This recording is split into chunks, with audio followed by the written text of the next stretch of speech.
Rich Dad, Poor Dad. What the rich teach their kids about money that the poor and middle class do not. By Robert T. Kiyosaki. To parents everywhere, a child's first and most important teachers, and to all those who educate, influence, and lead by example. Acknowledgements. How does a person say thank you when there are so many people to thank? Obviously, this book is a thank you to my two fathers, who were powerful role models, and to my mom, who taught me love and kindness. The person most responsible for this book becoming a reality is my wife, Kim, my partner in marriage, business, and in life. She makes my life complete. Introduction. Rich Dad, Poor Dad. Having two dads offered me the choice of contrasting points of view, one of a rich man and one of a poor man. I had two fathers, a rich one and a poor one. One was highly educated and intelligent. He had a PhD and completed 4 years of undergraduate work in less than 2 years.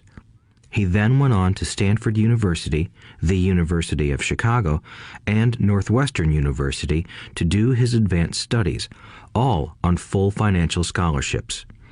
The other father never finished the 8th grade.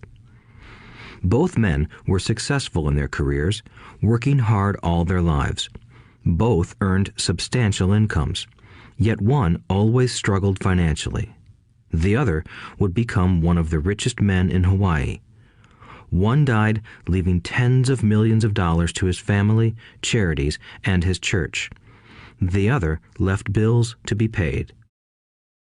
Both men were strong, charismatic, and influential. Both men offered me advice, but they did not advise the same things. Both men believed strongly in education, but did not recommend the same course of study. If I had had only one dad, I would have had to accept or reject his advice. Having two dads offered me the choice of contrasting points of view, one of a rich man and one of a poor man. Instead of simply accepting or rejecting one or the other, I found myself thinking more, comparing, and then choosing for myself. The problem was that the rich man was not rich yet, and the poor man was not yet poor. Both were just starting out on their careers, and both were struggling with money and families. But they had very different points of view about money. For example, one dad would say, "The love of money is the root of all evil." The other said, "The lack of money is the root of all evil." As a young boy, having two strong fathers, both influencing me, was difficult. I wanted to be a good son and listen, but the two fathers did not say the same things. The contrast in their points of view, particularly about money, was so extreme that I grew curious and intrigued. I began to start thinking for long periods of time about what each was saying. Much of my private time was spent reflecting, asking myself questions such as, "Why does he say that?"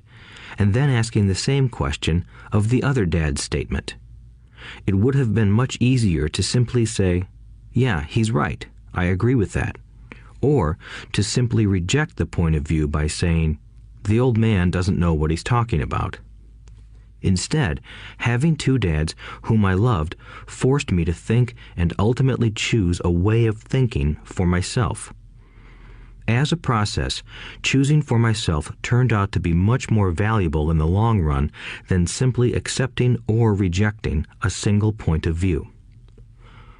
One of the reasons the rich get richer, the poor get poorer, and the middle class struggles in debt is that the subject of money is taught at home, not in school. Most of us learn about money from our parents, so what can poor parents tell their child about money? They simply say, "Stay in school and study hard." The child may graduate with excellent grades, but with a poor person's financial programming and mindset. Sadly, money is not taught in schools. Schools focus on scholastic and professional skills, but not on financial skills. This explains how smart bankers, doctors, and accountants who earned excellent grades may struggle financially all of their lives. Our staggering national debt is due in large part to highly educated politicians and government officials making financial decisions with little or no training in the subject of money. Today, I often wonder what will soon happen when we have millions of people who need financial and medical assistance. They will be dependent upon their families or the government for financial support. What will happen when Medicare and Social Security run out of money? How will a nation survive if teaching children about money continues to be left to parents, most of whom will be, or already are, poor? Because I had two influential fathers, I learned from both of them. I had to think about each dad's advice, and in doing so, I gained valuable insight into the power and effect of one's thoughts on one's life. For example, one dad had a habit of saying, "I can't afford it." The other dad forbade those words to be used. He insisted I ask, "How can I afford it?" One is a statement, and the other is a question. One lets you off the hook, and the other forces you to think. My soon-to-be rich dad would explain that by automatically saying the words, "I can't afford it," your brain stops working. By asking the question, "How can I afford it?" your brain is put to work. He did not mean that you should buy everything you want. He was fanatical about exercising your mind, the most powerful computer in the world. He'd say, "My brain gets stronger every day because I exercise it. The stronger it gets, the more money I can make." He believed that automatically saying, "I can't afford it," was a sign of mental laziness. Although both dads worked hard, I noticed that one dad had a habit of putting his brain to sleep when it came to finances, and the other had a habit of exercising his brain. The long-term result was that one dad grew stronger financially, and the other grew weaker.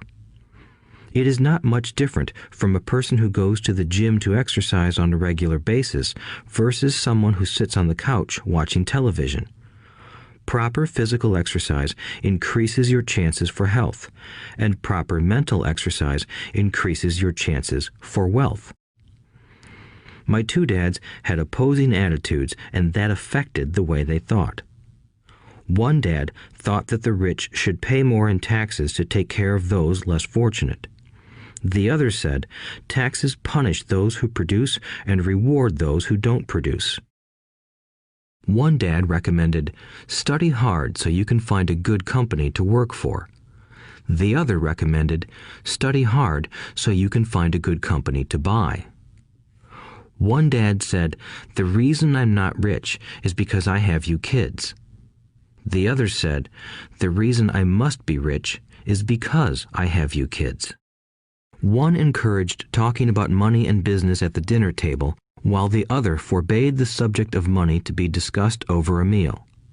One said, when it comes to money, play it safe. Don't take risks. The other said, learn to manage risk. One believed, our home is our largest investment and our greatest asset.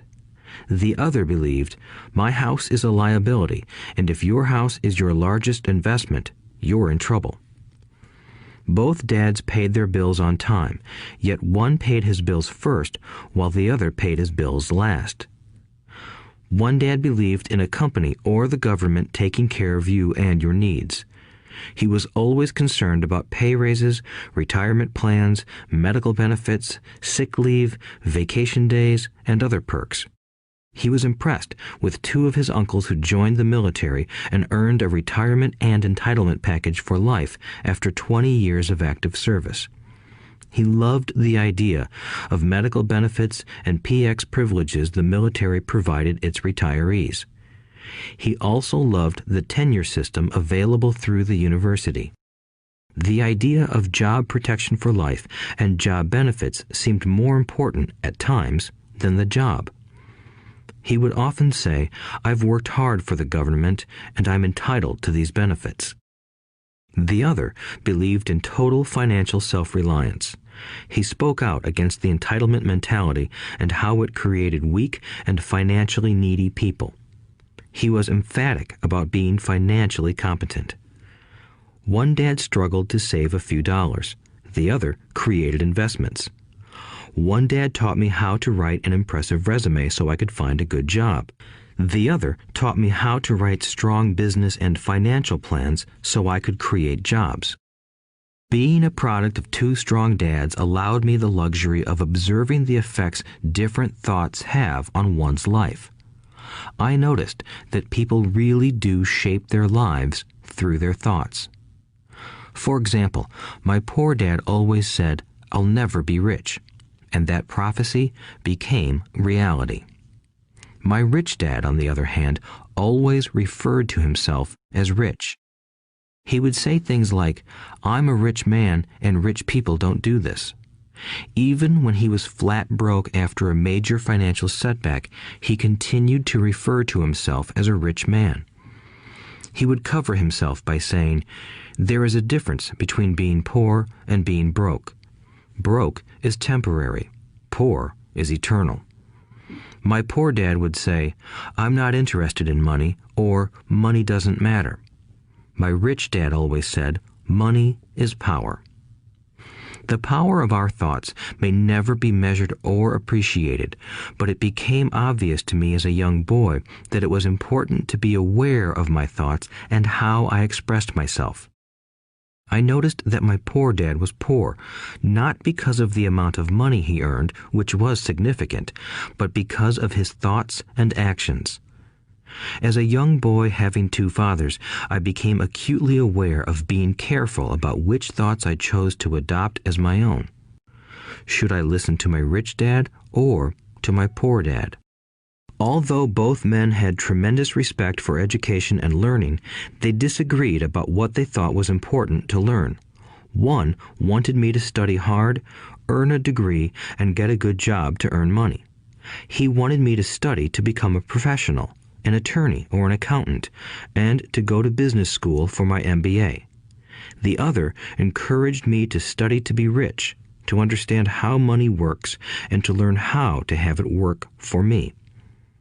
"I don't work for money" were words he would repeat over and over. "Money works for me."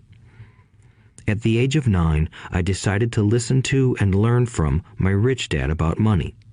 In doing so, I chose not to listen to my poor dad, even though he was the one with all the college degrees.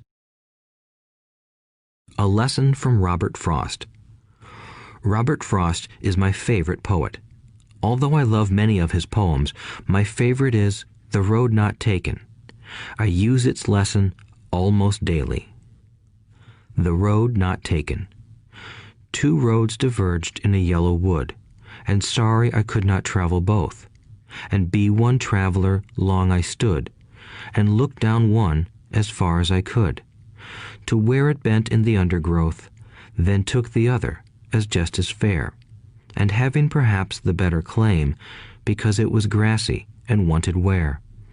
Though as for that the passing there had worn them really about the same, and both that morning equally lay in leaves no step had trodden black. Oh, I kept the first for another day, yet knowing how way leads on to way, I doubted if I should ever come back. I shall be telling this with a sigh, somewhere ages and ages hence. Two roads diverged in a wood, and I took the one less traveled by, and that has made all the difference. And that has made all the difference. Over the years, I have often reflected upon Robert Frost's poem. Choosing not to listen to my highly educated dad's advice and attitude about money was a painful decision, but it was a decision that shaped the rest of my life. Once I made up my mind about whom to listen to, my education about money began. My rich dad taught me over a period of 30 years until I was 39 years old. He stopped once he realized that I knew and fully understood what he had been trying to drum into my often thick skull. Money is one form of power, but what is more powerful is financial education. Money comes and goes, but if you have the education about how money works, you gain power over it and can begin building wealth. The reason positive thinking alone does not work is because most people went to school and never learned how money works, so they spend their lives working for money. Because I was only 9 years old when I started, the lessons my rich dad taught me were simple. And when it was all said and done, there were only 6 main lessons, repeated over 30 years. This audiobook is about those 6 lessons, put as simply as possible, just as simply as my rich dad put forth those lessons to me. The lessons are meant not to be answers, but guideposts that will assist you and your children to grow wealthier no matter what happens in a world of increasing change and uncertainty. Chapter 1. Lesson 1. The rich don't work for money. The poor and the middle class work for money. The rich have money work for them. Dad, can you tell me how to get rich? My dad put down the evening paper. Why do you want to get rich, son? Because today Jimmy's mom drove up in their new Cadillac and they were going to their beach house for the weekend. He took 3 of his friends, but Mike and I weren't invited. They told us we weren't invited because we were poor kids. They did? My dad asked incredulously. Yeah, they did, I replied in a hurt tone. My dad silently shook his head, pushed his glasses up the bridge of his nose, and went back to reading the paper. I stood waiting for an answer. The year was 1956. I was 9 years old. By some twist of fate, I attended the same public school where the rich people sent their kids. We were primarily a sugar plantation town. The managers of the plantation and the other affluent people, such as doctors, business owners, and bankers, sent their children to this elementary school. After grade 6, their children were generally sent off to private schools. Because my family lived on one side of the street, I went to this school. Had I lived on the other side of the street, I would have gone to a different school with kids from families more like mine. After grade 6, these kids and I would go on to the public intermediate and high school. There was no private school for them or for me. My dad finally put down the paper. I could tell he was thinking. Well, son, he began slowly, if you want to be rich, you have to learn to make money. How do I make money? I asked. Well, use your head, son, he said, smiling. Even then, I knew that really meant, that's all I'm going to tell you, or, I don't know the answer, so don't embarrass me. A partnership is formed. The next morning, I told my best friend, Mike, what my dad had said. As best as I could tell, Mike and I were the only poor kids in this school. Mike was also in this school by a twist of fate. Someone had drawn a jog in the line for the school district, and we wound up in school with the rich kids. We weren't really poor, but we felt as if we were because all the other boys had new baseball gloves, new bicycles, new everything. Mom and Dad provided us with the basics, like food and shelter and clothes, but that was about it. My dad used to say, if you want something, work for it. We wanted things, but there was not much work available for 9-year-old boys. So what do we do to make money? Mike asked. I don't know, I said, but do you want to be my partner? He agreed, and so on that Saturday morning, Mike became my first business partner. We spent all morning coming up with ideas on how to make money. Occasionally, we talked about all the cool guys at Jimmy's beach house having fun. It hurt a little, but that hurt was good because it inspired us to keep thinking of a way to make money. Finally, that afternoon, a bolt of lightning struck. It was an idea Mike got from a science book he had read. Excitedly, we shook hands, and the partnership now had a business. For the next several weeks, Mike and I ran around our neighborhood, knocking on doors and asking our neighbors if they would save their toothpaste tubes for us. With puzzled looks, most adults consented with a smile. Some asked us what we were doing, to which we replied, "We can't tell you. It's a business secret." My mom grew distressed as the weeks wore on. We had selected a site next to her washing machine as the place we would stockpile our raw materials. In a brown cardboard box that at one time held ketchup bottles, our little pile of used toothpaste tubes began to grow. Finally, my mom put her foot down. The sight of her neighbor's messy, crumpled used toothpaste tubes had gotten to her. "What are you boys doing?" she asked, "and I don't want to hear again that it's a business secret. Do something with this mess or I'm going to throw it out."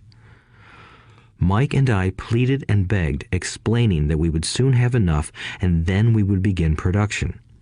We informed her that we were waiting on a couple of neighbors to finish their toothpaste so we could have their tubes. Mom granted us a 1-week extension. The date to begin production was moved up, and the pressure was on. My first partnership was already being threatened with an eviction notice by my own mom. It became Mike's job to tell the neighbors to quickly use up their toothpaste, saying their dentist wanted them to brush more often anyway. I began to put together the production line. One day, my dad drove up with a friend to see 2 9-year-old boys in the driveway with a production line operating at full speed. There was fine white powder everywhere. On a long table were small milk cartons from school, and our family's hibachi grill was glowing with red-hot coals at maximum heat. Dad walked up cautiously, having to park the car at the base of the driveway since the production line blocked the carport. As he and his friend got closer, they saw a steel pot sitting on top of the coals in which the toothpaste tubes were being melted down. In those days, toothpaste did not come in plastic tubes. The tubes were made of lead, so once the paint was burned off, the tubes were dropped in the small steel pot. They melted until they became liquid, and with my mom's pot holders, we poured the lead through a small hole in the top of the milk cartons. The milk cartons were filled with plaster of Paris. White powder was everywhere. In my haste, I had knocked the bag over, and the entire area looked like it had been hit by a snowstorm. The milk cartons were the outer containers for plaster of Paris molds. My dad and his friend watched as we carefully poured the molten lead through a small hole in the top of the plaster of Paris cube. "Careful," my dad said. I nodded without looking up. Finally, once the pouring was through, I put the steel pot down and smiled at my dad. "What are you boys doing?" he asked with a cautious smile. "We're doing what you told me to do. We're going to be rich," I said. "Yup," said Mike, grinning and nodding his head. "We're partners." "And what is in those plaster molds?" my dad asked. "Watch," I said. "This should be a good batch." With a small hammer, I tapped at the seal that divided the cube in half. Cautiously, I pulled up the top half of the plaster mold, and a lead nickel fell out. "Oh my God," my dad said, "you're casting nickels out of lead." "That's right," Mike said. "We're doing as you told us to do. We're making money." My dad's friend turned and burst into laughter. My dad smiled and shook his head. Along with a fire and a box of spent toothpaste tubes, in front of him were 2 little boys covered with white dust, smiling from ear to ear. He asked us to put everything down and sit with him on the front step of our house. With a smile, he gently explained what the word counterfeiting meant. Our dreams were dashed. "You mean this is illegal?" asked Mike in a quivering voice. "Let them go," my dad's friend said. "They might be developing a natural talent." My dad glared at him. "Yes, it is illegal," my dad said gently, "but you boys have shown great creativity and original thought. Keep going. I'm really proud of you." Disappointed, Mike and I sat in silence for about 20 minutes before we began cleaning up our mess. The business was over on opening day. Sweeping the powder up, I looked at Mike and said, "I guess Jimmy and his friends are right. We are poor." My father was just leaving as I said that. "Boys," he said, "you're only poor if you give up. The most important thing is that you did something. Most people only talk and dream of getting rich. You've done something. I'm very proud of the two of you. I will say it again. Keep going. Don't quit." Mike and I stood there in silence. They were nice words, but we still did not know what to do. "So how come you're not rich, Dad?" I asked. "Because I chose to be a school teacher. School teachers really don't think about being rich. We just like to teach. I wish I could help you, but I really don't know how to make money." Mike and I turned and continued our cleanup. "I know," said my dad. "If you boys want to learn how to be rich, don't ask me. Talk to your dad, Mike." "My dad?" asked Mike with a scrunched-up face. "Yeah, your dad," repeated my dad with a smile. "Your dad and I have the same banker, and he raves about your father. He's told me several times that your father is brilliant when it comes to making money." "My dad?" Mike asked again in disbelief. "Then how come we don't have a nice car and a nice house like the rich kids at school?" "A nice car and a nice house don't necessarily mean you're rich or you know how to make money," my dad replied. "Jimmy's dad works for the sugar plantation. He's not much different from me. He works for a company and I work for the government. The company buys the car for him.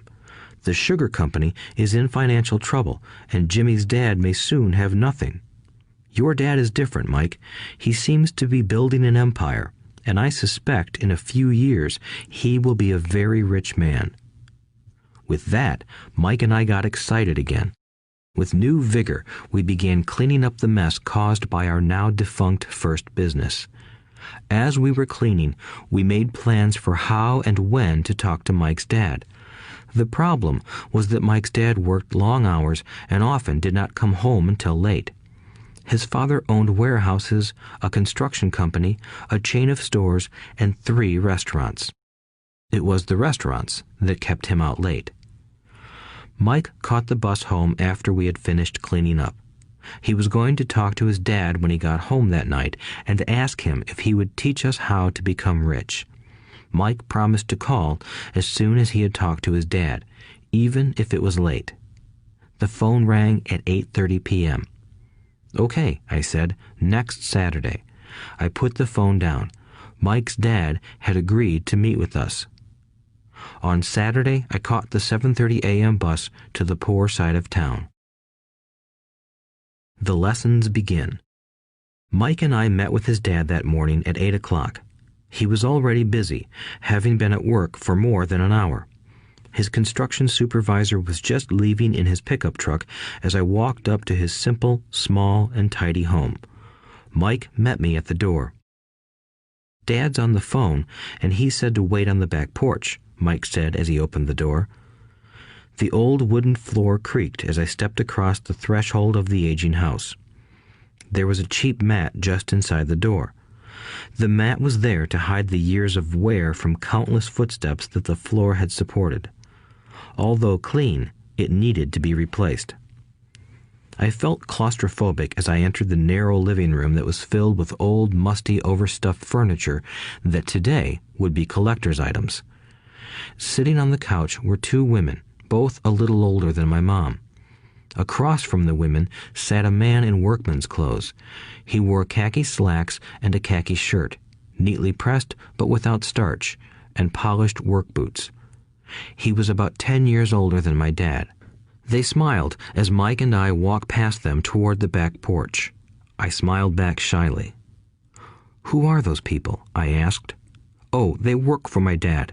The older man runs his warehouses, and the women are the managers of the restaurants. And as you arrived, you saw the construction supervisor who was working on a road project about 50 miles from here. His other supervisor, who was building a track of houses, left before you got here." "Does this go on all the time?" I asked. "Not always, but quite often," said Mike, smiling as he pulled up a chair to sit down next to me. "I asked my dad if he would teach us to make money," Mike said. "Oh, and what did he say to that?" I asked with cautious curiosity. "Well, he had a funny look on his face at first, and then he said he would make us an offer." "Oh," I said, rocking my chair back against the wall. I sat there, perched on two rear legs of the chair. Mike did the same thing. "Do you know what the offer is?" I asked. "No, but we'll soon find out." Suddenly, Mike's dad burst through the rickety screen door and onto the porch. Mike and I jumped to our feet, not out of respect, but because we were startled. "Ready, boys?" he asked as he pulled up a chair to sit down with us. We nodded our heads as we pulled our chairs away from the wall to sit in front of him. He was a big man, about 6 feet tall and 200 pounds.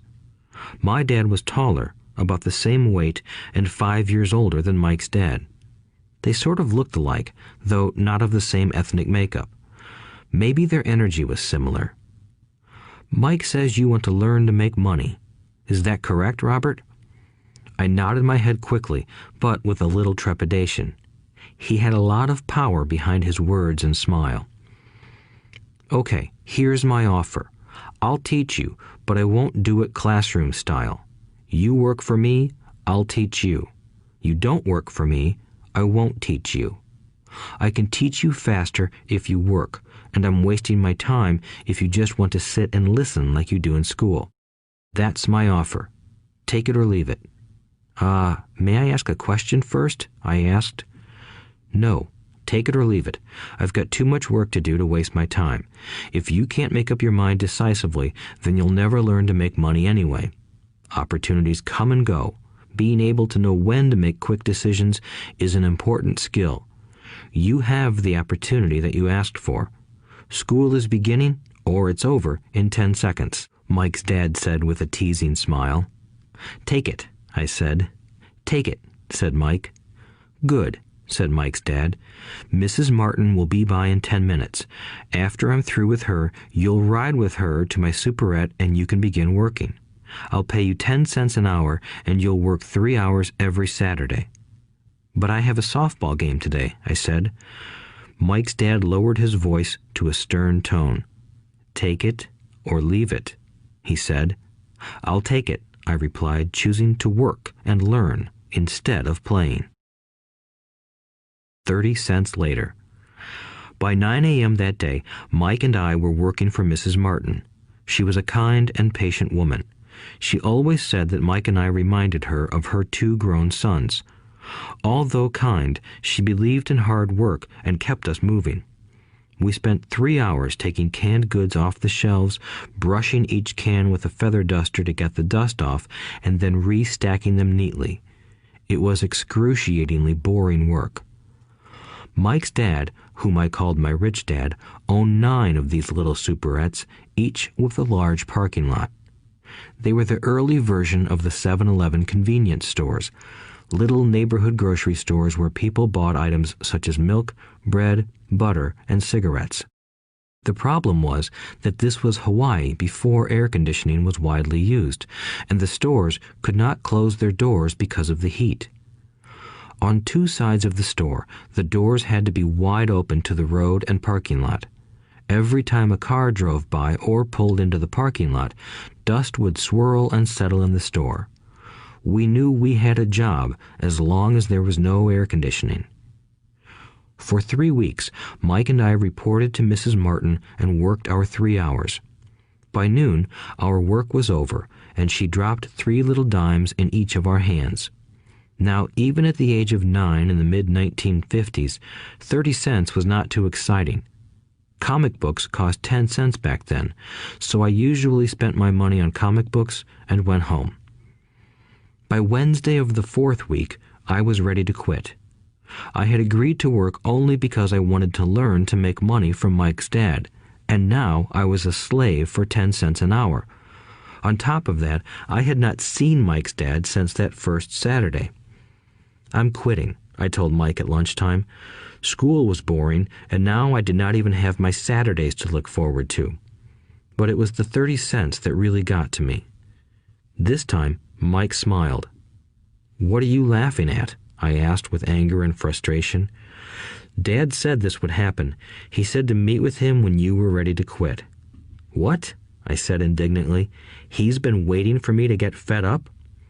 Sort of, Mike said. Dad's kind of different. He doesn't teach like your dad. Your mom and dad lecture a lot. My dad is quiet and a man of few words. You just wait till this Saturday. I'll tell him you're ready. You mean I've been set up? No, not really. But maybe. Dad will explain on Saturday. Waiting in line on Saturday. I was ready to face Mike's dad.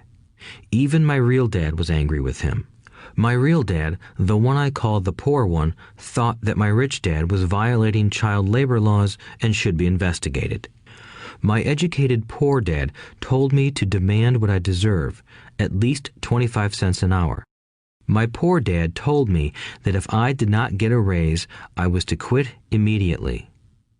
You don't need that damn job anyway, said my poor dad with indignation. At 8 o'clock Saturday morning, I walked through the door of Mike's house when Mike's dad opened it. Take a seat and wait in line, he said as I entered. He turned and disappeared into his little office next to a bedroom.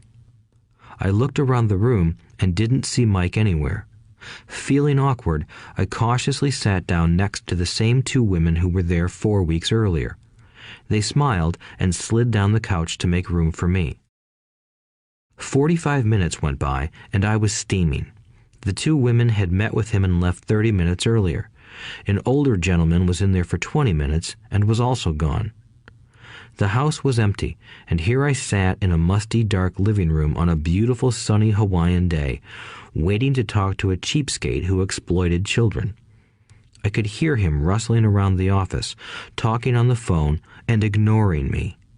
I was ready to walk out, but for some reason I stayed. Finally, 15 minutes later, at exactly 9 o'clock, Rich Dad walked out of his office, said nothing, and signaled with his hand for me to enter. I understand you want a raise or you're going to quit, Rich Dad said as he swiveled in his office chair. Well, you're not keeping your end of the bargain, I blurted out, nearly in tears. It was really frightening for me to confront a grown-up. You said that you would teach me if I worked for you. Well, I've worked for you. I've worked hard. I've given up my baseball games to work for you, but you haven't kept your word, and you haven't taught me anything. You are a crook like everyone in town thinks you are. You're greedy. You want all the money and don't take care of your employees. You made me wait and don't show me any respect. I'm only a little boy, but I deserve to be treated better. Rich Dad rocked back in his swivel chair, hands up to his chin, and stared at me. Not bad, he said. In less than a month, you sound like most of my employees. What? I asked. Not understanding what he was saying, I continued with my grievance. I thought you were going to keep your end of the bargain and teach me. Instead, you want to torture me? That's cruel. That's really cruel. I am teaching you, Rich Dad said quietly. What have you taught me? Nothing, I said angrily. You haven't even talked to me once since I agreed to work for peanuts. 10 cents an hour. Ha! I should notify the government about you.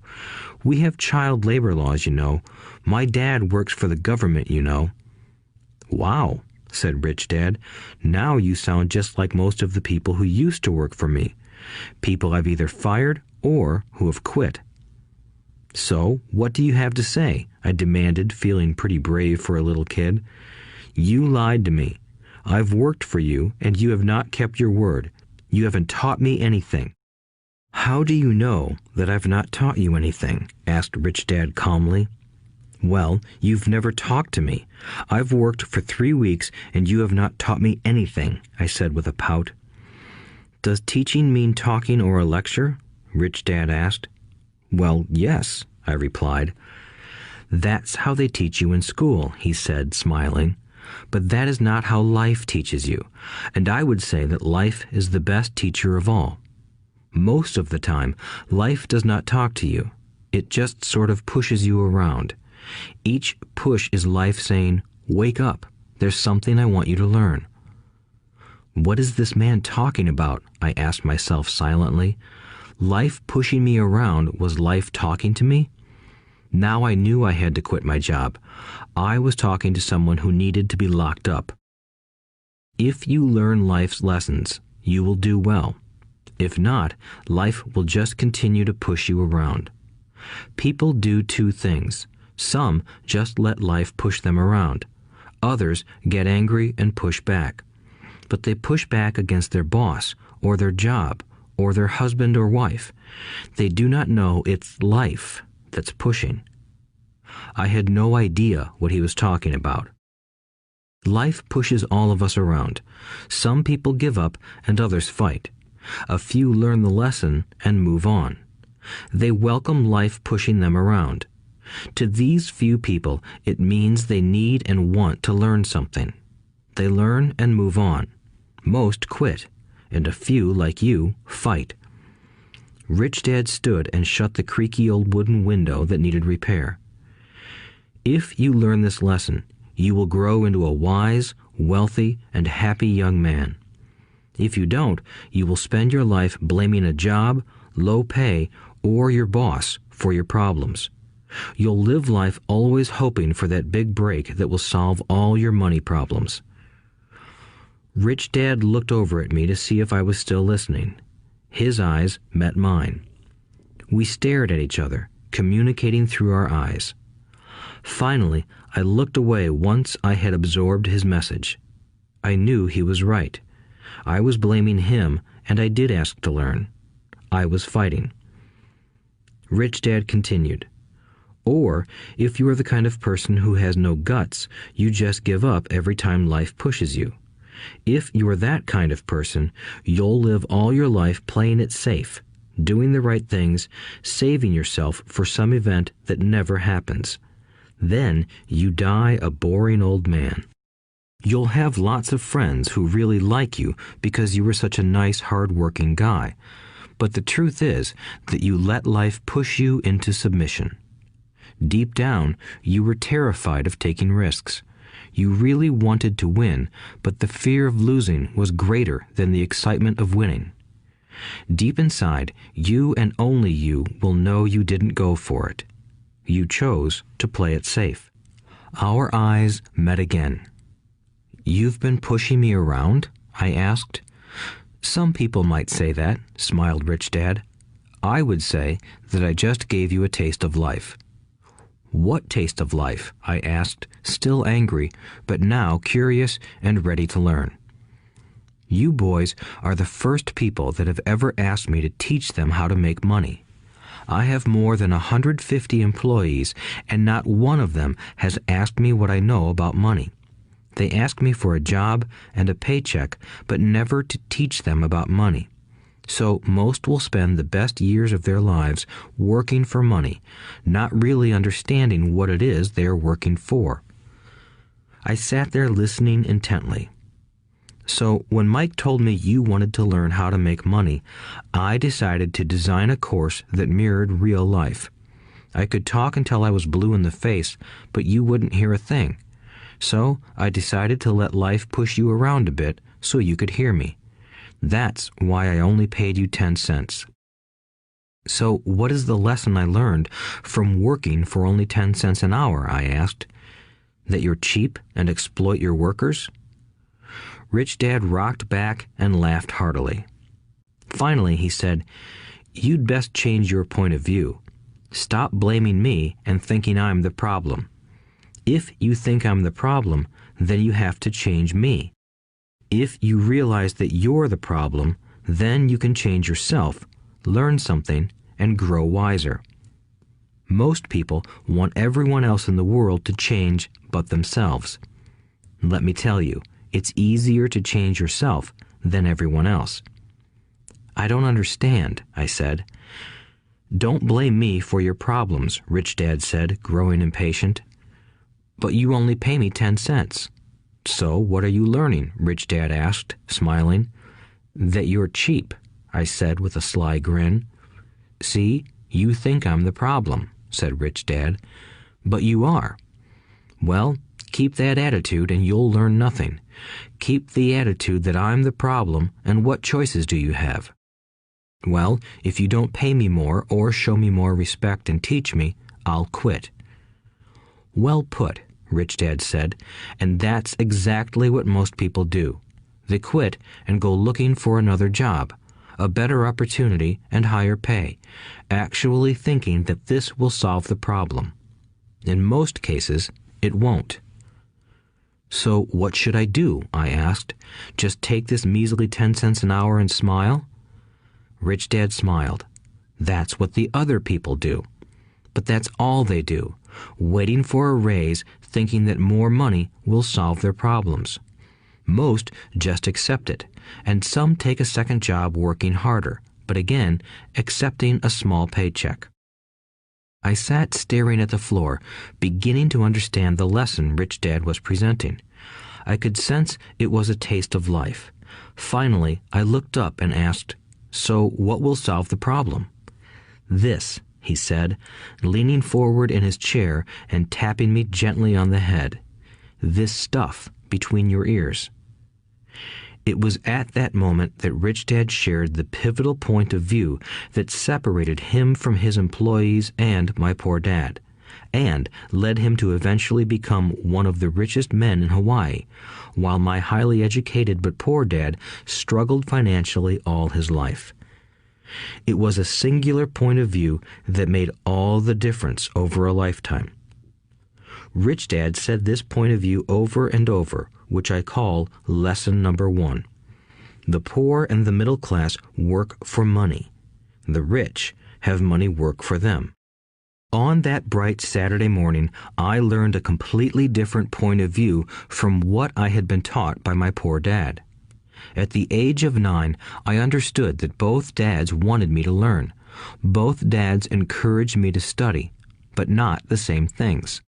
My highly educated dad recommended that I do what he did. "Son, I want you to study hard, get good grades so you can find a safe, secure job with a big company, and make sure it has excellent benefits." My rich dad wanted me to learn how money works so I could make it work for me. These lessons I would learn through life with his guidance, not because of a classroom. My rich dad continued my first lesson. "I'm glad you got angry about working for 10 cents an hour. If you hadn't got angry and had simply accepted it, I would have to tell you that I could not teach you. You see, true learning takes energy, passion, and a burning desire. Anger is a big part of that formula, for passion is anger and love combined. When it comes to money, most people want to play it safe and feel secure, so passion does not direct them. Fear does."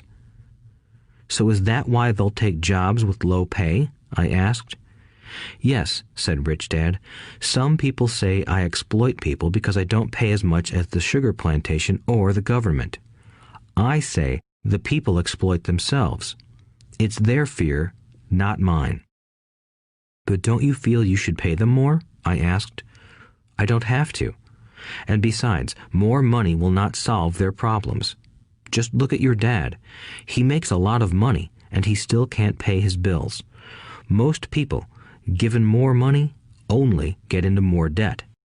"So that's why the 10 cents an hour," I said, smiling. "It's part of the lesson." "That's right," smiled Rich Dad. "You see, your dad went to school and got an excellent education so he could get a high-paying job. But he still has money problems because he never learned anything about money in school. On top of that, he believes in working for money." "And you don't?" I asked. "No, not really," said Rich Dad. "If you want to learn to work for money, then stay in school. That is a great place to learn to do that. But if you want to learn how to have money work for you, then I will teach you that. But only if you want to learn." "Wouldn't everyone want to learn that?" I asked. "No," said Rich Dad, "simply because it's easier to learn to work for money, especially if fear is your primary emotion when the subject of money is discussed." "I don't understand," I said with a frown. "Don't worry about that for now. Just know that it's fear that keeps most people working at a job. The fear of not paying their bills, the fear of being fired, the fear of not having enough money, and the fear of starting over. That's the price of studying to learn a profession or trade and then working for money. Most people become a slave to money and then get angry at their boss. Learning to have money work for you is a completely different course of study? I asked. Absolutely, Rich Dad answered. Absolutely. We sat in the silence on that beautiful Hawaiian Saturday morning. My friends had just started their Little League baseball game, but for some reason I was now thankful I had decided to work for 10 cents an hour. I sensed that I was about to learn something my friends wouldn't learn in school. Ready to learn? Asked Rich Dad. Absolutely, I said with a grin. I have kept my promise. I've been teaching you from afar, my Rich Dad said. At 9 years old, you've gotten a taste of what it feels like to work for money. Just multiply your last month by 50 years, and you will have an idea of what most people spend their life doing. I don't understand, I said. How did you feel waiting in line to see me, once to get hired and once to ask for more money? Terrible, I said. If you choose to work for money, that is what life will be like, said Rich Dad. And how did you feel when Mrs. Martin dropped 3 dimes in your hand for 3 hours of work? I felt like it wasn't enough. It seemed like nothing. I was disappointed, I said. And that is how most employees feel when they look at their paychecks, especially after all the tax and other deductions are taken out. At least you got 100%. You mean most workers don't get paid everything? I asked with amazement. Heavens no, said Rich Dad. The government always takes its share first. How do they do that? I asked. Taxes, said Rich Dad. You're taxed when you earn. You're taxed when you spend. You're taxed when you save. You're taxed when you die. Why do people let the government do that to them? The rich don't, said Rich Dad with a smile. The poor and the middle class do. I'll bet you that I earn more than your dad, yet he pays more in taxes. How can that be? I asked. At my age, that made no sense to me. Why would someone let the government do that to them? Rich Dad rocked slowly and silently in his chair, just looking at me. Ready to learn? He asked. I nodded my head slowly. As I said, there is a lot to learn. Learning how to have money work for you is a lifetime study. Most people go to college for 4 years and their education ends. I already know that my study of money will continue over my lifetime, simply because the more I find out, the more I find out I need to know. Most people never study the subject. They go to work, get their paycheck, balance their checkbooks, and that's it. Then they wonder why they have money problems. They think that more money will solve the problem, and don't realize that it's their lack of financial education that is the problem. So my dad has tax problems because he doesn't understand money? I asked, confused. Look, said Rich Dad, taxes are just one small section on learning how to have money work for you. Today, I just wanted to find out if you still have the passion to learn about money. Most people don't. They want to go to school, learn a profession, have fun at their work, and earn lots of money. One day they wake up with big money problems, and then they can't stop working. That's the price of only knowing how to work for money instead of studying how to have money work for you. So, do you still have the passion to learn? Asked Rich Dad. I nodded my head. Good, said Rich Dad. Now get back to work. This time, I will pay you nothing. What? I asked in amazement. You heard me. Nothing. You will work the same 3 hours every Saturday, but this time you will not be paid 10 cents per hour. You said you wanted to learn to not work for money, so I'm not going to pay you anything. I couldn't believe what I was hearing. I've already had this conversation with Mike, and he's already working, dusting and stacking canned goods for free. You better hurry and get back there. That's not fair, I shouted. You've got to pay something. You said you wanted to learn. If you don't learn this now, you'll grow up to be like the two women and the older man sitting in my living room, working for money and hoping I don't fire them.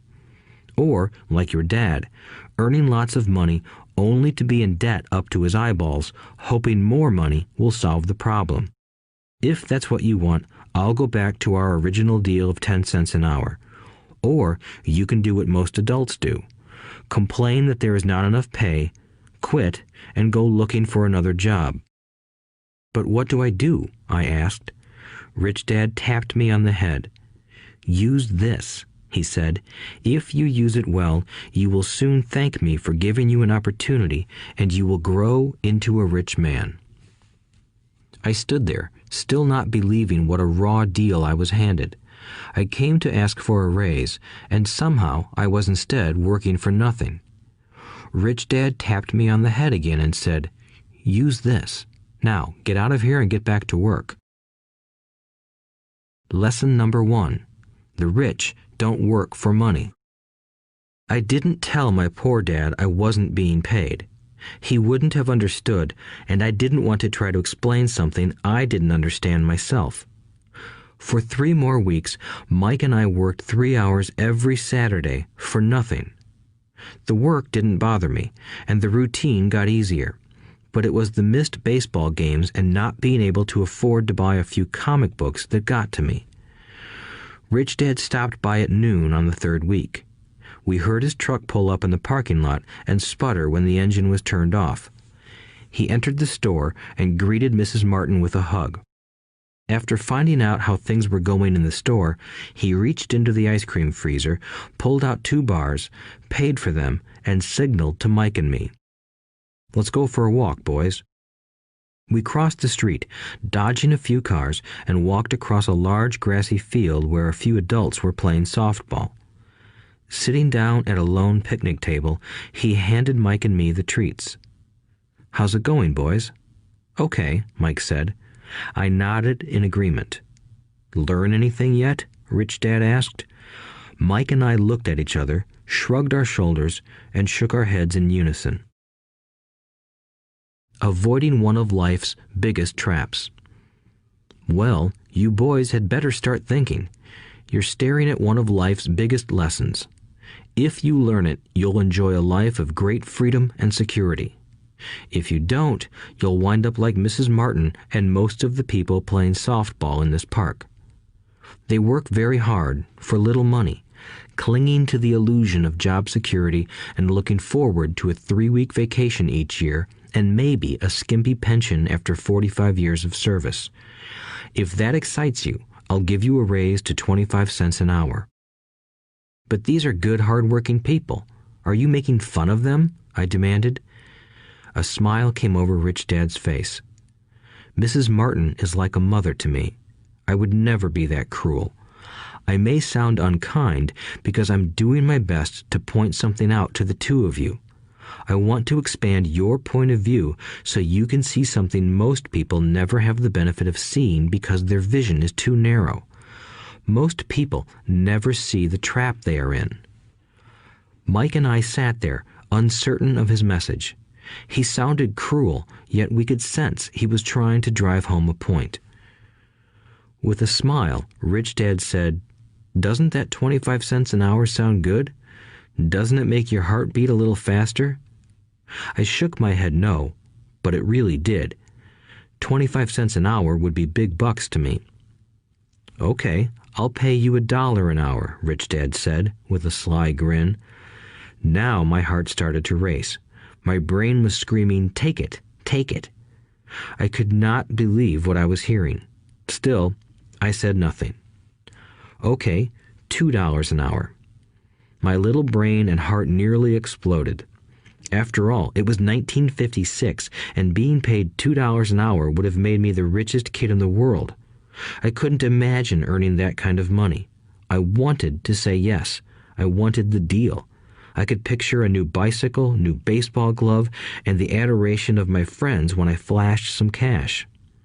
On top of that, Jimmy and his rich friends could never call me poor again. But somehow, my mouth stayed shut. The ice cream had melted and was running down my hand.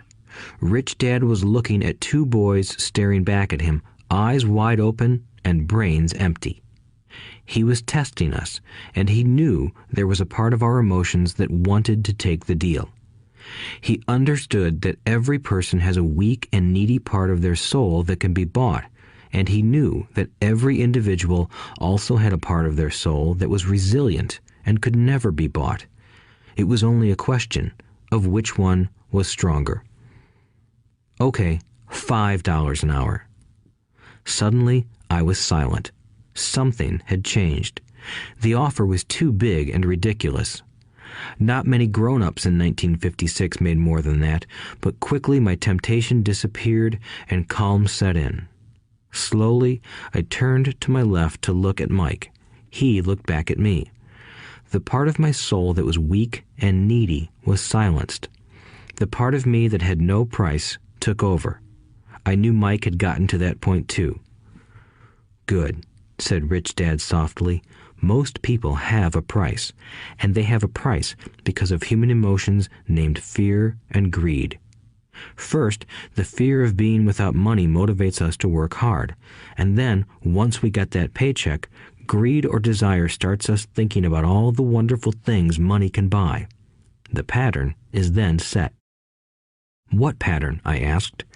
"The pattern of get up, go to work, pay bills, get up, go to work, pay bills." People's lives are forever controlled by two emotions, fear and greed.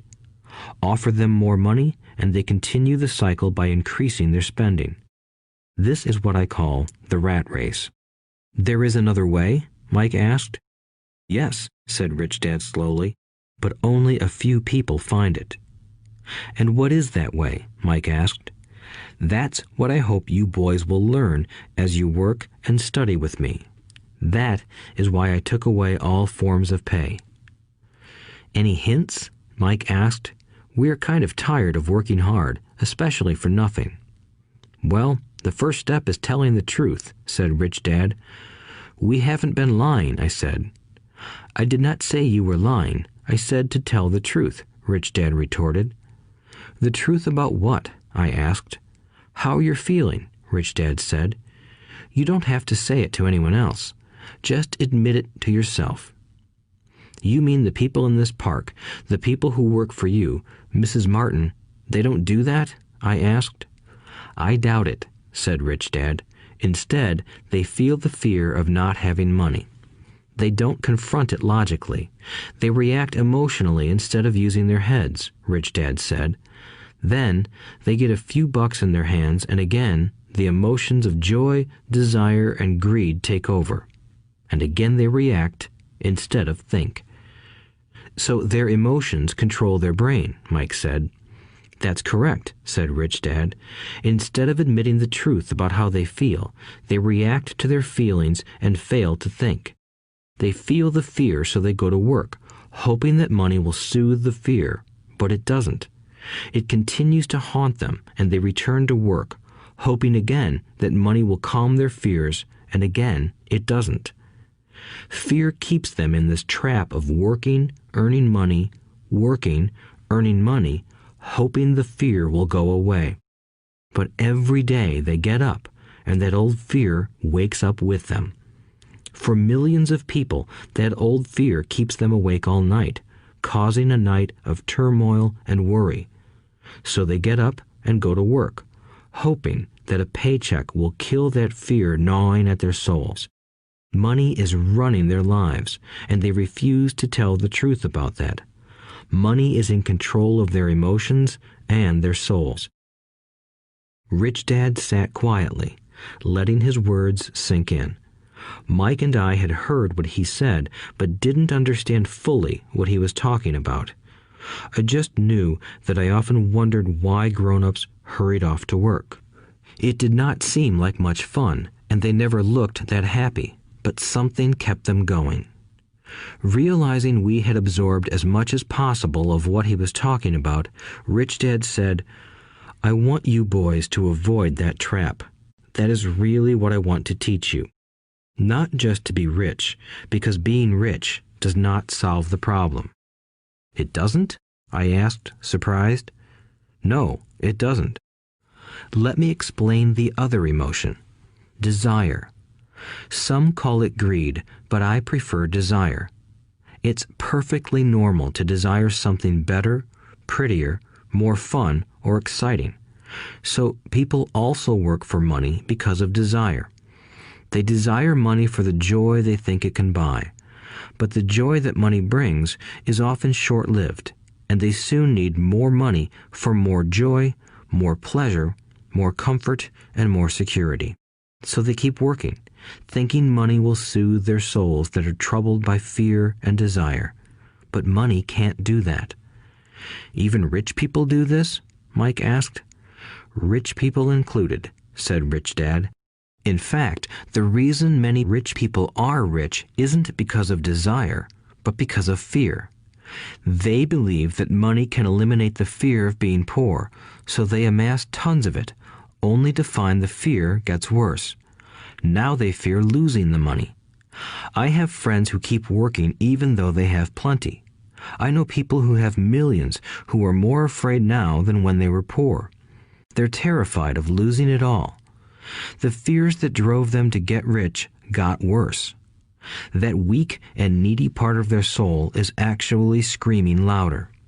They don't want to lose the big houses, the cars, and the high life money has bought them.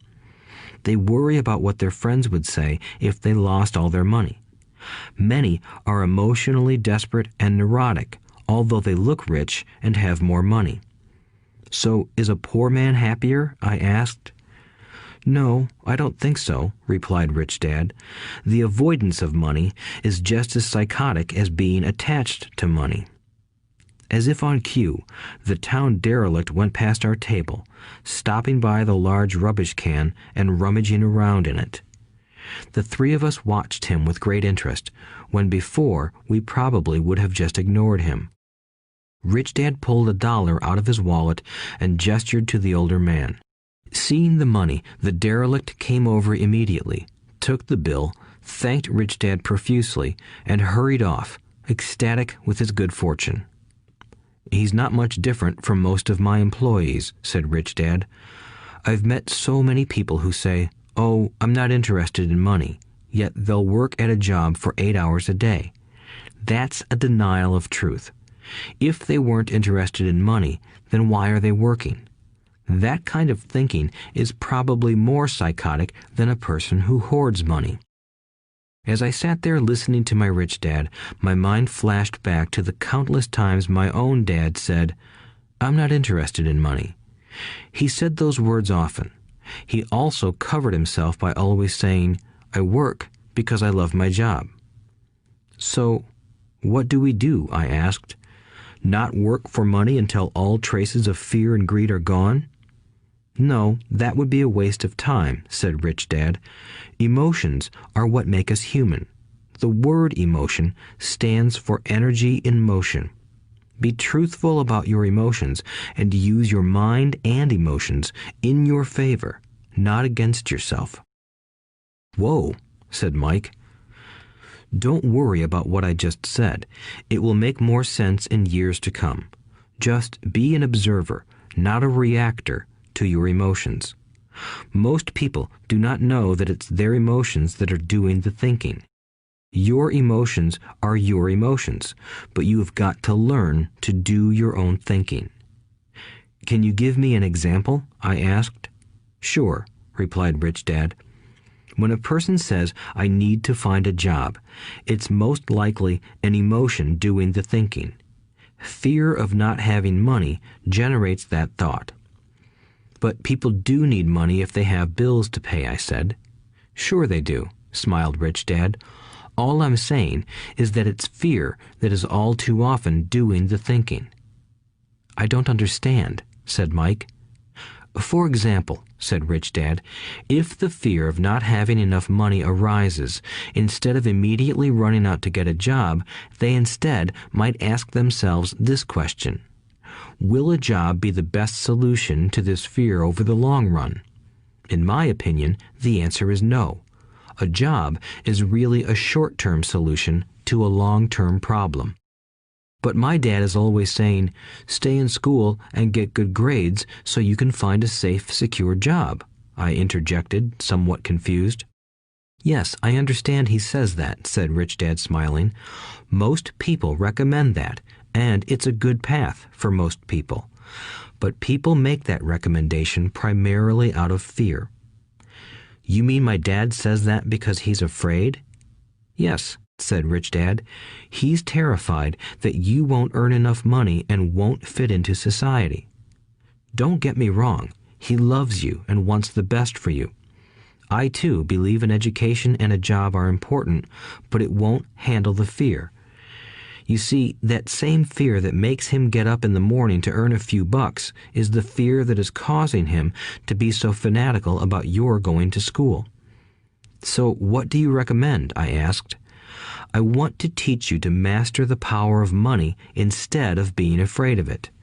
They don't teach that in school, and if you don't learn it, you become a slave to money. It was finally making sense. He wanted us to widen our views and to see what the Mrs. Martins of this world couldn't see.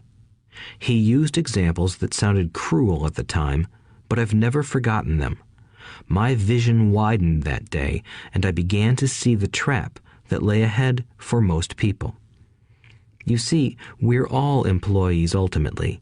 We just work at different levels, said Rich Dad. I just want you boys to have a chance to avoid the trap caused by those two emotions, fear and desire. Use them in your favor, not against you. That's what I want to teach you. I'm not interested in just teaching you to make a pile of money. That won't handle the fear or desire. If you don't first handle fear and desire, and you get rich, you'll only be a highly paid slave. So how do we avoid the trap? I asked. The main cause of poverty or financial struggle is fear and ignorance, not the economy or the government or the rich. It's self-inflicted fear and ignorance that keep people trapped. So you boys go to school and get your college degrees, and I'll teach you how to stay out of the trap. The pieces of the puzzle were appearing. My highly educated dad had a great education and a great career, but school never told him how to handle money or his fear of it. It became clear that I could learn different and important things from two fathers. So you've been talking about the fear of not having money. How does the desire for money affect our thinking? Mike asked. How did you feel when I tempted you with a pay raise? Did you notice your desires rising? We nodded our heads.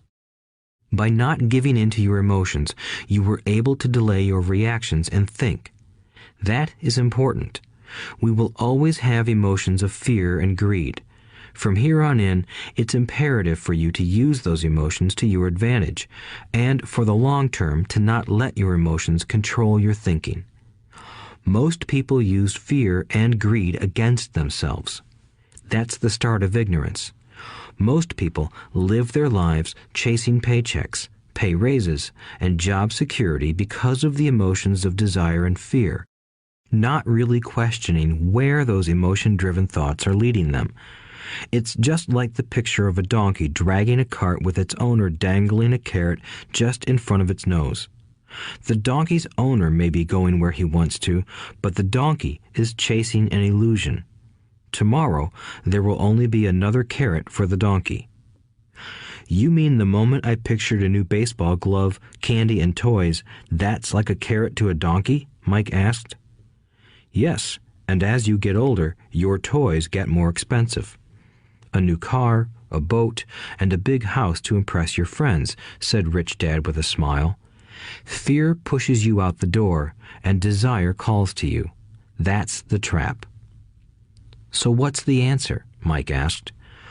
What intensifies fear and desire is ignorance. That is why rich people with lots of money often have more fear the richer they get. Money is the carrot, the illusion. If the donkey could see the whole picture, it might rethink its choice to chase the carrot. Rich Dad went on to explain that a human's life is a struggle between ignorance and illumination. He explained that once a person stops searching for information and self-knowledge, ignorance sets in. That struggle is a moment-to-moment decision to learn to open or close one's mind. Look, school is very important. You go to school to learn a skill or profession to become a contributing member of society. Every culture needs teachers, doctors, mechanics, artists, cooks, business people, police officers, firefighters, and soldiers. Schools train them so society can thrive and flourish, said Rich Dad. Unfortunately, for many people, school is the end, not the beginning. There was a long silence. Rich Dad was smiling. I didn't comprehend everything he said that day, but, as with most great teachers, his words continued to teach for years. "I've been a little cruel today," said Rich Dad, "but I want you to always remember this talk. I want you to always think of Mrs. Martin, and I want you always to remember that donkey. Never forget that fear and desire can lead you into life's biggest trap if you are not aware of them controlling your thinking. To spend your life living in fear, never exploring your dreams, is cruel. To work hard for money, thinking that it will buy you things that will make you happy, is also cruel. To wake up in the middle of the night terrified about paying bills is a horrible way to live. To live a life dictated by the size of a paycheck is not really living a life. Thinking that a job makes you secure is lying to yourself. That's cruel, and that's the trap I want you to avoid. I've seen how money runs people's lives. Don't let that happen to you. Please, don't let money run your life." A softball rolled under our table. Rich Dad picked it up and threw it back. "So what does ignorance have to do with greed and fear?" I asked. "Because it is ignorance about money that causes so much greed and fear," said Rich Dad. "Let me give you some examples. A doctor, wanting more money to better provide for his family, raises his fees. By raising his fees, it makes healthcare more expensive for everyone. It hurts the poor people the most, so they have worse health than those with money. Because the doctors raise their fees, the attorneys raise their fees. Because the attorneys' fees have gone up, school teachers want a raise, which raises our taxes, and on and on and on. Soon, there will be such a horrifying gap between the rich and the poor that chaos will break out and another great civilization will collapse. History proves that great civilizations collapse when the gap between the haves and have-nots is too great. Sadly, America is on that same course because we haven't learned from history. We only memorize historical dates and names, not the lesson." "Aren't prices supposed to go up?" I asked. "In an educated society with a well-run government, prices should actually come down. Of course, that is often only true in theory. Prices go up because of greed and fear caused by ignorance. If schools taught people about money, there would be more money and lower prices. But schools focus only on teaching people to work for money, not how to harness money's power." "But don't we have business schools?" Mike asked. "And haven't you encouraged me to go for my MBA?" "Yes," said Rich Dad, "but all too often business schools train employees to become sophisticated bean counters. Heaven forbid a bean counter takes over a business. All they do is look at the numbers, fire people, and kill the business. I know this because I hire bean counters. All they think about is cutting costs and raising prices, which cause more problems. Bean counting is important. I wish more people knew it, but it, too, is not the whole picture," added Rich Dad angrily. "So, is there an answer?" asked Mike. "Yes," said Rich Dad. "Learn to use your emotions to think, not think with your emotions. When you boys mastered your emotions by agreeing to work for free, I knew there was hope. When you again resisted your emotions when I tempted you with more money, you were again learning to think in spite of being emotionally charged. That's the first step." Why is that step so important? I asked. Well, that's up to you to find out. If you want to learn, I'll take you boys into the briar patch, a place almost everyone else avoids. If you go with me, you'll let go of the idea of working for money and instead learn to have money work for you. And what will we get if we go with you? What if we agree to learn from you? What will we get? I asked. The same thing Brer Rabbit got, said Rich Dad, referring to the classic children's story. Is there a briar patch? I asked. Yes, said Rich Dad. The briar patch is our fear and greed. Confronting fear, weaknesses, and neediness by choosing our own thoughts is the way out. Choosing our thoughts? Mike asked, puzzled. Yes, choosing what we think rather than reacting to our emotions.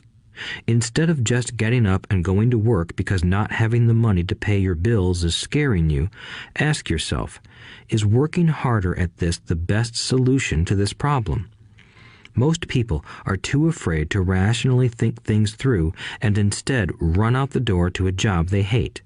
The tar baby is in control. That's what I mean by choosing your thoughts. And how do we do that? Mike asked. That's what I will teach you. I'll teach you to have a choice of thoughts rather than a knee-jerk reaction, like gulping down your morning coffee and running out the door. Remember what I said before. A job is only a short-term solution to a long-term problem. Most people have only one problem in mind, and it's short-term. It's the bills at the end of the month, the tar baby. Money controls their lives, or should I say the fear and ignorance about money controls it. So they do as their parents did. They get up every day and go work for money, not taking the time to ask the question, is there another way? Their emotions now control their thinking, not their heads. Can you tell the difference between emotions thinking and the head thinking? Mike asked. Oh yes, I hear it all the time, said Rich Dad. I hear things like, well, everyone has to work, or the rich are crooks, or I'll get another job, I deserve this raise, you can't push me around, or I like this job because it's secure. No one asks, is there something I'm missing here? Which would break through the emotional thought and give you time to think clearly. As we headed back to the store, Rich Dad explained that the rich really did make money. They did not work for it. He went on to explain that when Mike and I were casting 5-cent pieces out of lead, thinking we were making money, we were very close to thinking the way the rich think. The problem was that creating money is legal for the government and banks to do, but illegal for us to do. There are legal ways to create money from nothing, he told us. Rich Dad went on to explain that the rich know that money is an illusion, truly like the carrot for the donkey. It's only out of fear and greed that the illusion of money is held together by billions of people who believe that money is real. It's not. Money is really made up. It is only because of the illusion of confidence and the ignorance of the masses that this house of cards stands. He talked about the gold standard that America was on, and that each dollar bill was actually a silver certificate. What concerned him was the rumor that we would someday go off the gold standard and our dollars would no longer be backed by something tangible. If that happens, boys, all hell will break loose. The poor, the middle class, and the ignorant will have their lives ruined simply because they will continue to believe that money is real and that the company they work for, or the government, will look after them. We really did not understand what he was saying that day, but over the years, it made more and more sense. Seeing what others miss. As he climbed into his pickup truck outside his convenience store, Rich Dad said, "Keep working, boys, but the sooner you forget about needing a paycheck, the easier your adult life will be. Keep using your brain, work for free, and soon your mind will show you ways of making money far beyond what I could ever pay you. You will see things that other people never see. Most people never see these opportunities because they're looking for money and security, so that's all they get. The moment you see one opportunity, you'll see them for the rest of your life. The moment you do that, I'll teach you something else. Learn this, and you'll avoid one of life's biggest traps. Mike and I picked up our things from the store and waved goodbye to Mrs. Martin.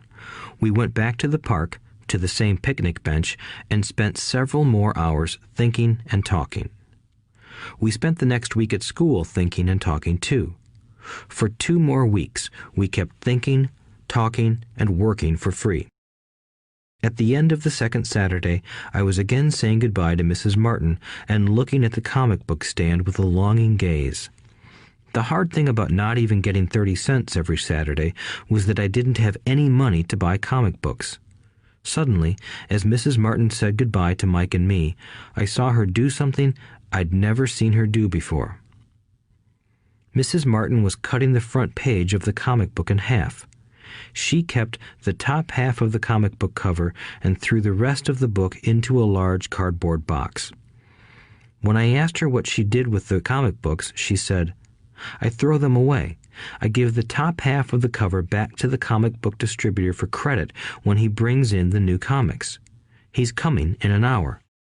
Mike and I waited for an hour. Soon the distributor arrived, and I asked him if we could have the comic books. To my delight, he said, "You can have them if you work for this store and do not resell them." Remember our old business partnership? Well, Mike and I revived it. Using a spare room in Mike's basement, we began piling hundreds of comic books in that room. Soon, our comic book library was open to the public. We hired Mike's younger sister, who loved to study, to be head librarian. She charged each child 10 cents admission to the library, which was open from 2:30 p.m. to 4:30 p.m. every day after school. The customers, the children of the neighborhood, could read as many comics as they wanted in 2 hours. It was a bargain for them since a comic cost 10 cents each, and they could read 5 or 6 in 2 hours. Mike's sister would check the kids as they left to make sure they weren't borrowing any comic books. She also kept the books, logging in how many kids showed up each day, who they were, and any comments they might have. Mike and I averaged $9.50 per week over a 3-month period. We paid his sister $1 a week and allowed her to read the comics for free, which she rarely did since she was always studying. Mike and I kept our agreement by working in the store every Saturday and collecting all the comic books from the different stores. We kept our agreement to the distributor by not selling any comic books. We burned them once they got too tattered. We tried opening a branch office, but we could never quite find someone as trustworthy and dedicated as Mike's sister. At an early age, we found out how hard it was to find good staff. 3 months after the library first opened, a fight broke out in the room. Some bullies from another neighborhood pushed their way in, and Mike's dad suggested we shut down the business. So our comic book business shut down, and we stopped working on Saturdays at the convenience store. But Rich Dad was excited because he had new things he wanted to teach us. He was happy because we had learned our first lessons so well. We learned to make money work for us. By not getting paid for our work at the store, we were forced to use our imaginations to identify an opportunity to make money. By starting our own business, the comic book library, we were in control of our own finances, not dependent on an employer. The best part was that our business generated money for us even when we weren't physically there. Our money worked for us. Instead of paying us money, Rich Dad had given us so much more. Chapter 2. Lesson 2. Why teach financial literacy? It's not how much money you make, it's how much money you keep. In 1990, Mike took over his father's empire and is, in fact, doing a better job than his dad did. We see each other once or twice a year on the golf course. He and his wife are wealthier than you can imagine. Rich Dad's empire is in great hands, and Mike is now grooming his son to take his place, as his dad had groomed us. In 1994, I retired at the age of 47, and my wife Kim was 37. Retirement does not mean not working. For us, it means that, barring unforeseen cataclysmic changes, we can work or not work, and our wealth grows automatically, staying ahead of inflation. Our assets are large enough to grow by themselves. It's like planting a tree. You water it for years, and then one day it doesn't need you anymore. Its roots are implanted deep enough. Then the tree provides shade for your enjoyment. Mike chose to run the empire, and I chose to retire. Whenever I speak to groups of people, they often ask what I would recommend that they do. How do I get started? Is there a book you would recommend? What should I do to prepare my children? What is your secret to success? How do I make millions? Whenever I hear one of these questions, I'm reminded of the following story. The Richest Businessmen. In 1923, a group of our greatest leaders and richest businessmen held a meeting at the Edgewater Beach Hotel in Chicago. Among them were Charles Schwab, head of the largest independent steel company; Samuel Insull, president of the world's largest utility; Howard Hobson, head of the largest gas company; Ivar Kruger, president of International Match Company, one of the world's largest companies at that time; Leon Fraser, president of the Bank of International Settlements; Richard Whitney, president of the New York Stock Exchange; Arthur Cotton and Jesse Livermore, two of the biggest stock speculators; and Albert Fall, a member of President Harding's cabinet. 25 years later, 9 of these titans ended their lives as follows. Schwab died penniless after living for 5 years on borrowed money. Insull died broke in a foreign land, and Kruger and Cotton also died broke. Hobson went insane. Whitney and Albert Fall were released from prison, and Fraser and Livermore committed suicide. I doubt if anyone can say what really happened to these men. If you look at the date, 1923, it was just before the 1929 market crash and the Great Depression, which I suspect had a great impact on these men and their lives. The point is this. Today, we live in times of greater and faster change than these men did. I suspect there will be many booms and busts in the coming years that will parallel the ups and downs these men faced. I am concerned that too many people are too focused on money and not on their greatest wealth, their education. If people are prepared to be flexible, keep an open mind, and learn, they will grow richer and richer despite tough changes.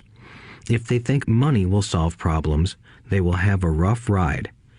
Intelligence solves problems and produces money. Money without financial intelligence is money soon gone. Most people fail to realize that in life, it's not how much money you make, it's how much money you keep. We've all heard stories of lottery winners who are poor, then suddenly rich, and then poor again. They win millions, yet are soon back where they started. Or stories of professional athletes who at the age of 24 are earning millions, but are sleeping under a bridge 10 years later. I remember a story of a young basketball player who a year ago had millions. Today, at just 29, he claims his friends, attorney, and accountant took his money, and he was forced to work at a car wash for minimum wage.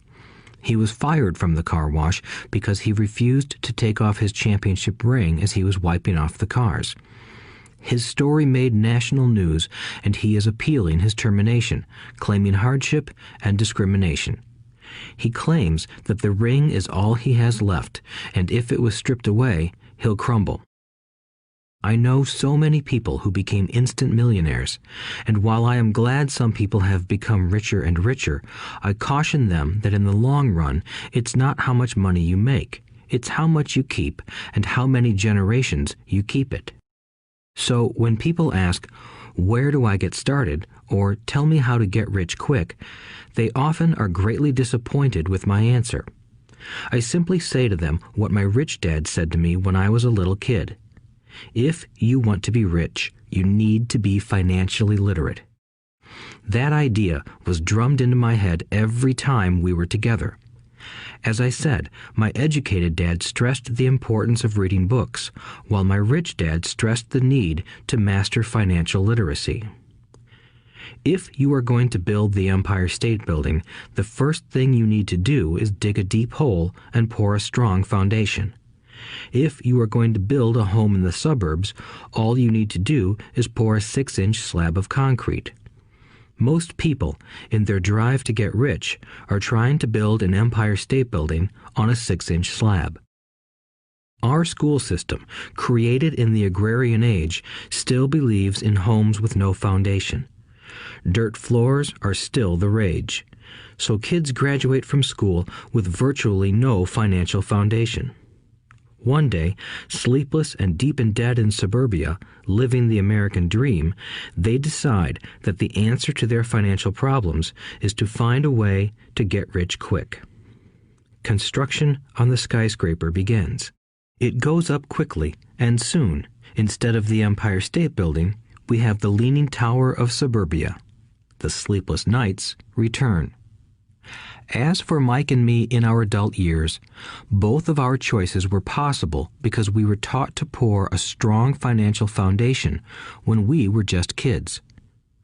Accounting is possibly the most confusing, boring subject in the world, but if you want to be rich long term, it could be the most important subject. For Rich Dad, the question was how to take a boring and confusing subject and teach it to kids. The answer he found was to make it simple by teaching it in pictures. My rich dad poured a strong financial foundation for Mike and me.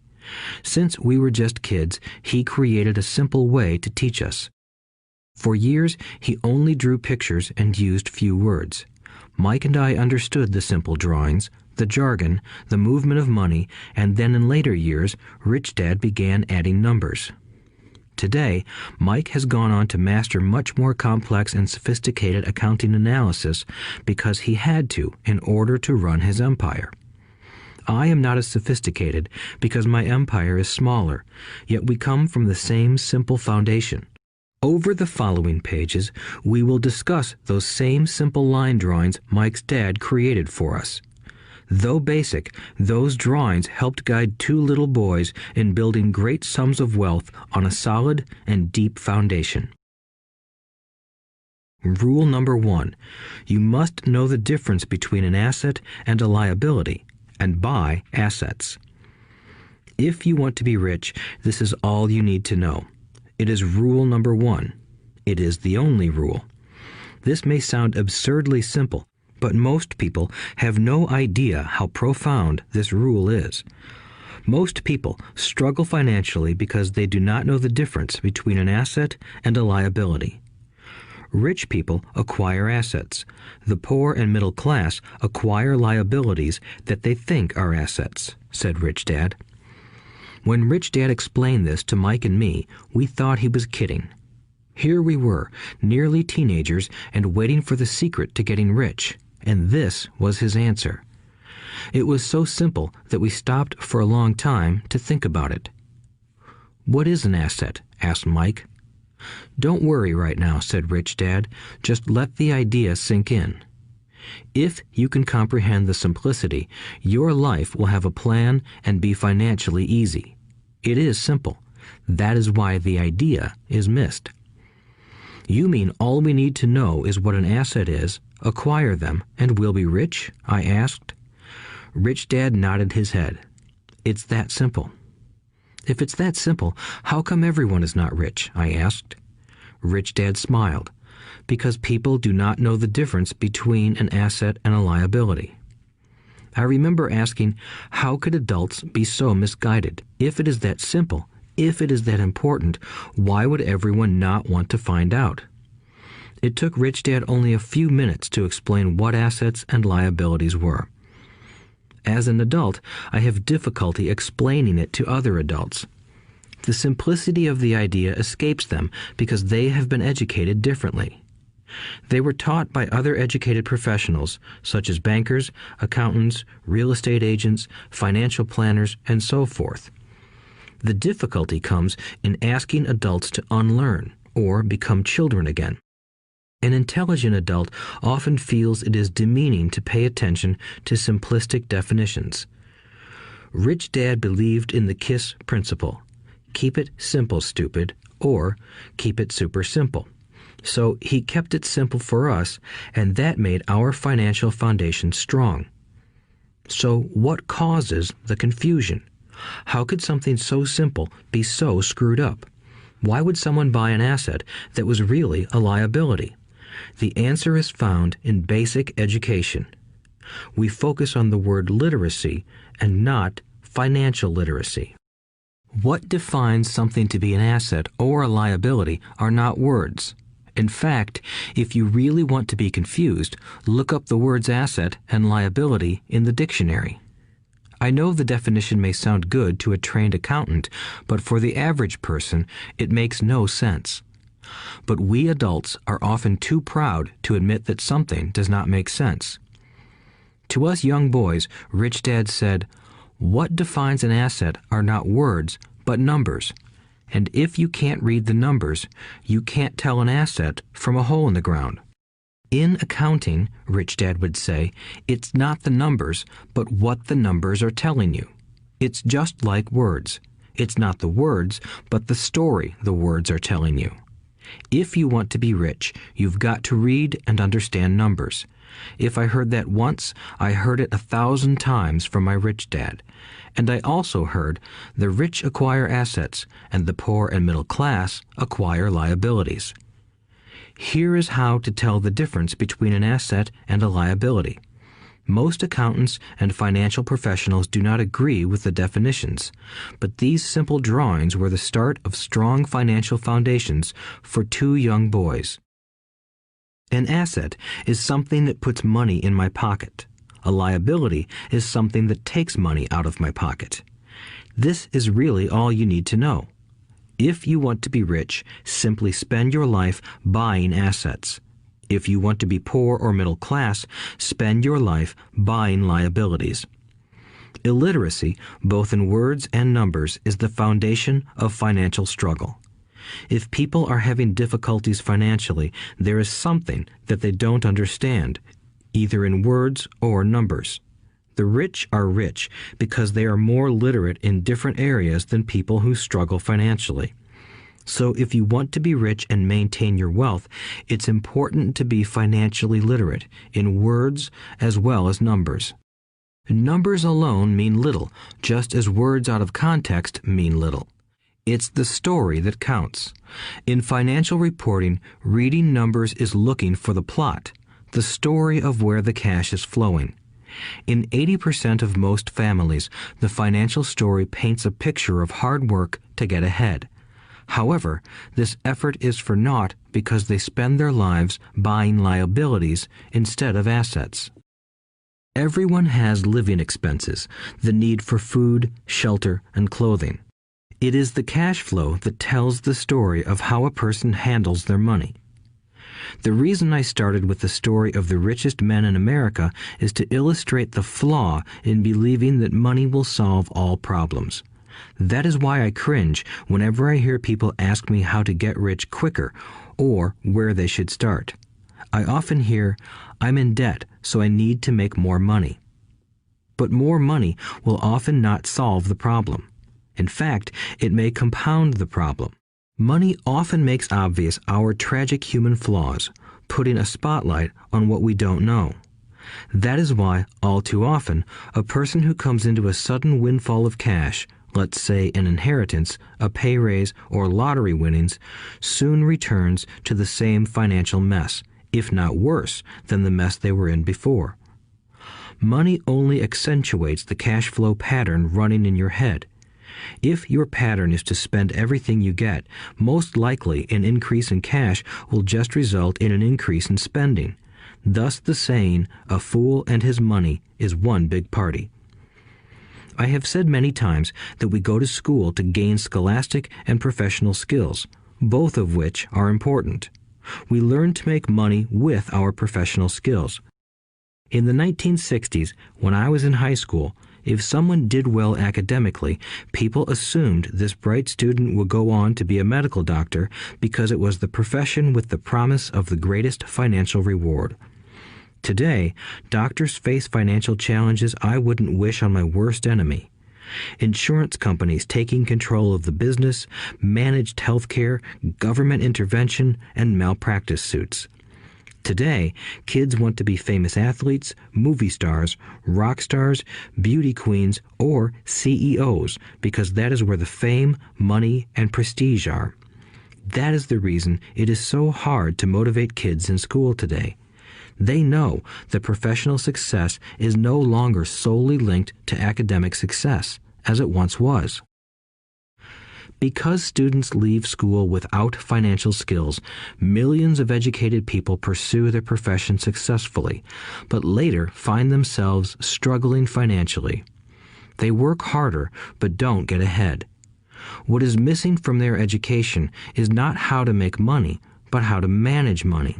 It's called financial aptitude, what you do with the money once you make it, how to keep people from taking it from you, how to keep it longer, and how to make that money work hard for you.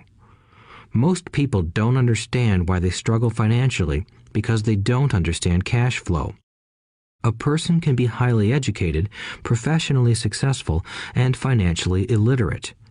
These people often work harder than they need to because they learned how to work hard, but not how to have their money work hard for them.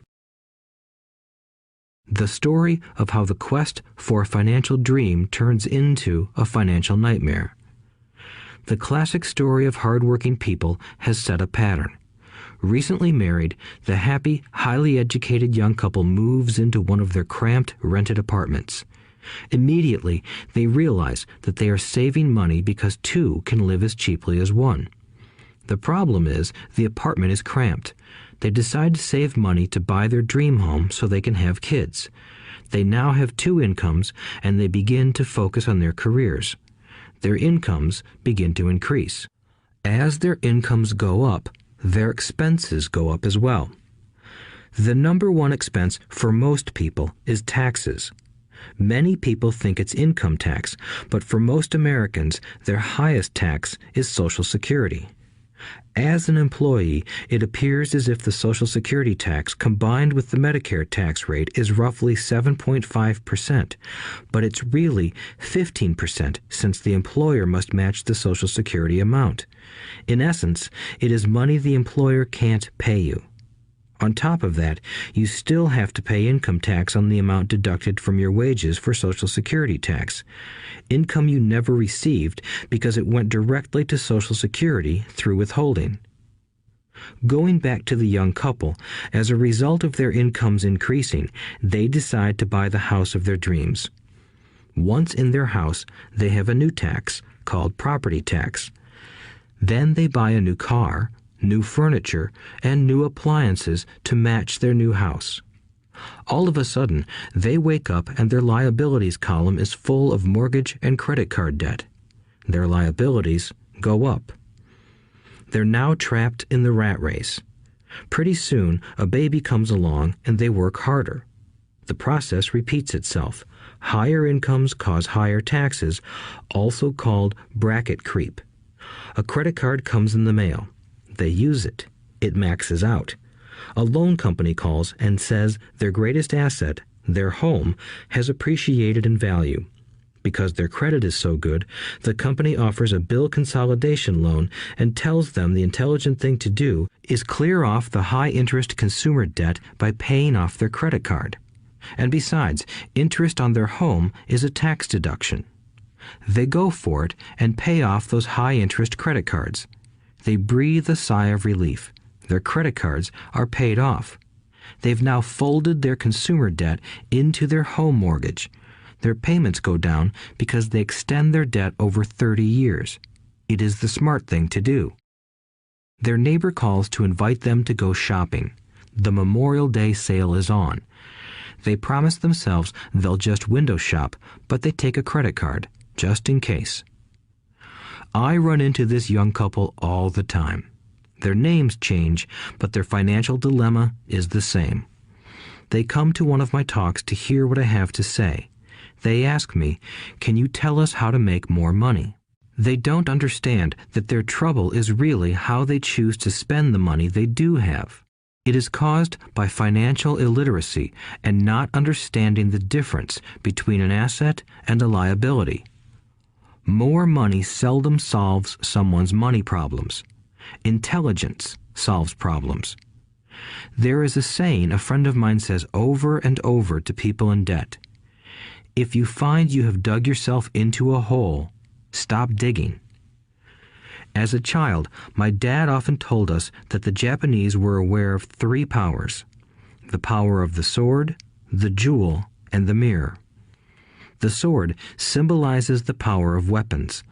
America has spent trillions of dollars on weapons, and because of this is a powerful military presence in the world. The jewel symbolizes the power of money. There is some degree of truth to the saying, "Remember the golden rule. He who has the gold makes the rules." The mirror symbolizes the power of self-knowledge. This self-knowledge, according to Japanese legend, was the most treasured of the 3. All too often, the poor and middle class allow the power of money to control them. By simply getting up and working harder, failing to ask themselves if what they do makes sense, they shoot themselves in the foot as they leave for work every morning. By not fully understanding money, the vast majority of people allow its awesome power to control them. If they used the power of the mirror, they would have asked themselves, "Does this make sense?" All too often, instead of trusting their inner wisdom, that genius inside, most people follow the crowd. They do things because everybody else does them. They conform rather than question. Often, they mindlessly repeat what they have been told. Diversify. Your home is an asset. Your home is your biggest investment. You get a tax break for going into greater debt. Get a safe job. Don't make mistakes. Don't take risks. It is said that the fear of public speaking is a fear greater than death for most people. According to psychiatrists, the fear of public speaking is caused by the fear of ostracism, the fear of standing out, the fear of criticism, the fear of ridicule, and the fear of being an outcast. The fear of being different prevents most people from seeking new ways to solve their problems. That is why my educated dad said the Japanese valued the power of the mirror the most, for it is only when we look into it that we find truth. Fear is the main reason that people say, "Play it safe." That goes for anything, be it sports, relationships, careers, or money. It is that same fear, the fear of ostracism, that causes people to conform to, and not question, commonly accepted opinions or popular trends. Your home is an asset. Get a bill consolidation loan and get out of debt. Work harder. It's a promotion. Someday I'll be a vice president. Save money. When I get a raise, I'll buy us a bigger house. Mutual funds are safe. Many financial problems are caused by trying to keep up with the Joneses. Occasionally, we all need to look in the mirror and be true to our inner wisdom rather than our fears. By the time Mike and I were 16 years old, we began to have problems in school. We were not bad kids. We just began to separate from the crowd. We worked for Mike's dad after school and on weekends. Mike and I often spent hours after work just sitting at a table with his dad while he held meetings with his bankers, attorneys, accountants, brokers, investors, managers, and employees. Here was a man who had left school at 13, who was now directing, instructing, ordering, and asking questions of educated people. They came at his beck and call and cringed when he didn't approve of them. Here was a man who had not gone along with the crowd. He was a man who did his own thinking and detested the words, "We have to do it this way because that's the way everyone else does it." He also hated the word can't.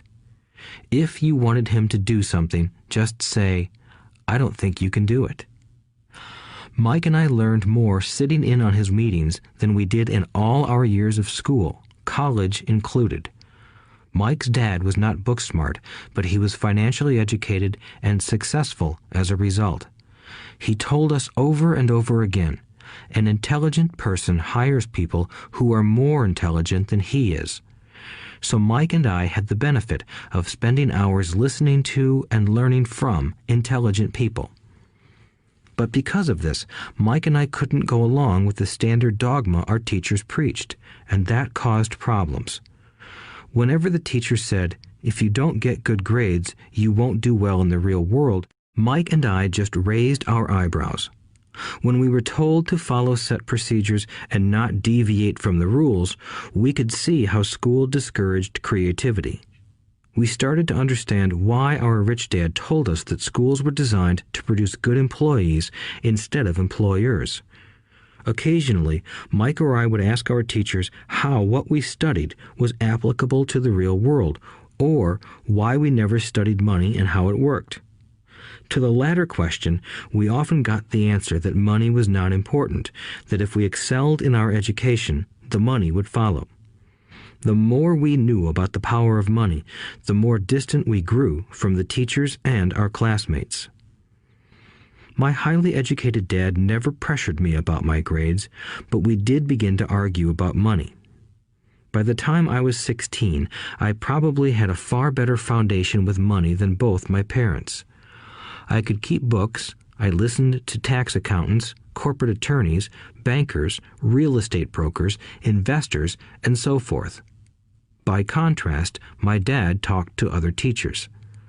One day, my dad told me that our home was his greatest investment. A not-too-pleasant argument took place when I showed him why I thought a house was not a good investment. I showed him the ancillary expenses that went along with owning the home. A bigger home meant bigger expenses, and the cash flow kept going out through the expense column. Today, people still challenge me on the idea of a house not being an asset. I know that for many people, it is their dream as well as their largest investment. And owning your own home is better than nothing. I simply offer an alternative way of looking at this popular dogma. If my wife and I were to buy a bigger, flashier house, we realize it wouldn't be an asset. It would be a liability since it would take money out of our pocket. So here is the argument I put forth. I really don't expect most people to agree with it because your home is an emotional thing, and when it comes to money, high emotions tend to lower financial intelligence. I know from personal experience that money has a way of making every decision emotional. 1. When it comes to houses, most people work all their lives paying for a home they never own. In other words, most people buy a new house every few years, each time incurring a new 30-year loan to pay off the previous one. 2. Even though people receive a tax deduction for interest on mortgage payments, they pay for all their other expenses with after-tax dollars, even after they pay off their mortgage. 3. My wife's parents were shocked when the property taxes on their home increased to $1,000 a month. This was after they had retired, so the increase put a strain on their retirement budget and they felt forced to move. 4. Houses do not always go up in value. I have friends who owe $1 million for a home that today would sell for far less. 5. The greatest losses of all are those from missed opportunities. If all your money is tied up in your house, you may be forced to work harder because your money continues blowing out of the expense column instead of adding to the asset column, the classic middle-class cash flow pattern.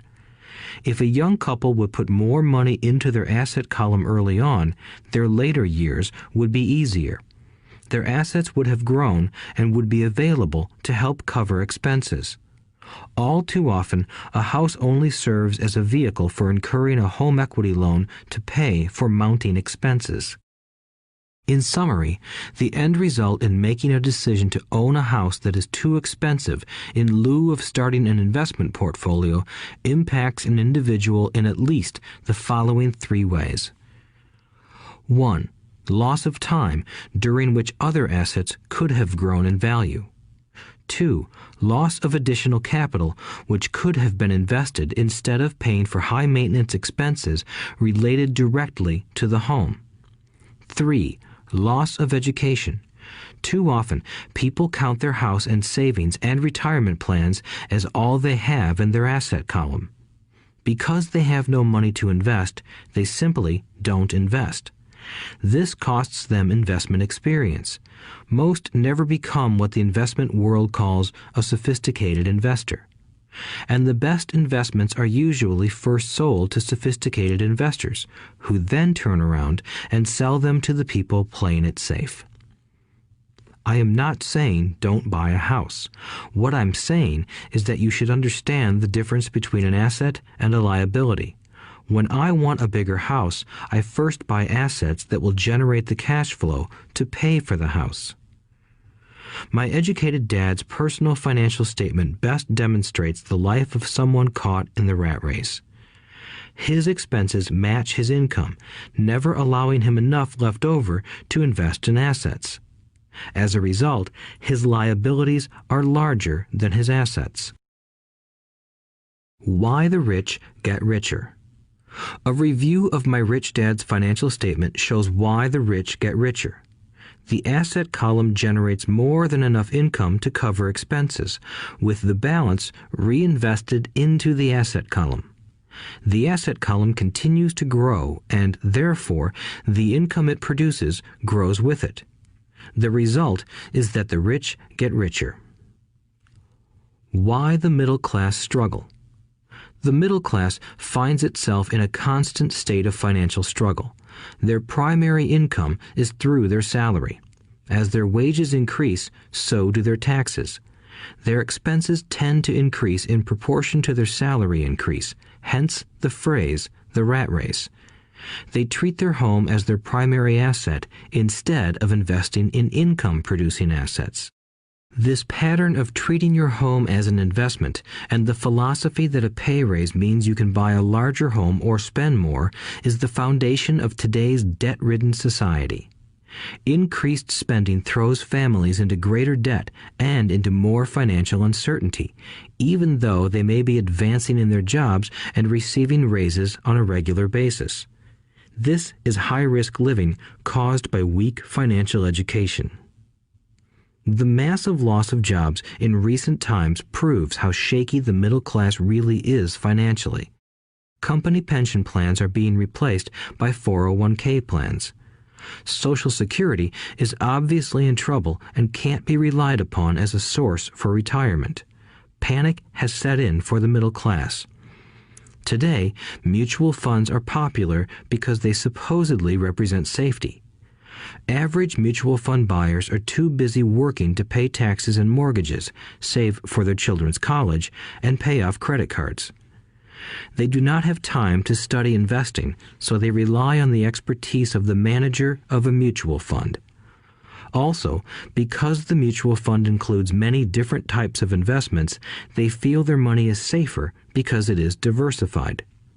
This educated middle class subscribes to the dogma put out by mutual fund brokers and financial planners. Play it safe, avoid risk. The real tragedy is that the lack of early financial education is what creates the risk faced by average middle class people. The reason they have to play it safe is because their financial positions are tenuous at best. Their balance sheets are not balanced. Instead, they are loaded with liabilities and have no real assets that generate income. Typically, their only source of income is their paycheck. Their livelihood becomes entirely dependent on their employer. So when genuine deals of a lifetime come along, these people can't take advantage of them because they are working so hard, are taxed to the max, and are loaded with debt. As I said at the start of this section, the most important rule is to know the difference between an asset and a liability. Once you understand the difference, concentrate your efforts on buying income-generating assets. That's the best way to get started on a path to becoming rich. Keep doing that and your asset column will grow. Keep liabilities and expenses down so more money is available to continue pouring into the asset column. Soon, the asset base will be so deep that you can afford to look at more speculative investments. Investments that may have returns of 100% to infinity. $5,000 investments that are soon turned into $1 million or more. Investments that the middle class calls too risky. The investment is not risky for the financially literate. As an employee who is also a homeowner, your working efforts are generally as follows. 1. You work for the company. Employees make their business owner or the shareholders rich, not themselves. Your efforts and success will help provide for the owner's success and retirement. 2. You work for the government. The government takes its share from your paycheck before you even see it. By working harder, you simply increase the amount of taxes taken by the government.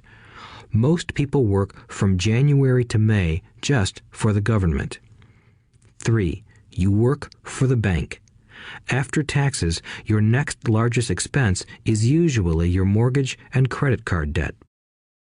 The problem with simply working harder is that each of these 3 levels takes a greater share of your increased efforts.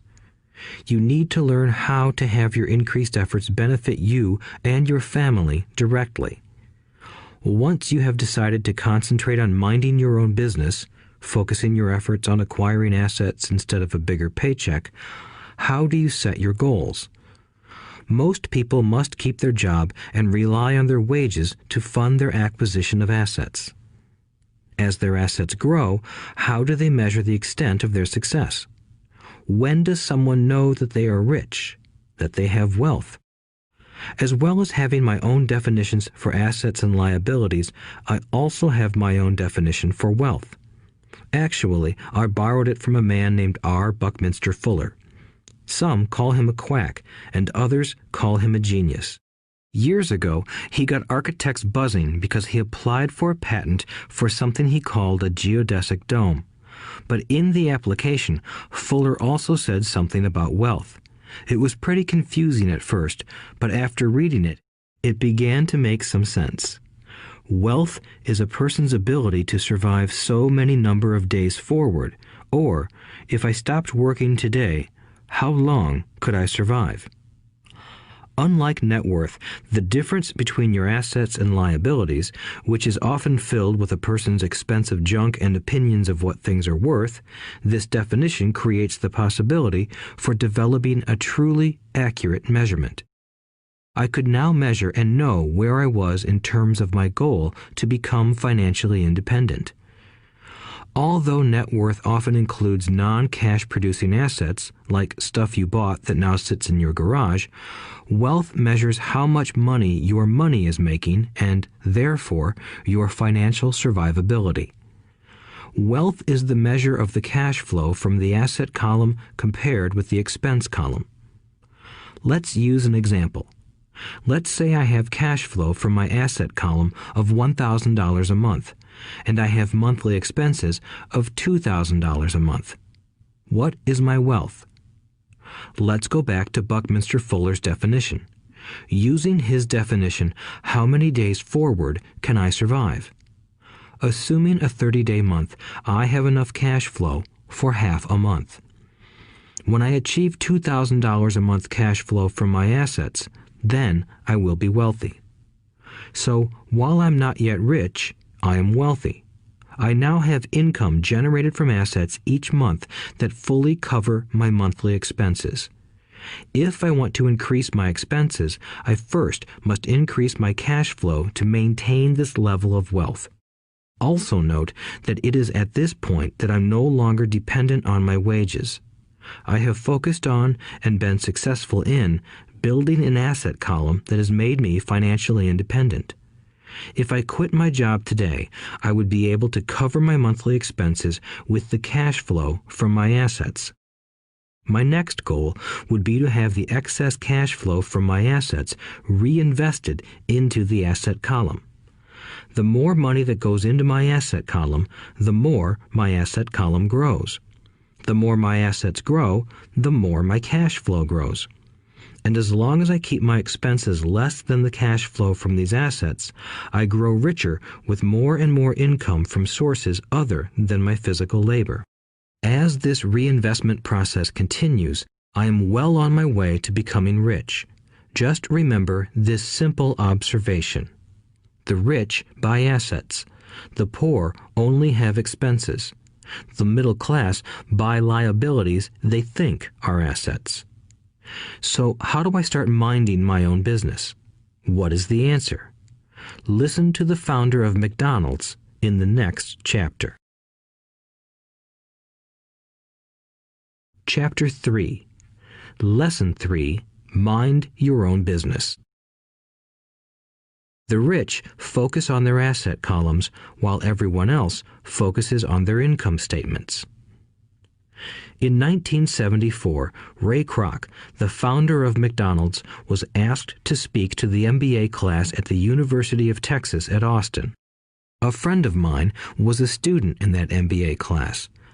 After a powerful and inspiring talk, the class adjourned and the students asked Ray if he would join them at their favorite hangout to have a few beers. Ray graciously accepted. "What business am I in?" Ray asked once the group had all their beers in hand. Everyone laughed, my friend said. Most of the MBA students thought Ray was just fooling around. No one answered, so Ray asked again. "What business do you think I'm in?" The students laughed again, and finally one brave soul yelled out, "Ray, who in the world doesn't know that you're in the hamburger business?" Ray chuckled. "That's what I thought you would say." He paused and then quickly added, "Ladies and gentlemen, I'm not in the hamburger business. My business is real estate." As my friend tells the story, Ray spent a good amount of time explaining his viewpoint.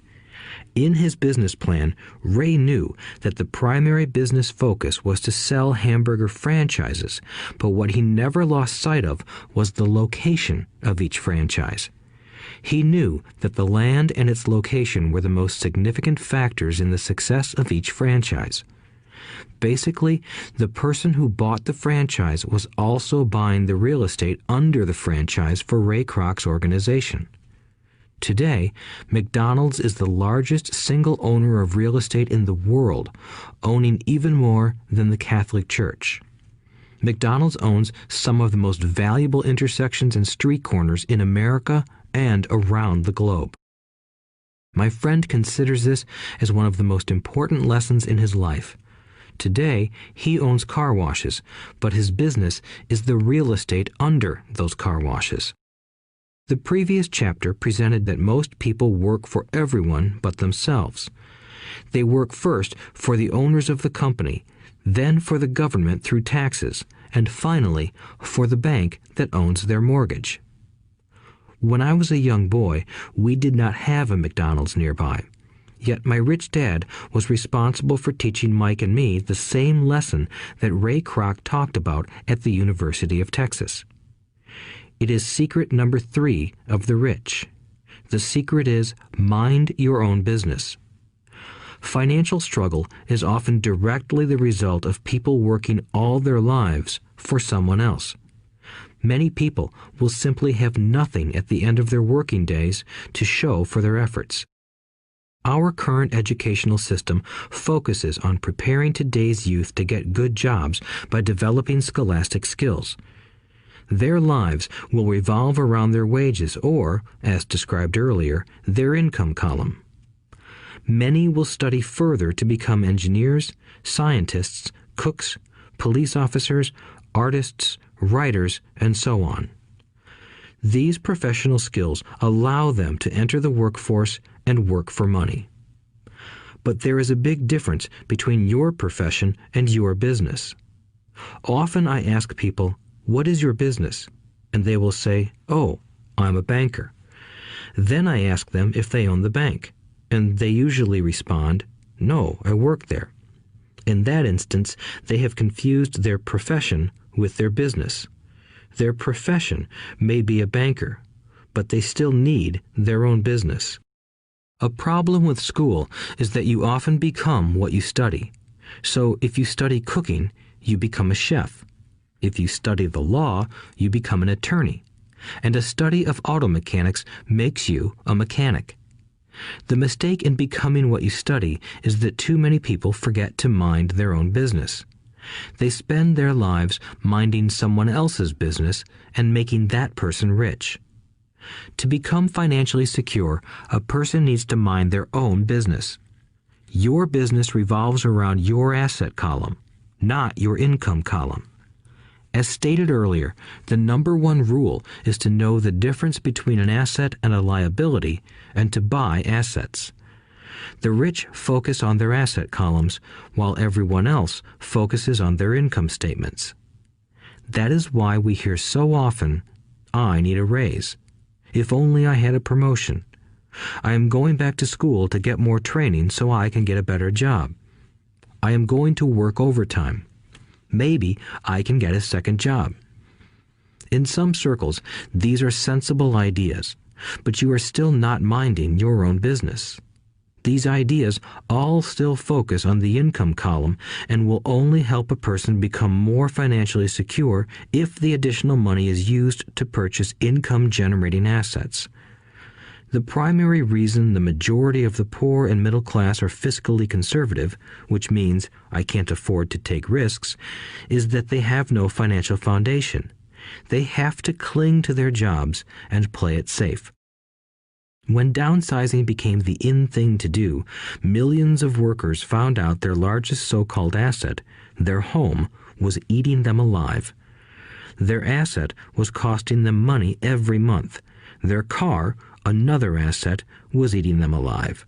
The golf clubs in the garage that cost $1,000 were not worth $1,000 anymore. Without job security, they had nothing to fall back on. What they thought were assets could not help them survive in a time of financial crisis. I assume most of us have filled out a credit application to buy a house or a car. It's always interesting to look at the net worth section because of what accepted banking and accounting practices allow a person to count as assets. One day when I wanted a loan, my financial position did not look too good. So I added my new golf clubs, my art collection, books, electronics, Armani suits, wristwatches, shoes, and other personal effects to boost the number in the asset column. But I was turned down because I had too much investment real estate. The loan committee didn't like that I made so much money from rent. They wanted to know why I did not have a normal job with a salary. They did not question the Armani suits, golf clubs, or art collection. Life is sometimes tough when you do not fit the standard profile. I cringe every time I hear someone say to me that their net worth is $1 million or $100,000 or whatever. One of the main reasons net worth is not accurate is simply because the moment you begin selling your assets, you are taxed for any gains. So many people have put themselves in deep financial trouble when they run short of income. To raise cash, they sell their assets, but their personal assets can generally be sold for only a fraction of the value that is listed on their personal balance sheet. Or, if there is a gain on the sale of the assets, they are taxed on the gain. So again, the government takes its share, thus reducing the amount available to help them out of debt. That is why I say someone's net worth is often worth less than they think. Start minding your own business. Keep your daytime job, but start buying real assets, not liabilities or personal effects that have no real value once you get them home. A new car loses nearly 25% of the price you pay for it the moment you drive it off the lot. It is not a true asset even if your banker lets you list it as one. My $400 new titanium driver was worth $150 the moment I teed off. Keep expenses low, reduce liabilities, and diligently build a base of solid assets.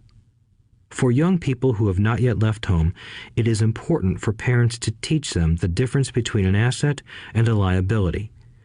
Get them to start building a solid asset column before they leave home, get married, buy a house, have kids, and get stuck in a risky financial position, clinging to a job and buying everything on credit.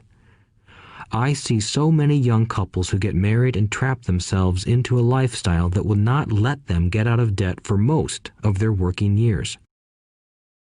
For many people, just as the last child leaves home, the parents realize they have not adequately prepared for retirement and they begin to scramble to put some money away. Then their own parents become ill and they find themselves with new responsibilities. So what kind of assets am I suggesting that you or your children acquire? In my world, real assets fall into the following categories. Businesses that do not require my presence. I own them, but they are managed or run by other people. If I have to work there, it's not a business. It becomes my job. Stocks, bonds, income-generating real estate, notes, IOUs, royalties from intellectual property such as music, scripts, and patents. Anything else that has value, produces income, or appreciates, and has a ready market.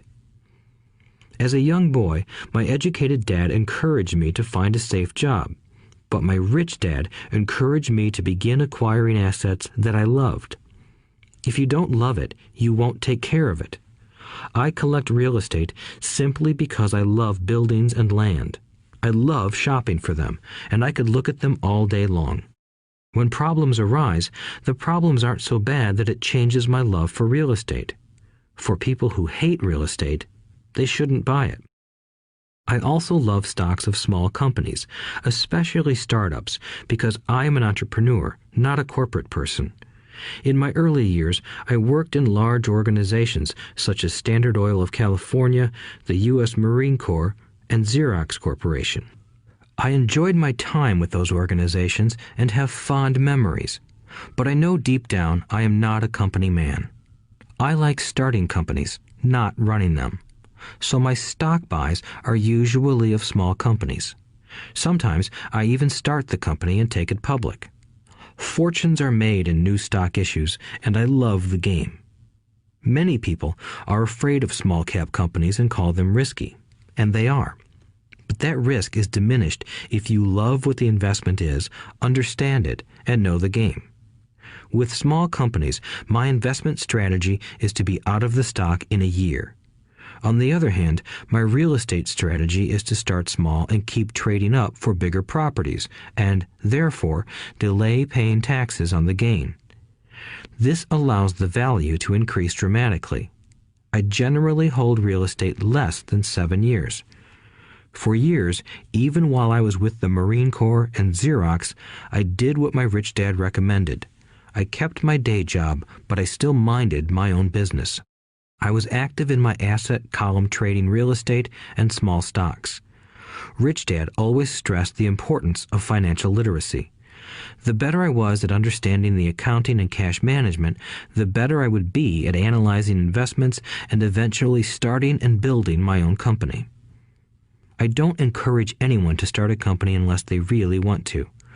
Knowing what I know about running a company, I wouldn't wish that task on anyone. There are times when people can't find employment and starting a company seems like the best solution. But the odds are against success. 9 out of 10 companies fail in 5 years. Of those that survive the first 5 years, 9 out of every 10 of those eventually fail as well. So only if you really have the desire to own your own company do I recommend it. Otherwise, keep your day job and mind your own business. When I say mind your own business, I mean to build and keep your asset column strong. Once a dollar goes into it, never let it come out. Think of it this way. Once a dollar goes into your asset column, it becomes your employee. The best thing about money is that it works 24 hours a day and can work for generations. Keep your day job, be a great hard-working employee, but keep building that asset column. As your cash flow grows, you can indulge in some luxuries. An important distinction is that rich people buy luxuries last, while the poor and middle class tend to buy luxuries first. The poor and the middle class often buy luxury items like big houses, diamonds, furs, jewelry, or boats because they want to look rich. They look rich, but in reality they just get deeper in debt on credit. The old money people, the long-term rich, build their asset column first. Then the income generated from the asset column buys their luxuries. The poor and middle class buy luxuries with their own sweat, blood, and children's inheritance. A true luxury is a reward for investing in and developing a real asset. For example, when my wife Kim and I had extra money coming from our apartment houses, she went out and bought her Mercedes. It didn't take any extra work or risk on her part because the apartment house bought the car. She did, however, have to wait 4 years while the real estate investment portfolio grew and began generating enough extra cash flow to pay for the car. But the luxury, the Mercedes, was a true reward because she proved she knew how to grow her asset column. That car now means a lot more to her than simply another pretty car. It means she used her financial intelligence to afford it. Instead, most people impulsively go out and buy a new car or some other luxury on credit.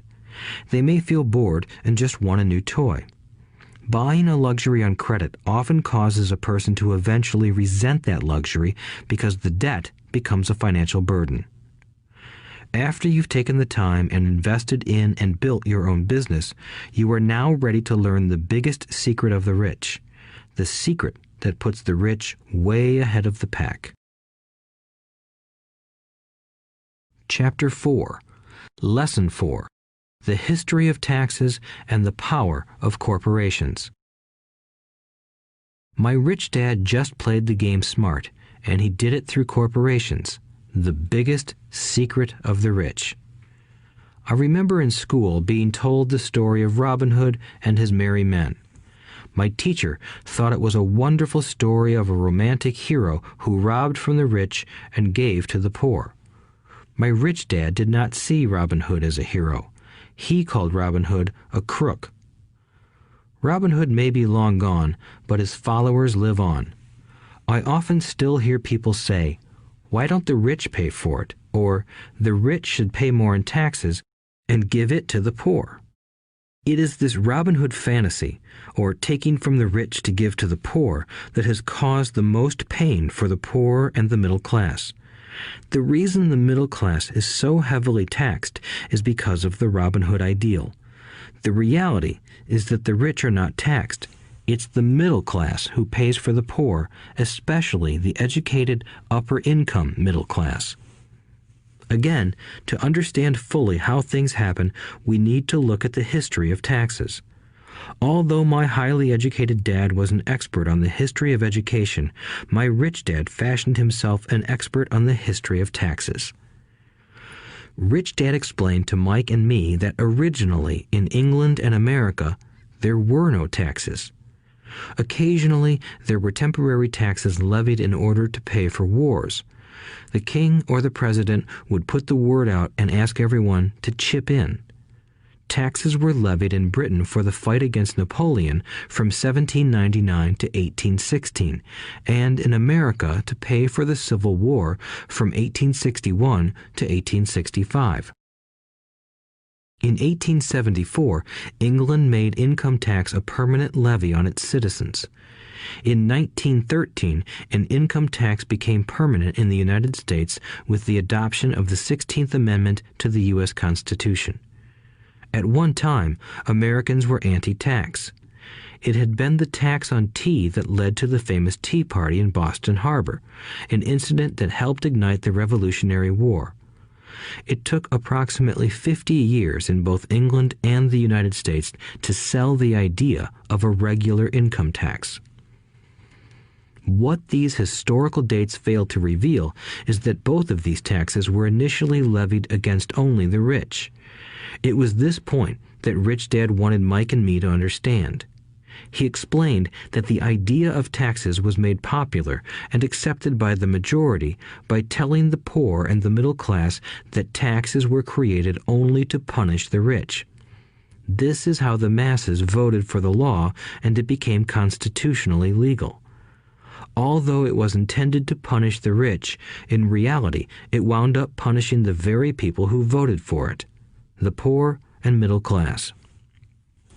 Once government got a taste of money, its appetite grew, said Rich Dad. Your dad and I are exactly opposite. He's a government bureaucrat, and I am a capitalist. We get paid, and our success is measured on opposite behaviors. He gets paid to spend money and hire people. The more he spends and the more people he hires, the larger his organization becomes. In the government, a large organization is a respected organization. On the other hand, within my organization, the fewer people I hire and the less money I spend, the more I am respected by my investors. That's why I don't like government people. They have different objectives than most business people. As the government grows, more and more tax dollars are needed to support it. My educated dad sincerely believed that government should help people.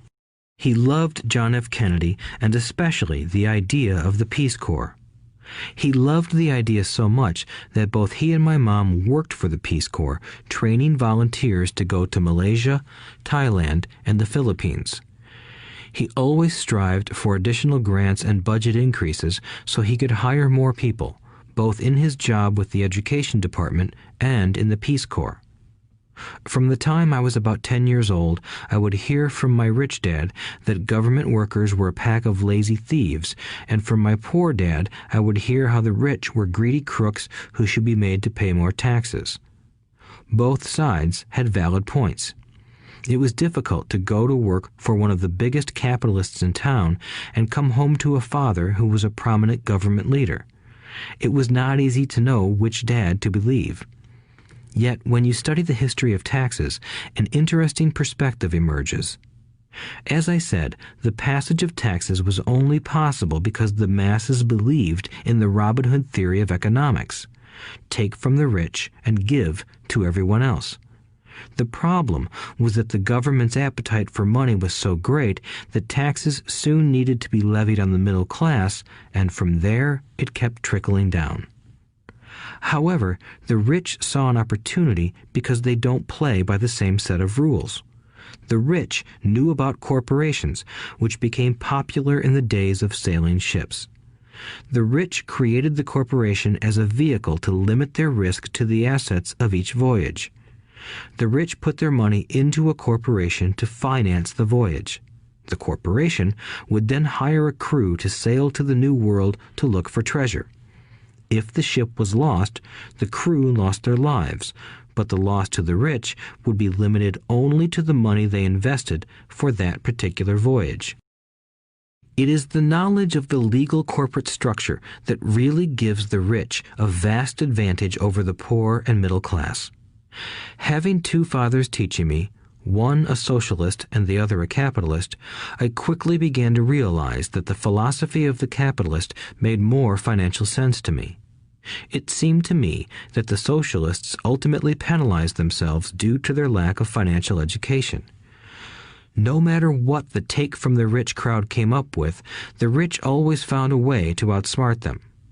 That is how taxes were eventually levied on the middle class. The rich outsmarted the intellectuals solely because they understood the power of money, a subject not taught in schools.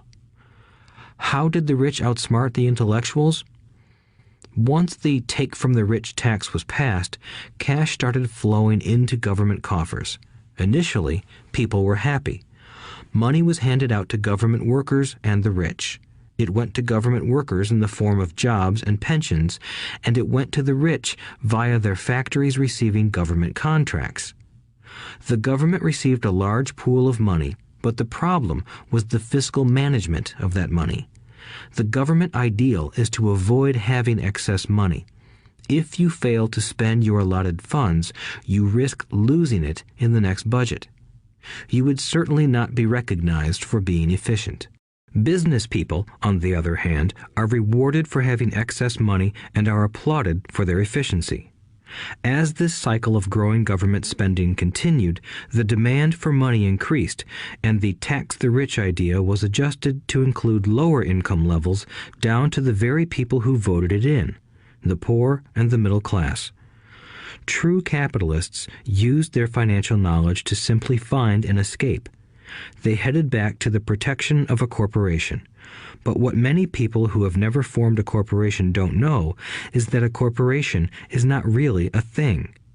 A corporation is merely a file folder with some legal documents in it, sitting in some attorney's office and registered with a state government agency. It's not a big building or a factory or a group of people. A corporation is merely a legal document that creates a legal body without a soul.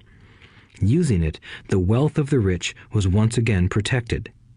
It was popular because the income tax rate of a corporation is less than the individual income tax rates.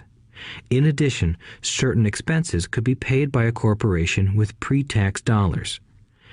This war between the haves and have-nots has raged for hundreds of years. The battle is waged whenever and wherever laws are made, and it will go on forever. The problem is that the people who lose are the uninformed, the ones who get up every day and diligently go to work and pay taxes. If they only understood the way the rich play the game, they could play it too. Then they would be on their way to their own financial independence. This is why I cringe every time I hear a parent advise their children to go to school so they can find a safe, secure job. An employee with a safe, secure job without financial aptitude has no escape. Average Americans today work 5 to 6 months for the government just to cover their taxes. In my opinion, that is simply too long. The harder you work, the more you pay the government. That is why I believe that the idea of take from the rich backfired on the very people who voted it in. Every time people try to punish the rich don't simply comply. They react. They have the money, power, and intent to change things. They don't just sit there and voluntarily pay more taxes. Instead, they search for ways to minimize their tax burden. They hire smart attorneys and accountants and persuade politicians to change laws or create legal loopholes. They use their resources to effect change. The tax code of the United States also allows other ways to reduce taxes. Most of these vehicles are available to anyone, but it is the rich who find them because they are minding their own business. For example, 1031 is jargon for Section 1031 of the Internal Revenue Code, which allows a seller to delay paying taxes on a piece of real estate that is sold for a capital gain through an exchange for a more expensive piece of real estate. Real estate is one investment vehicle that has a great tax advantage. As long as you keep trading up in value, you will not be taxed on the gains until you liquidate. People who don't take advantage of these legal tax savings are missing a great opportunity to build their asset columns. The poor and middle class don't have the same resources. They sit there and let the government's needles enter their arm and allow the blood donation to begin. Today, I am constantly shocked at the number of people who pay more taxes or take fewer deductions simply because they are afraid of the government. I have friends who have had their businesses shut down and destroyed, only to find out it was a mistake on the part of the government. I realize all that, but the price of working from January to May is a high price to pay for that intimidation. My poor dad never fought back. My rich dad didn't either. He just played the game smarter, and he did it through corporations, the biggest secret of the rich. You may remember the first lesson I learned from my rich dad. I was a little boy of 9 who had to sit and wait for him to choose to talk to me. I sat in his office waiting for him to get to me. He was ignoring me on purpose. He wanted me to recognize his power and to desire to have that power for myself one day. During all the years I studied and learned from him, he always reminded me that knowledge is power. and with money comes great power that requires the right knowledge to keep it and make it multiply. Without that knowledge, the world pushes you around. Rich Dad constantly reminded Mike and me that the biggest bully was not the boss or the supervisor, but the tax man. The tax man will always take more if you let him. The first lesson of having money work for you, as opposed to you working for money, is all about power. If you work for money, you give the power to your employer. If money works for you, you keep the power and control it. Once we had this knowledge of the power of money working for us, he wanted us to be financially smart and not let anyone or anything push us around. If you're ignorant, it's easy to be bullied. If you know what you're talking about, you have a fighting chance. That is why he paid so much for smart tax accountants and attorneys. It was less expensive to pay them than to pay the government. His best lesson to me was, be smart and you won't be pushed around as much. He knew the law because he was a law-abiding citizen and because it was expensive to not know the law. If you know you're right, you're not afraid of fighting back, even if you are taking on Robin Hood and his band of merry men. My highly educated dad always encouraged me to land a good job with a strong corporation. He spoke of the virtues of working your way up the corporate ladder. He didn't understand that, by relying solely on a paycheck from a corporate employer, I would be a docile cow ready for milking. When I told my rich dad of my father's advice, he only chuckled. "Why not own the ladder?" was all he said. As a young boy, I did not understand what Rich Dad meant by owning my own corporation. It was an idea that seemed impossible and intimidating. Although I was excited by the idea, my inexperience wouldn't let me envision the possibility that grown-ups would someday work for a company I would own. The point is that, if not for my rich dad, I would have probably followed my educated dad's advice. It was merely the occasional reminder of my rich dad that kept the idea of owning my own corporation alive and kept me on a different path. By the time I was 15 or 16, I knew I wasn't going to continue down the path my educated dad recommended. I didn't know how I was going to do it, but I was determined not to head in the direction most of my classmates were heading. That decision changed my life. It was not until my mid-20s that my rich dad's advice began to make more sense to me. I was just out of the Marine Corps and working for Xerox. I was making a lot of money, but every time I looked at my paycheck, I was disappointed. The deductions were so large, and the more I worked, the greater they became. As I became more successful, my bosses talked about promotions and raises. It was flattering, but I could hear my rich dad asking in my ear, "Who are you working for? Who are you making rich?" In 1974, while still an employee for Xerox, I formed my first corporation and began minding my own business. There were already a few assets in my asset column, but now I was determined to focus on making it bigger. Those paychecks, with all the deductions, made all the years of my rich dad's advice make total sense.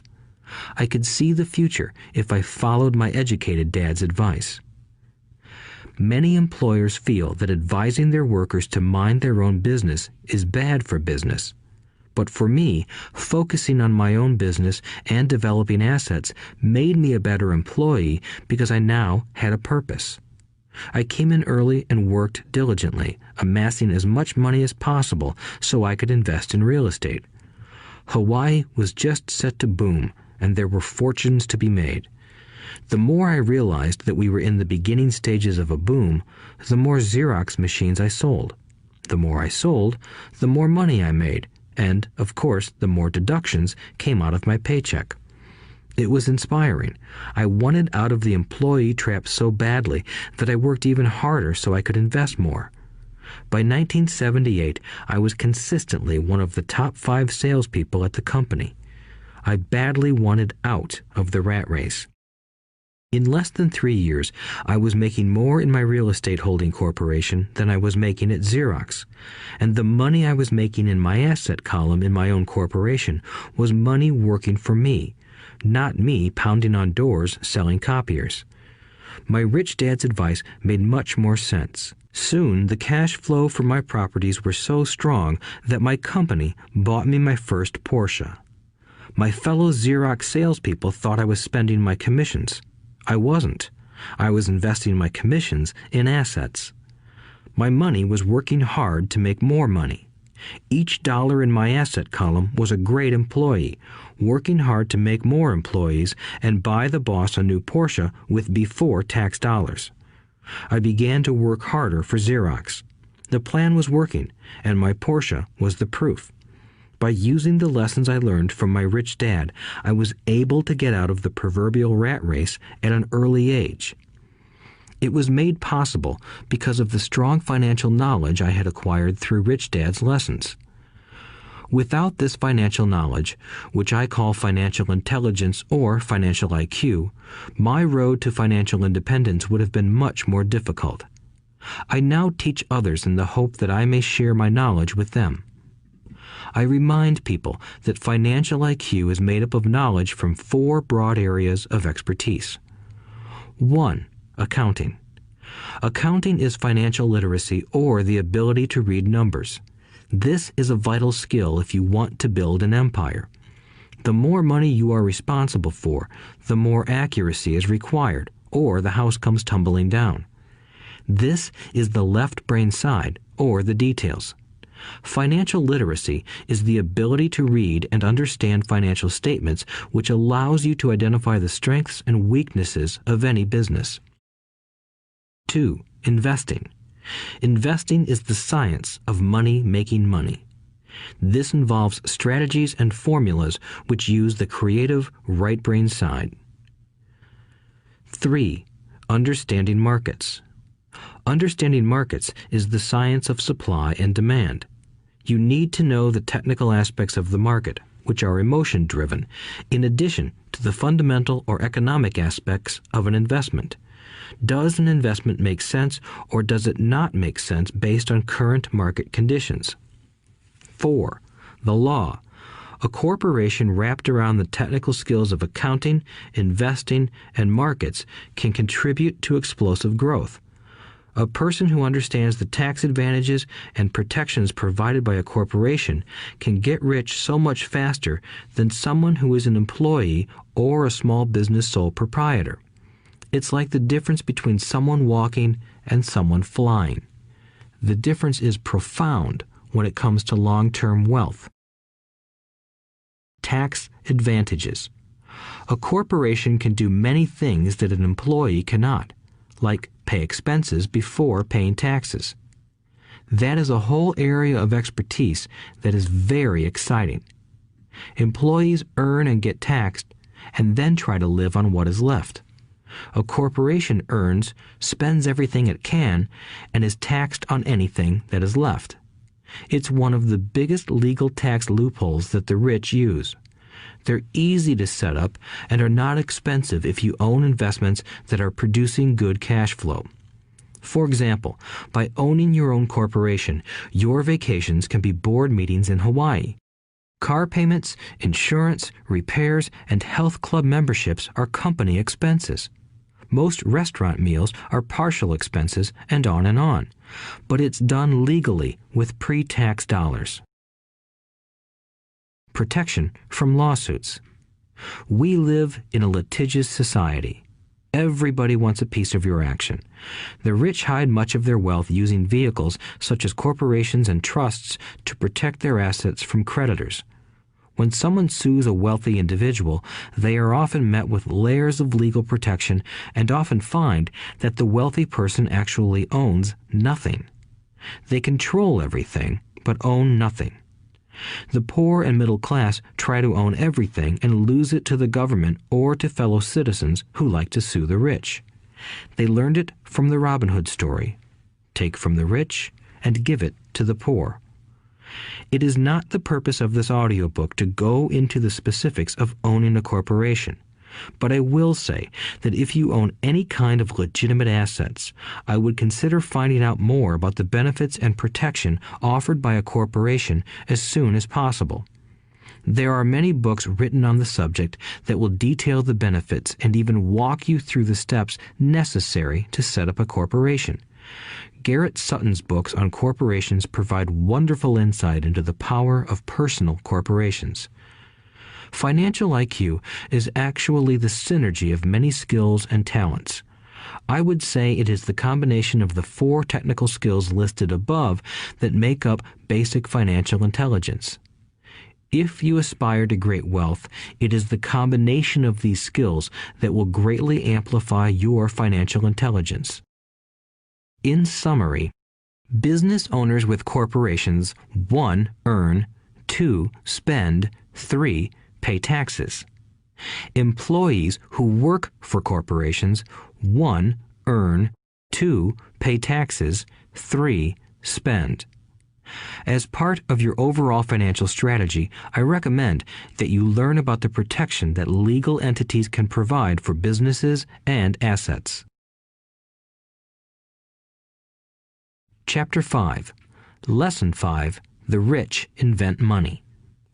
Often in the real world, it's not the smart who get ahead, but the bold.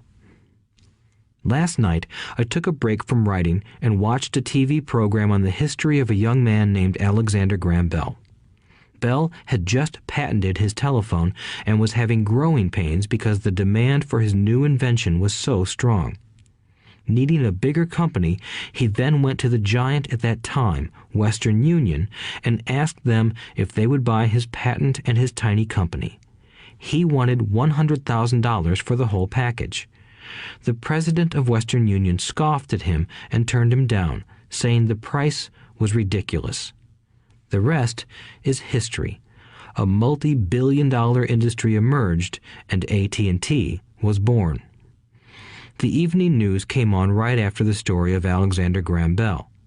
On the news was a story of another downsizing at a local company. The workers were angry and complained that the company ownership was unfair. A terminated manager of about 45 years of age had his wife and 2 babies at the plant and was begging the guards to let him talk to the owners to ask if they would reconsider his termination. He had just bought a house and was afraid of losing it. The camera focused in on his pleading for all the world to see. Needless to say, it held my attention. I have been teaching professionally since 1984. It has been a great experience and a rewarding one. It is also a disturbing profession, for I have taught thousands of individuals and I see one thing in common in all of us, myself included. We all have tremendous potential, and we all are blessed with gifts. Yet the one thing that holds all of us back is some degree of self-doubt. It is not so much the lack of technical information that holds us back, but more the lack of self-confidence. Some are more affected than others. Once we leave school, most of us know that it is not so much a matter of college degrees or good grades that count. In the real world, outside of academics, something more than just grades is required. I have heard it called many things: guts, chutzpah, balls, audacity, bravado, cunning, daring, tenacity, and brilliance. This factor, whatever it is labeled, ultimately decides one's future much more than school grades do. Inside each of us is one of these brave, brilliant, and daring characters. There is also the flip side of that character, people who could get down on their knees and beg if necessary. After a year in Vietnam as a Marine Corps pilot, I got to know both of those characters inside of me intimately. One is not better than the other. Yet, as a teacher, I recognized that it was excessive fear and self-doubt that were the greatest detractors of personal genius. It broke my heart to see students know the answers, yet lack the courage to act on the answer. Often in the real world, it's not the smart who get ahead, but the bold. In my personal experience, your financial genius requires both technical knowledge as well as courage. If fear is too strong, the genius is suppressed. In my classes, I strongly urge students to learn to take risks, to be bold, and to let their genius convert that fear into power and brilliance. It works for some and just terrifies others. I have come to realize that for most people, when it comes to the subject of money, they would rather play it safe. I have had to field questions such as, why take risks? Why should I bother developing my financial IQ? Why should I become financially literate? And I answer, just to have more options. There are huge changes up ahead. In the coming years, there will be more people just like the young inventor Alexander Graham Bell. There will be 100 people like Bill Gates and hugely successful companies like Microsoft created every year all over the world. And there will also be many more bankruptcies, layoffs, and downsizings. So why bother developing your financial IQ? No one can answer that but you. Yet I can tell you why I myself do it. I do it because it is the most exciting time to be alive. I'd rather be welcoming change than dreading change. I'd rather be excited about making millions than worrying about not getting a raise. This period we are in now is a most exciting time, unprecedented in our world's history. Generations from now, people will look back at this period of time and remark at what an exciting era it must have been. It was the death of the old and birth of the new. It was full of turmoil, and it was exciting. So why bother developing your financial IQ? Because if you do, you will prosper greatly. And if you don't, this period of time will be a frightening one. It will be a time of watching some people move boldly forward while others cling to worn-out life preservers. Land was wealth 300 years ago, so the person who owned the land owned the wealth. Later, wealth was in factories and production, and America rose to dominance. The industrialist owned the wealth. Today, wealth is in information, and the person who has the most timely information owns the wealth. The problem is that information flies around the world at the speed of light. The new wealth cannot be contained by boundaries and borders as land and factories were. The changes will be faster and more dramatic. There will be a dramatic increase in the number of new multimillionaires. There also will be those who are left behind. I find so many people struggling today, often working harder, simply because they cling to old ideas. They want things to be the way they were, and they resist change. I know people who are losing their jobs or their houses, and they blame technology or the economy or their boss. Sadly, they fail to realize that they might be the problem. Old ideas are their biggest liability. It is a liability simply because they fail to realize that while that idea or way of doing something was an asset yesterday, yesterday is gone. One afternoon, I was teaching how to invest using a board game I had invented, Cash Flow, as a teaching tool. A friend had brought someone along to attend the class. This friend of a friend was recently divorced, had been badly burned in the divorce settlement, and was now searching for some answers. Her friend thought the class might help. The game was designed to help people learn how money works. In playing the game, they learn about the interaction of the income statement with the balance sheet. They learn how cash flows between the two and how the road to wealth is through striving to increase your monthly cash flow from the asset column to the point that it exceeds your monthly expenses. Once you accomplish this, you are able to get out of the rat race and out onto the fast track. As I have said, some people hate the game, some love it, and others miss the point. This woman missed a valuable opportunity to learn something. In the opening round, she drew a doodad card with the boat on it. At first, she was happy. "Oh, I've got a boat." Then, as her friend tried to explain how the numbers worked on her income statement and balance sheet, she got frustrated because she had never liked math. The rest of her table waited while her friend continued explaining the relationship between the income statement, balance sheet, and monthly cash flow. Suddenly, when she realized how the numbers worked, it dawned on her that her boat was eating her alive. Later on in the game, she was also downsized and had a child. It was a horrible game for her. After the class, her friend came by and told me that she was upset. She had come to the class to learn about investing and did not like the idea that it took so long to play a silly game. Her friend attempted to tell her to look within herself to see if the game reflected her in any way. With that suggestion, the woman demanded her money back. She said that the very idea that a game could be a reflection of her was ridiculous. Her money was promptly refunded, and she left. Since 1984, I have made millions simply by doing what the school system does not do.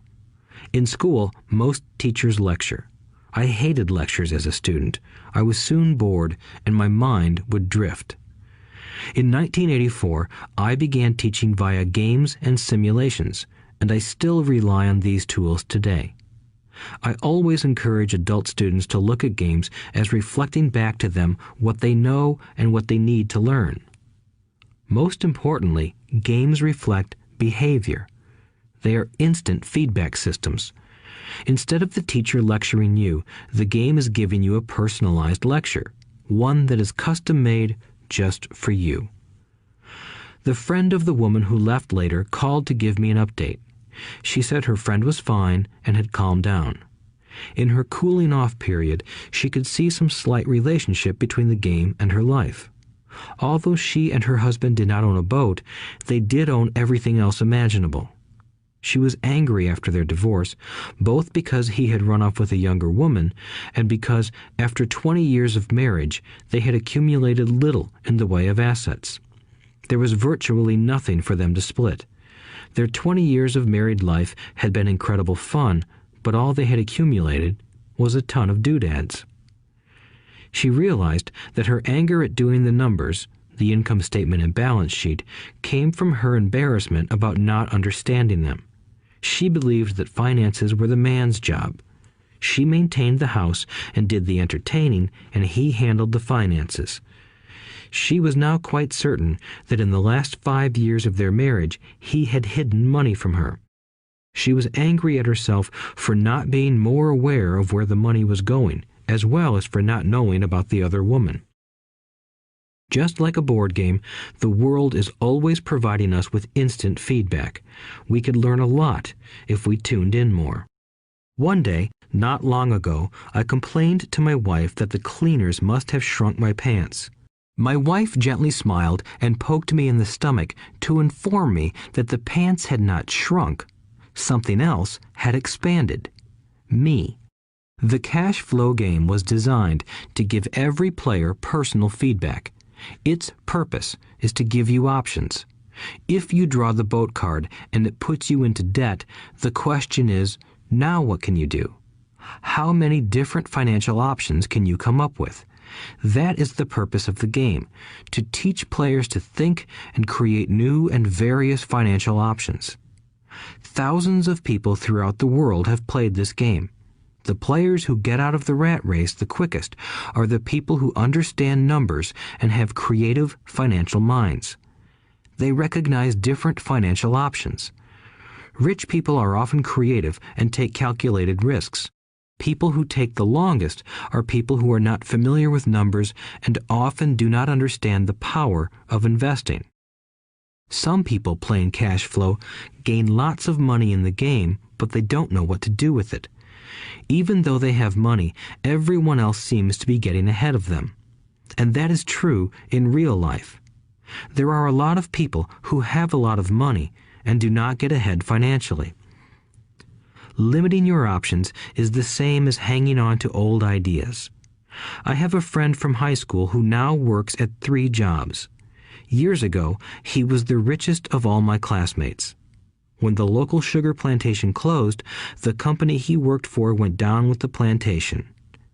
In his mind, he had but one option, and that was the old option: work hard. The problem was that he couldn't find an equivalent job that recognized his seniority from the old company. As a result, he is overqualified for the jobs he currently has. so his salary is lower. He now works 3 jobs to earn enough to survive. I have watched people playing cash flow complain that the right opportunity cards are not coming their way, so they sit there. I know people who do that in real life. They wait for the right opportunity. I have watched people get the right opportunity card and then not have enough money. Then they complain that they would have gotten out of the rat race if they had had more money. So they sit there. I know people in real life who do that also. They see all the great deals, but they have no money. And I have seen people pull a great opportunity card, read it out loud, and have no idea that it is a great opportunity. They have the money, the time is right, they have the card, but they can't see the opportunity staring them in the face. They fail to see how it fits into their financial plan for escaping the rat race. And I know more people like that than all the others combined. Most people have an opportunity of a lifetime flash right in front of them, and they fail to see it. A year later, they find out about it, after everyone else got rich. Financial intelligence is simply having more options. If the opportunities aren't coming your way, what else can you do to improve your financial position? If an opportunity lands in your lap and you have no money and the bank won't talk to you, what else can you do to get the opportunity to work in your favor? If your hunch is wrong and what you've been counting on doesn't happen, how can you turn a lemon into millions? That is financial intelligence. It is not so much what happens, but how many different financial solutions you can think of to turn a lemon into millions. It is how creative you are in solving financial problems. Most people only know one solution: work hard, save, and borrow. So why would you want to increase your financial intelligence? Because you want to be the kind of person who creates your own luck. You take whatever happens and make it better. Few people realize that luck is created, just as money is. And if you want to be luckier and create money instead of working hard, then your financial intelligence is important. If you are the kind of person who is waiting for the right thing to happen, you might wait for a long time. It's like waiting for all the traffic lights to be green for 5 miles before you'll start your trip. As young boys, Mike and I were constantly told by my rich dad that money is not real. Rich Dad occasionally reminded us of how close we came to the secret of money on that first day we got together and began making money out of plaster of Paris. The poor and middle class work for money, he would say. The rich make money. The more real you think money is, the harder you will work for it. If you can grasp the idea that money is not real, you will grow richer faster. What is it? Was a question Mike and I often came back with.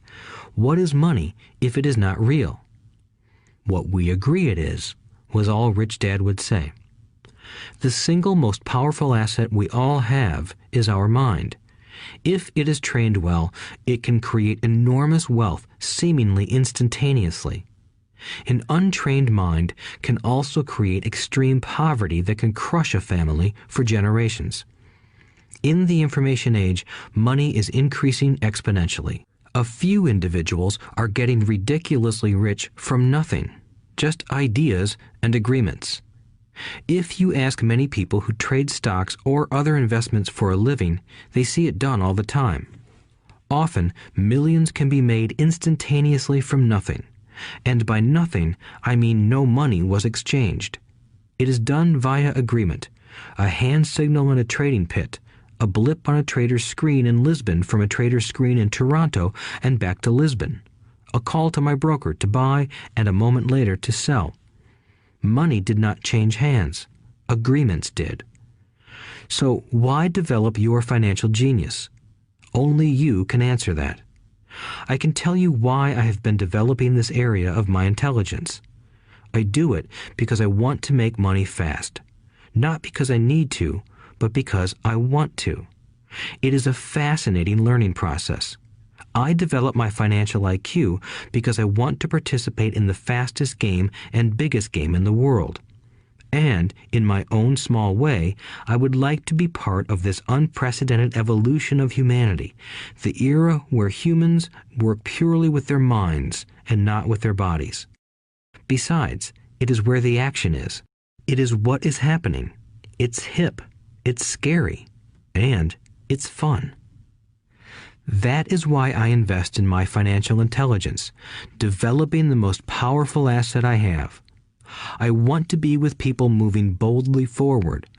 I do not want to be with those left behind. I will give you a simple example of creating money. In the early 1990s, the economy of Phoenix, Arizona was horrible. I was watching a TV show when a financial planner came on and began forecasting doom and gloom. His advice was to save money. Put $100 away every month, he said. In 40 years, you will be a multimillionaire. Well, putting money away every month is a sound idea. It is one option, the option most people subscribe to. The problem is this. It blinds the person to what is really going on. It causes them to miss major opportunities for much more significant growth of their money. The world is passing them by. As I said, the economy was terrible at that time. For investors, this is the perfect market condition. A chunk of my money was in the stock market and in apartment houses. I was short of cash.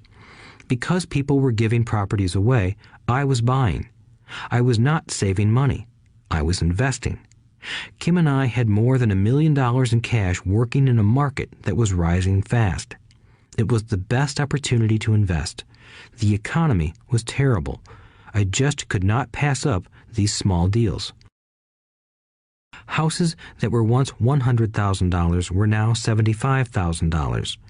But instead of shopping with local real estate agents, I began shopping at the bankruptcy attorney's office or the courthouse steps.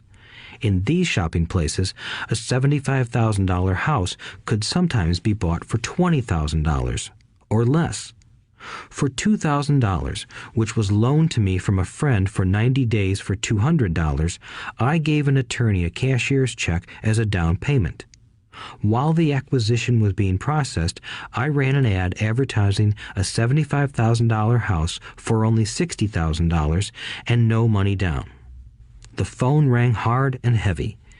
Prospective buyers were screened, and once the property was legally mine, all the prospective buyers were allowed to look at the house. It was a feeding frenzy. The house sold in a few minutes. I asked for a $2,500 processing fee, which they gladly handed over, and the escrow and title company took over from there. I returned the $2,000 to my friend with an additional $200. He was happy, the home buyer was happy, the attorney was happy, and I was happy. I had sold a house for $60,000 that cost me $20,000. The $40,000 was created from money in my asset column in the form of a promissory note from the buyer. Total working time, 5 hours. So, now that you are on your way to becoming more financially literate and skilled at reading numbers, I will tell you why this is an example of money being invented. During this depressed market, Kim and I were able to do 6 of these simple transactions in our spare time.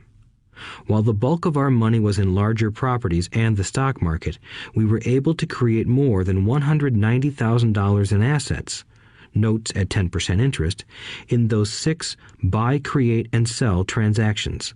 That comes to approximately $19,000 a year income, much of it sheltered through our private corporation. Much of that $19,000 a year goes to pay for our company cars, gas, trips, insurance, dinners with clients, and other things. By the time the government gets a chance to tax that income, it's been spent on legally allowed pre-tax expenses. This was a simple example of how money is invented, created, and protected using financial intelligence. Ask yourself, how long would it take to save $190,000? Would the bank pay you 10% interest on your money? And the promissory note is good for 30 years. I hope they never pay me the $190,000. I have to pay a tax if they pay me the principal, and besides, $19,000 paid over 30 years is a little over $500,000 in income. I have people ask what happens if the person doesn't pay. That does happen, and it's good news. That $60,000 home could be taken back and resold for $70,000 and another $2,500 collected as a loan processing fee. It would still be a zero-down transaction in the mind of the new buyer, and the process would go on. The first time I sold the house, I paid back the $2,000, so technically I have no money in the transaction. My return on investment, ROI, is infinity. It's an example of no money making a lot of money. In the second transaction, when resold, I would have put $2,000 in my pocket and re-extended the loan to 30 years. What would my ROI be if I got paid money to make money? I do not know, but it sure beats saving $100 a month, which actually starts out as $150 because it's after-tax income for 40 years earning low interest. And again, you're taxed on the interest. That is not too intelligent. It may be safe, but it's not smart. A few years later, as the Phoenix real estate market strengthened, those houses we sold for $60,000 became worth $110,000. Foreclosure opportunities were still available, but became rare.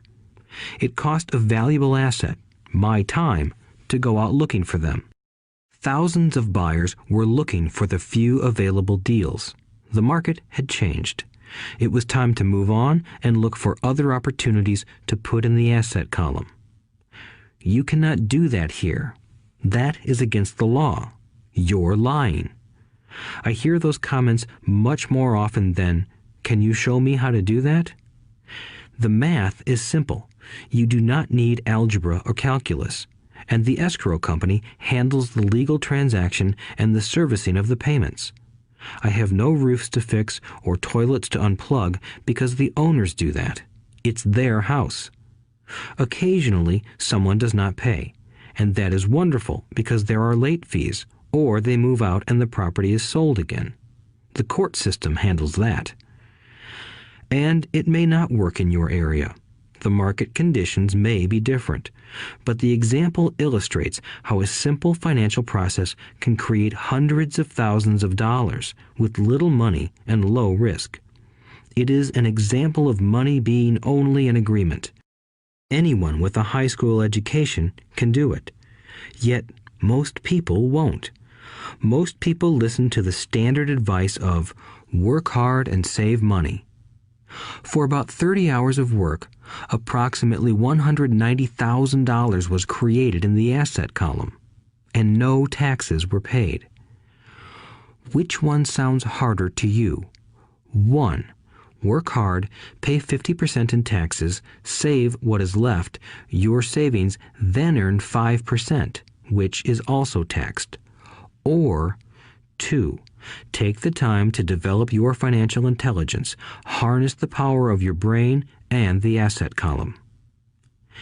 If you use option number 1, be sure to factor in how much time it takes you to save $190,000.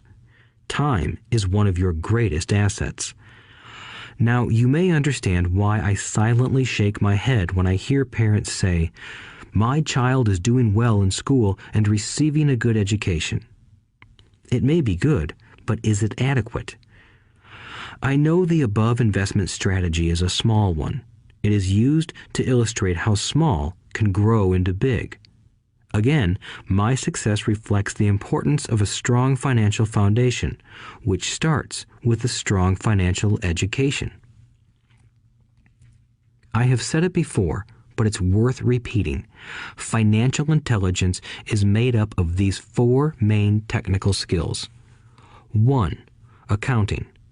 Accounting is financial literacy, or the ability to read numbers. This is a vital skill if you want to build businesses or investments. 2. Investing. Investing is the science of money making money. 3. Understanding markets. Understanding markets is the science of supply and demand. Alexander Graham Bell gave the market what it wanted. So did Bill Gates. A $75,000 house offered for $60,000 that cost $20,000 was also the result of seizing an opportunity created by the market. Somebody was buying, and someone was selling. 4. The law. The law is the awareness of accounting, corporate, state, and federal regulations. I recommend playing by the rules. It is this basic foundation, or the combination of these skills, that is needed to be successful in the pursuit of wealth, whether it be through the buying of small homes, apartment buildings, companies, stocks, bonds, precious metals, baseball cards, or the like. A few years later, the real estate market rebounded and everyone else was getting in. The stock market was booming and everyone was getting in. The U.S. economy was getting back on its feet. I began selling and was now traveling to Peru, Norway, Malaysia, and the Philippines. The investment landscape had changed. We were no longer buying real estate. Now I just watch the values climb inside the asset column and will probably begin selling. I suspect that some of those 6 little house deals will sell and the $40,000 note will be converted to cash. I need to call my accountant to be prepared for cash and seek ways to shelter it. The point I would like to make is that investments come and go. The market goes up and comes down. Economies improve and crash. The world is always handing you opportunities of a lifetime, every day of your life, but all too often we fail to see them. But they are there. And the more the world changes and the more technology changes, the more opportunities there will be to allow you and your family to be financially secure for generations to come. So why bother developing your financial intelligence? Again, only you can answer that. I know why I continue to learn and develop. I do it because I know there are changes coming. I'd rather welcome change than cling to the past. I know there will be market booms and market crashes. I want to continually develop my financial intelligence because at each market change, some people will be on their knees begging for their jobs. Others, meanwhile, will take the lemons that life hands them, and we are all handed lemons occasionally, and turn them into millions. That's financial intelligence. I am often asked about the lemons I have turned into millions. I hesitate using many more examples of personal investments because I am afraid it comes across as bragging or tooting my own horn. That is not my intention. I use the examples only as numerical and chronological illustrations of actual and simple cases. I use the examples because I want you to know that it is easy. And the more familiar you become with the 4 pillars of financial intelligence, the easier it becomes. Personally, I use 2 main vehicles to achieve financial growth: real estate and small cap stocks. I use real estate as my foundation. Day in and day out, my properties provide cash flow and occasional spurts of growth and value. The small cap stocks are used for fast growth. I do not recommend anything that I do. The examples are just that, examples.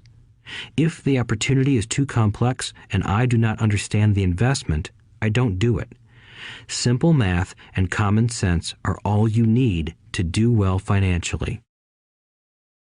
There are 5 reasons for using examples. 1. To inspire people to learn more. 2. To let people know it is easy if the foundation is strong. 3. To show that anyone can achieve great wealth. 4. To show that there are millions of ways to achieve your goals. 5. To show that it's not rocket science. In 1989, I used to jog through a lovely neighborhood in Portland, Oregon. It was a suburb that had little gingerbread houses. They were small and cute. I almost expected to see Little Red Riding Hood skipping down the sidewalk on her way to Granny's. There were for sale signs everywhere. The timber market was terrible. The stock market had just crashed, and the economy was depressed. On one street, I noticed a for sale sign that was up longer than most. It looked old. Jogging past it one day, I ran into the owner, who looked troubled. "What are you asking for your house?" I asked. The owner turned and smiled weakly. "Make me an offer," he said. "It's been for sale for over a year. Nobody even comes by anymore to look at it." "I'll look," I said, and I bought the house a half hour later for $20,000 less than his asking price. It was a cute little 2-bedroom home with gingerbread trim on all the windows.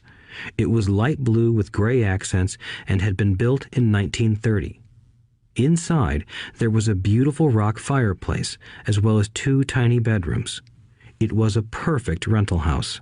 I gave the owner $5,000 down for a $45,000 house that was really worth $65,000, except that no one wanted to buy it.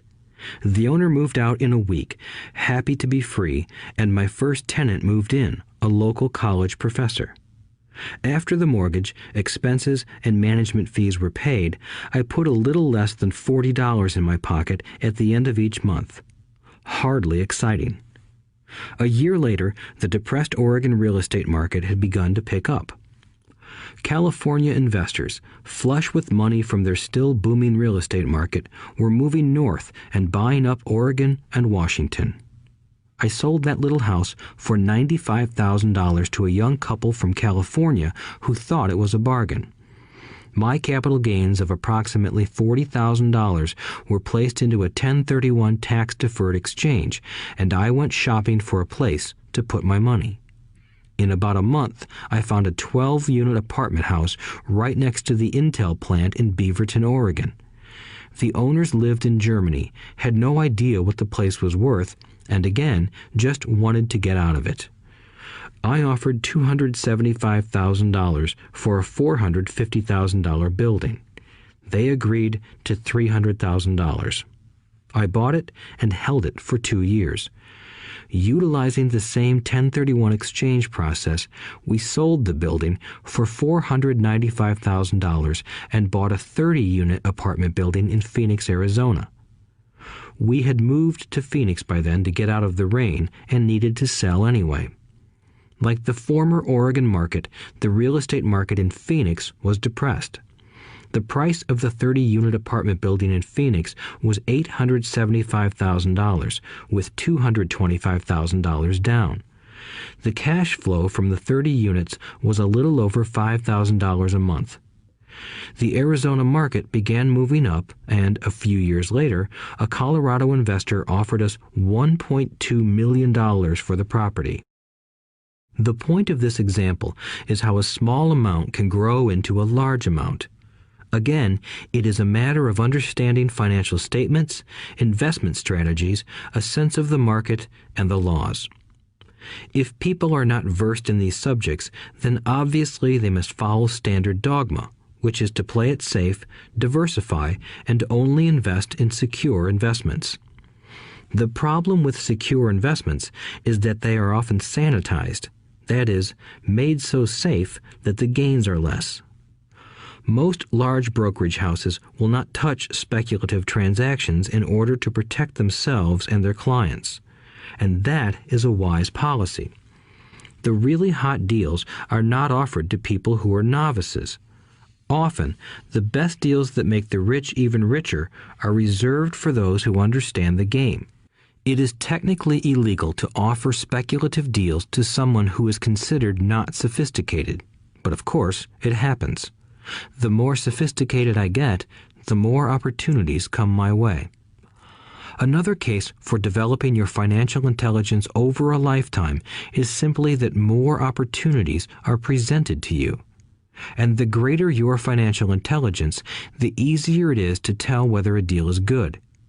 It's your intelligence that can spot a bad deal or make a bad deal good. The more I learn, and there is a lot to learn, the more money I make simply because I gain experience and wisdom as the years go on. I have friends who are playing it safe, working hard at their profession and failing to gain financial wisdom, which does take time to develop. My overall philosophy is to plant seeds inside my asset column. That is my formula. I start small and plant seeds. Some grow, some don't. Inside our real estate corporation, we have property worth several $1 million. It is our own right, or real estate investment trust. The point I'm making is that most of those millions started out as little $5,000 to $10,000 investments. All of those down payments were fortunate to catch a fast-rising market and increase tax-free. We traded in and out several times over a number of years. We also own a stock portfolio, surrounded by a corporation that Kim and I call our personal mutual fund. We have friends who deal specifically with investors like us who have extra money each month to invest. We buy high-risk, speculative private companies that are just about to go public on a stock exchange in the United States or Canada. An example of how fast gains can be made are 100,000 shares purchased for 25 cents each before the company goes public. 6 months later, the company is listed, and the 100,000 shares now are worth $2 each. If the company is well managed, the price keeps going up, and the stock may go to $20 or more per share. There are years when our $25,000 has gone to $1 million in less than a year. It is not gambling if you know what you're doing. It is gambling if you're just throwing money into a deal and praying. The idea in anything is to use your technical knowledge, wisdom, and love of the game to cut the odds down, to lower the risk. Of course, there is always risk. It is financial intelligence that improves the odds. Thus, what is risky for one person is less risky to someone else. That is the primary reason I constantly encourage people to invest more in their financial education than in stocks, real estate, or other markets. The smarter you are, the better chance you have of beating the odds. The stock plays I personally invested in were extremely high risk for most people and absolutely not recommended. I have been playing that game since 1979 and have paid more than my share in dues. But if you will review why investments such as these are high risk for most people, you may be able to set your life up differently, so that the ability to take $25,000 and turn it into $1 million in a year is low risk for you. As stated earlier, nothing I have written is a recommendation. It is only used as an example of what is simple and possible. What I do is small potatoes in the grand scheme of things. Yet, for the average individual, a passive income of more than $100,000 a year is nice and not hard to achieve. Depending on the market and how smart you are, it could be done in 5 to 10 years. If you keep your living expenses modest, $100,000 coming in as additional income is pleasant, regardless of whether you work. You can work if you like, or take time off if you choose, and use the government tax system in your favor rather than against you. My personal basis is real estate. I love real estate because it's stable and slow-moving. I keep the base solid. The cash flow is fairly steady and, if properly managed, has a good chance of increasing in value. The beauty of a solid base of real estate is that it allows me to take greater risks, as I do with speculative stocks. If I make great profits in the stock market, I pay my capital gains tax on the gain and then reinvest what's left in real estate, again further securing my asset foundation. A last word on real estate. I have traveled all over the world and taught investing. In every city, I hear people say you cannot buy real estate cheap. That is not my experience. Even in New York or Tokyo, or just on the outskirts of the city, prime bargains are overlooked by most people. In Singapore, with their high real estate prices, there are still bargains to be found within a short driving distance. So whenever I hear someone say, "You can't do that here," pointing at me, I remind them that maybe the real statement is, "I don't know how to do that here. Yet." Great opportunities are not seen with your eyes. They are seen with your mind. Most people never get wealthy simply because they are not trained financially to recognize opportunities right in front of them. I am often asked, how do I start? In the final chapter of this audiobook, I offer 10 steps that I followed on the road to my financial freedom. But always remember to have fun. When you learn the rules and the vocabulary of investing and begin to build your asset column, I think you'll find that it's as fun a game as you've ever played. Sometimes you win, and sometimes you learn. But have fun. Most people never win because they're more afraid of losing. That is why I found school so silly. In school, we learn that mistakes are bad, and we are punished for making them. Yet if you look at the way humans are designed to learn, we learn by making mistakes. We learn to walk by falling down. If we never fell down, we would never walk. The same is true for learning to ride a bike. I still have scars on my knees, but today I can ride a bike without thinking. The same is true for getting rich. Unfortunately, the main reason most people are not rich is because they are terrified of losing. Winners are not afraid of losing, but losers are. Failure is part of the process of success. People who avoid failure also avoid success. I look at money much like my game of tennis. I play hard, make mistakes, correct, make more mistakes, correct, and I get better. If I lose the game, I reach across the net, shake my opponent's hand, smile, and say, "See you next Saturday." There are two kinds of investors. One, the first and most common type is a person who buys a packaged investment. They call a retail outlet, such as a real estate company, a stockbroker, or a financial planner, and they buy something. It could be a mutual fund, a right, a stock, or bond. It is a clean and simple way of investing. An analogy would be a shopper who goes to a computer store and buys a computer right off the shelf. 2. The second type is an investor who creates investments. This investor usually assembles a deal in the same way a person who buys components builds a computer. I do not know the first thing about putting components of a computer together, but I do know how to put pieces of opportunities together, or know people who know how. It is this second type of investor who is the more professional investor. Sometimes it may take years for all the pieces to come together, and sometimes they never do.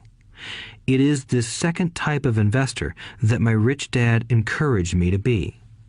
It is important to learn how to put the pieces together, because that is where the huge wins reside, and sometimes some huge losses if the tide goes against you. If you want to be the second type of investor, you need to develop 3 main skills. These skills are in addition to those required to become financially intelligent. 1. Find an opportunity that everyone else missed. You see with your mind what others miss with their eyes. For example, a friend bought this run-down old house. It was spooky to look at. Everyone wondered why he bought it. What he saw that we did not was that the house came with 4 extra empty lots. He discovered that after going to the title company. After buying the house, he tore the house down and sold the 5 lots to a builder for 3 times what he paid for the entire package. He made $75,000 for 2 months of work. It's not a lot of money, but it sure beats minimum wage, and it's not technically difficult. 2. Raise money. The average person only goes to the bank. This second type of investor needs to know how to raise capital, and there are many ways that don't require a bank. To get started, I learned how to buy houses without a bank. It was the learned skill of raising money more than the houses themselves that was priceless. All too often, I hear people say, "The bank won't lend me money," or "I don't have the money to buy it." If you want to be a Type 2 investor, you need to learn how to do that which stops most people. In other words, a majority of people let their lack of money stop them from making a deal. If you can avoid that obstacle, you will be millions ahead of those who don't learn those skills. There have been many times I have bought a house, a stock, or an apartment building without a penny in the bank. I once bought an apartment house for $1.2 million. I did what is called tying it up with a written contract between seller and buyer. I then raised the $100,000 deposit, which bought me 90 days to raise the rest of the money. Why did I do it? Simply because I knew it was worth $2 million. I never raised the money.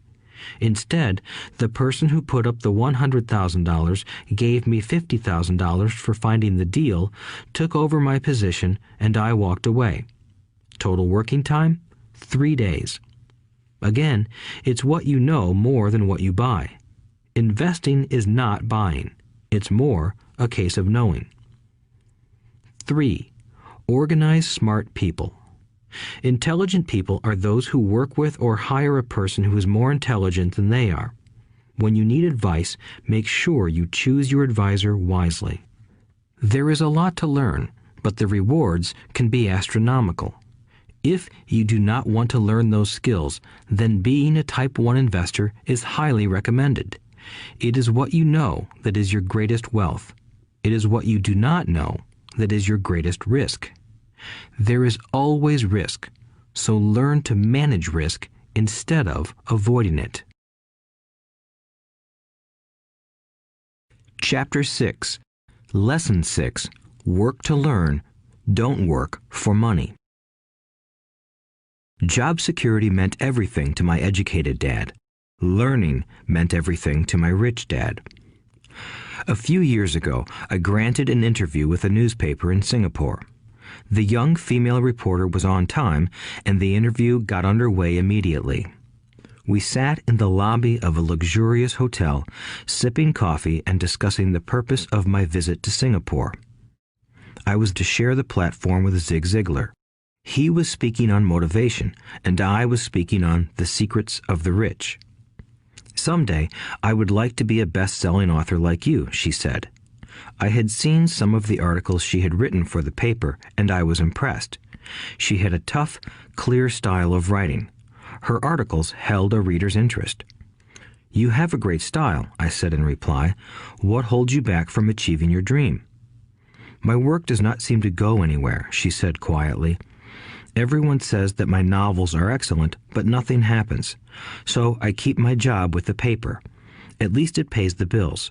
Do you have any suggestions? Yes, I do, I said brightly. A friend of mine here in Singapore runs a school that trains people to sell. He runs sales training courses for many of the top corporations here in Singapore, and I think attending one of his courses would greatly enhance your career. She stiffened. Are you saying I should go to school to learn to sell? I nodded. You aren't serious, are you? Again, I nodded. What is wrong with that? I was now backpedaling. She was offended by something, and now I was wishing I had not said anything. In my attempt to be helpful, I found myself defending my suggestion. I have a master's degree in English literature. Why would I go to school to learn to be a salesperson? I am a professional. I went to school to be trained in a profession so I would not have to be a salesperson. I hate salespeople. All they want is money. So tell me why I should study sales. She was packing her briefcase. The interview was over. On the coffee table sat a copy of an earlier best-selling book I wrote. I picked it up as well as the notes she had jotted down on her legal pad. Do you see this? I said, pointing to her notes. She looked down at her notes. What? She said, confused. Again, I pointed deliberately to her notes. On her pad she had written, Robert Kiyosaki, best-selling author. It says best-selling author, not best writing author, I said quietly. Her eyes widened. I am a terrible writer, I said. You are a great writer. I went to sales school. You have a master's degree. Put them together, and you get a best-selling author and a best-writing author. Anger flared from her eyes. I'll never stoop so low as to learn how to sell. People like you have no business writing. I'm a professionally trained writer, and you are a salesman. It is not fair, she fumed. She put the rest of her notes away and hurried out through the large glass doors into the humid Singapore morning. At least she gave me a fair and favorable write-up the next morning. The world is filled with smart, talented, educated, and gifted people. We meet them every day. They are all around us. A few days ago, my car was not running well. I pulled into a garage, and the young mechanic had it fixed in just a few minutes. He knew what was wrong by simply listening to the engine. I was amazed. I am constantly shocked at how little talented people earn. I have met brilliant, highly educated people who earn less than $20,000 a year. A business consultant who specializes in the medical trade was telling me how many doctors, dentists, and chiropractors struggle financially. All this time, I thought that when they graduated, the dollars would pour in. It was this business consultant who gave me the phrase, "They are one skill away from great wealth." What this phrase means is that most people need only to learn and master one more skill, and their income would jump exponentially. I have mentioned before that financial intelligence is a synergy of accounting, investing, marketing, and law. Combine those 4 technical skills, and making money with money is easier than most people would believe. When it comes to money, the only skill most people know is to work hard. The classic example of a synergy of skills was that young writer for the newspaper. If she diligently learned the skills of sales and marketing, her income would jump dramatically. If I were her, I would take some courses in advertising copywriting as well as sales. Then, instead of working at the newspaper, I would seek a job at an advertising agency. Even if it were cut and pay, she would learn how to communicate in shortcuts that are used in successful advertising. She also would spend time learning public relations, an important skill. She would learn how to get millions in free publicity. Then, at night and on weekends, she could be writing her great novel. When it was finished, she would be better able to sell her book. Then, in a short while, she could be a best-selling author. When I came out with my first book, If You Want to Be Rich and Happy, Don't Go to School, a publisher suggested I change the title to The Economics of Education. I told the publisher that, with a title like that, I would sell 2 books, one to my family and one to my best friend. The problem is that they would expect it for free. The obnoxious title, If You Want to Be Rich and Happy, Don't Go to School, was chosen because we knew it would get tons of publicity. I am pro-education and believe in education reform. If I were not pro-education, why would I continue to press for changing our antiquated educational system? So I chose a title that would get me on more TV and radio shows simply because I was willing to be controversial. Many people thought I was a fruitcake, but the book sold and sold. When I graduated from the U.S. Merchant Marine Academy in 1969, my educated dad was happy. Standard Oil of California had hired me for its oil tanker fleet as a third mate. The pay was low compared with my classmates, but it was okay for a first real job after college. My starting pay was about $42,000 a year, including overtime, and I only had to work for 7 months. I had 5 months of vacation. If I had wanted to, I could have taken the run to Vietnam with a subsidiary shipping company and easily doubled my pay instead of taking 5 months of vacation.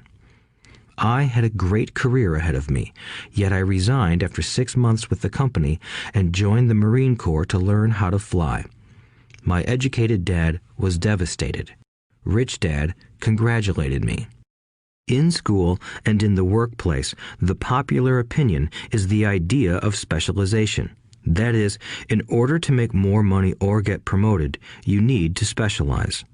That is why medical doctors immediately begin to seek a specialty such as orthopedics or pediatrics. The same is true for accountants, architects, lawyers, pilots, and others. My educated dad believed in the same dogma. That is why he was thrilled when he eventually achieved his doctorate. He often admitted that schools reward people who study more and more about less and less. Rich Dad encouraged me to do exactly the opposite. You want to know a little about a lot, was his suggestion. That is why for years I worked in different areas of his companies. For a while, I worked in his accounting department. Although I would probably never have been an accountant, he wanted me to learn via osmosis. Rich Dad knew I would pick up jargon and a sense of what is important and what is not. I also worked as a busboy and construction worker as well as in sales, reservations, and marketing. He was grooming Mike and me. That is why he insisted we sit in on the meetings with his bankers, lawyers, accountants, and brokers. He wanted us to know a little about every aspect of his empire. When I quit my high-paying job with Standard Oil, my educated dad had a heart-to-heart talk with me. He was bewildered. He could not understand my decision to resign from a career that offered high pay, great benefits, lots of time off, and opportunity for promotion. When he asked me one evening, "Why did you quit?" I could not explain it to him, though I tried hard to. My logic did not fit his logic. The big problem was that my logic was my rich dad's logic. Job security meant everything to my educated dad. Learning meant everything to my rich dad. Educated dad thought I went to school to learn to be a ship's officer. Rich dad knew that I went to school to study international trade. So as a student, I made cargo runs, navigating large freighters, oil tankers, and passenger ships to the Far East and the South Pacific. Rich Dad emphasized that I should stay in the Pacific instead of taking ships to Europe because he knew that the emerging nations were in Asia, not Europe. While most of my classmates, including Mike, were partying at their fraternity houses, I was studying trade, people, business styles, and cultures in Japan, Taiwan, Thailand, Singapore, Hong Kong, Vietnam, Korea, Tahiti, Samoa, and the Philippines. I was partying also, but it was not in any frat house. I grew up rapidly. Educated Dad just could not understand why I decided to quit and join the Marine Corps. I told him I wanted to learn to fly, but really I wanted to learn to lead troops. Rich Dad explained to me that the hardest part of running a company is managing people. He had spent 3 years in the Army. My educated dad was draft exempt. Rich Dad valued learning to lead men into dangerous situations. Leadership is what you need to learn next, he said. If you are not a good leader, you'll get shot in the back, just like they do in business. Returning from Vietnam in 1973, I resigned my commission, even though I loved flying. I found a job with Xerox Corporation. I joined it for one reason, and it was not for the benefits.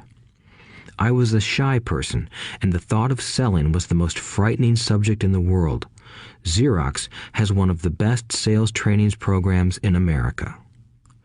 Rich Dad was proud of me. My educated dad was ashamed. Being an intellectual, he thought that salespeople were below him. I worked with Xerox for 4 years until I overcame my fear of knocking on doors and being rejected. Once I could consistently be in the top 5 in sales, I again resigned and moved on, leaving behind another great career with an excellent company.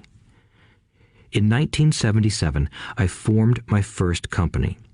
Rich Dad had groomed Mike and me to take over companies, so I now had to learn to form them and put them together. My first product, the nylon and Velcro wallet, was manufactured in the Far East and shipped to a warehouse in New York, near where I had gone to school.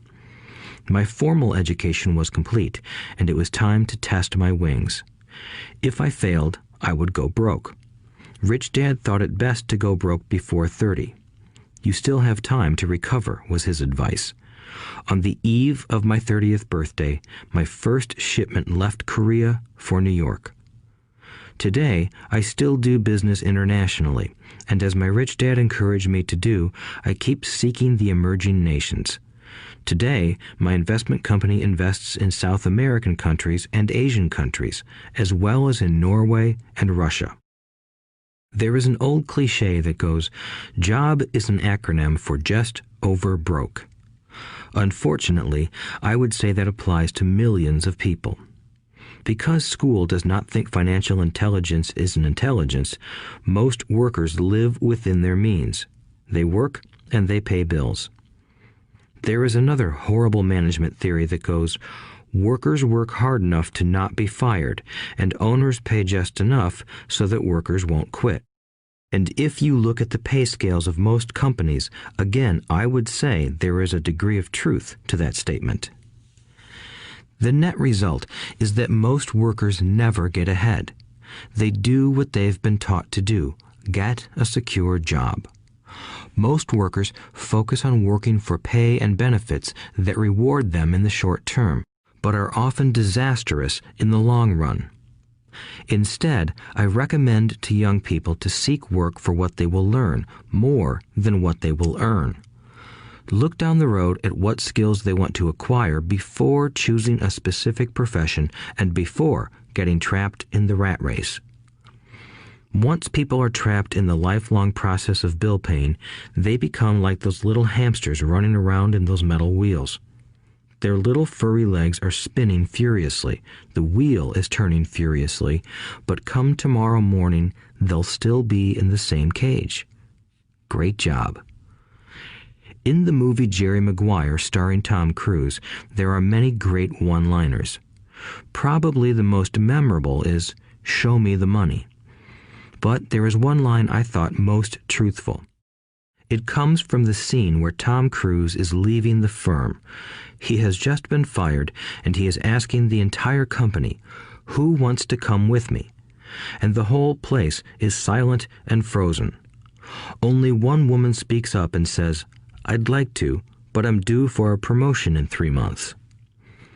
That statement is probably the most truthful statement in the whole movie. It is the type of statement that people use to keep themselves busy, working away to pay bills. I know my educated dad looked forward to his pay raise every year, and every year he was disappointed. So he would go back to school to earn more qualifications so he could get another raise. Then, once again, there would be another disappointment. The question I often ask people is, where is this daily activity taking you? Just like the little hamster, I wonder if people look at where their hard work is taking them. What does the future hold? In his book, The Retirement Myth, Craig S. Carpel writes, "I visited the headquarters of a major national pension consulting firm and met with a managing director who specializes in designing lush retirement plans for top management. When I asked her what people who don't have corner offices will be able to expect in the way of pension income, she said with a confident smile, 'The silver bullet.'" "What," I asked, "is the silver bullet?" She shrugged and said, "If baby boomers discover they don't have enough money to live on when they're older, they can always blow their brains out." Carpel goes on to explain the difference between the old defined benefit retirement plans and the new 401k plans that are riskier. It is not a pretty picture for most people working today, and that is just for retirement. Add medical fees and long-term nursing home care, and the picture is frightening. Already, many hospitals in countries with socialized medicine need to make tough decisions such as who will live and who will die. They make those decisions purely on how much money they have and how old the patients are. If the patient is old, they often will give the medical care to someone younger. The older, poor patient gets put to the back of the line. Just as the rich can afford better education, the rich will be able to keep themselves alive, while those who have little wealth will die. So I wonder, are workers looking into the future or just until their next paycheck, never questioning where they are headed? When I speak to adults who want to earn more money, I always recommend the same thing. I suggest taking a long view of their life.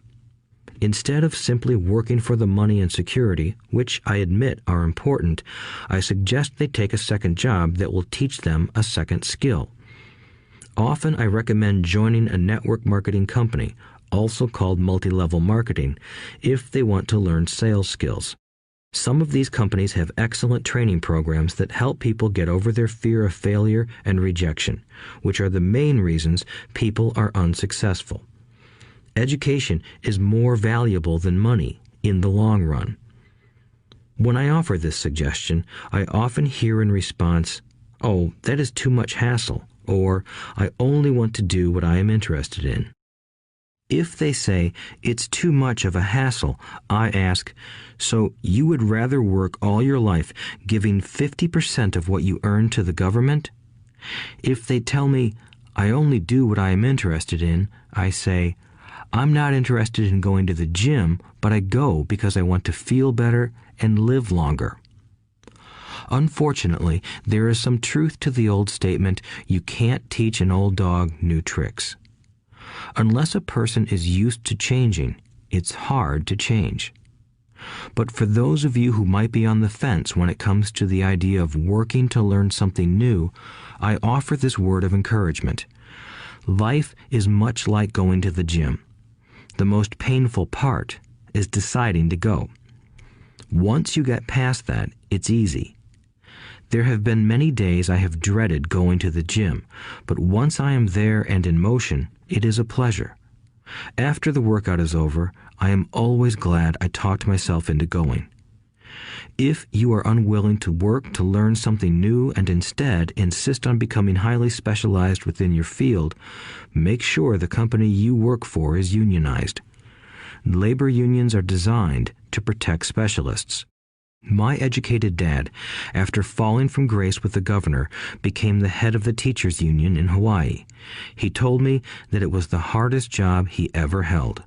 My rich dad, on the other hand, spent his life doing his best to keep his companies from becoming unionized. He was successful. Although the unions came close, Rich Dad was always able to fight them off. Personally, I take no sides because I can see the need for and the benefits of both sides. If you do as school recommends, become highly specialized, then seek union protection. For example, had I continued with my flying career, I would have sought a company that had a strong pilots union. Why? Because my life would be dedicated to learning a skill that was valuable in only one industry. If I were pushed out of that industry, my life's skills would not be as valuable to another industry. A displaced senior pilot with 100,000 hours of heavy airline transport time, earning $150,000 a year, would have a hard time finding an equivalent high-paying job teaching in school. Skills do not necessarily transfer from industry to industry. Skills the pilots are paid for in the airline industry are not as important in, say, the school system. The same is true even for doctors today. With all the changes in medicine, many medical specialists are needing to conform to medical organizations such as HMOs. School teachers definitely need to be union members. Today in America, the teachers' union is the largest and the richest labor union of all. The NEA, the National Education Association, has tremendous political clout. Teachers need the protection of their union because their skills are also of limited value to an industry outside of education. So the rule of thumb is highly specialized, then unionize. It's the smart thing to do.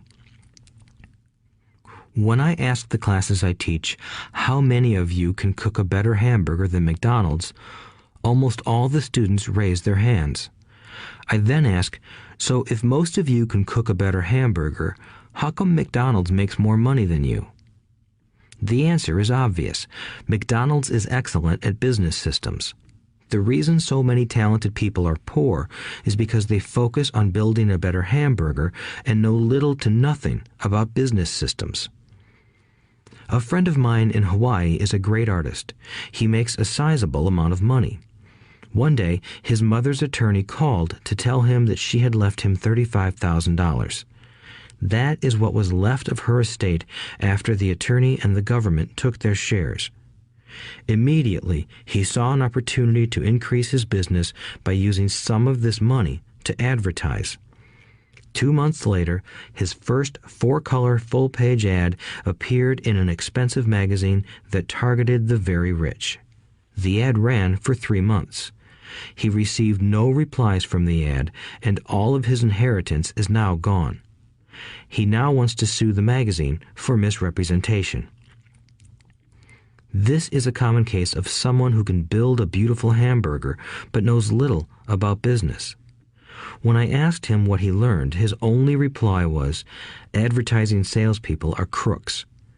I then asked him if he would be willing to take a course in sales and a course in direct marketing. His reply, "I don't have the time, and I don't want to waste my money." The world is filled with talented poor people. All too often, they're poor or struggle financially or earn less than they are capable of, not because of what they know, but because of what they do not know. They focus on perfecting their skills at building a better hamburger rather than the skills of selling and delivering the hamburger. Maybe McDonald's does not make the best hamburger, but they are the best at selling and delivering a basic average burger. Poor Dad wanted me to specialize. That was his view on how to be paid more. Even after being told by the governor of Hawaii that he could no longer work in state government, my educated dad continued to encourage me to get specialized. Educated Dad then took up the cause of the teachers' union, campaigning for further protection and benefits for these highly skilled and educated professionals.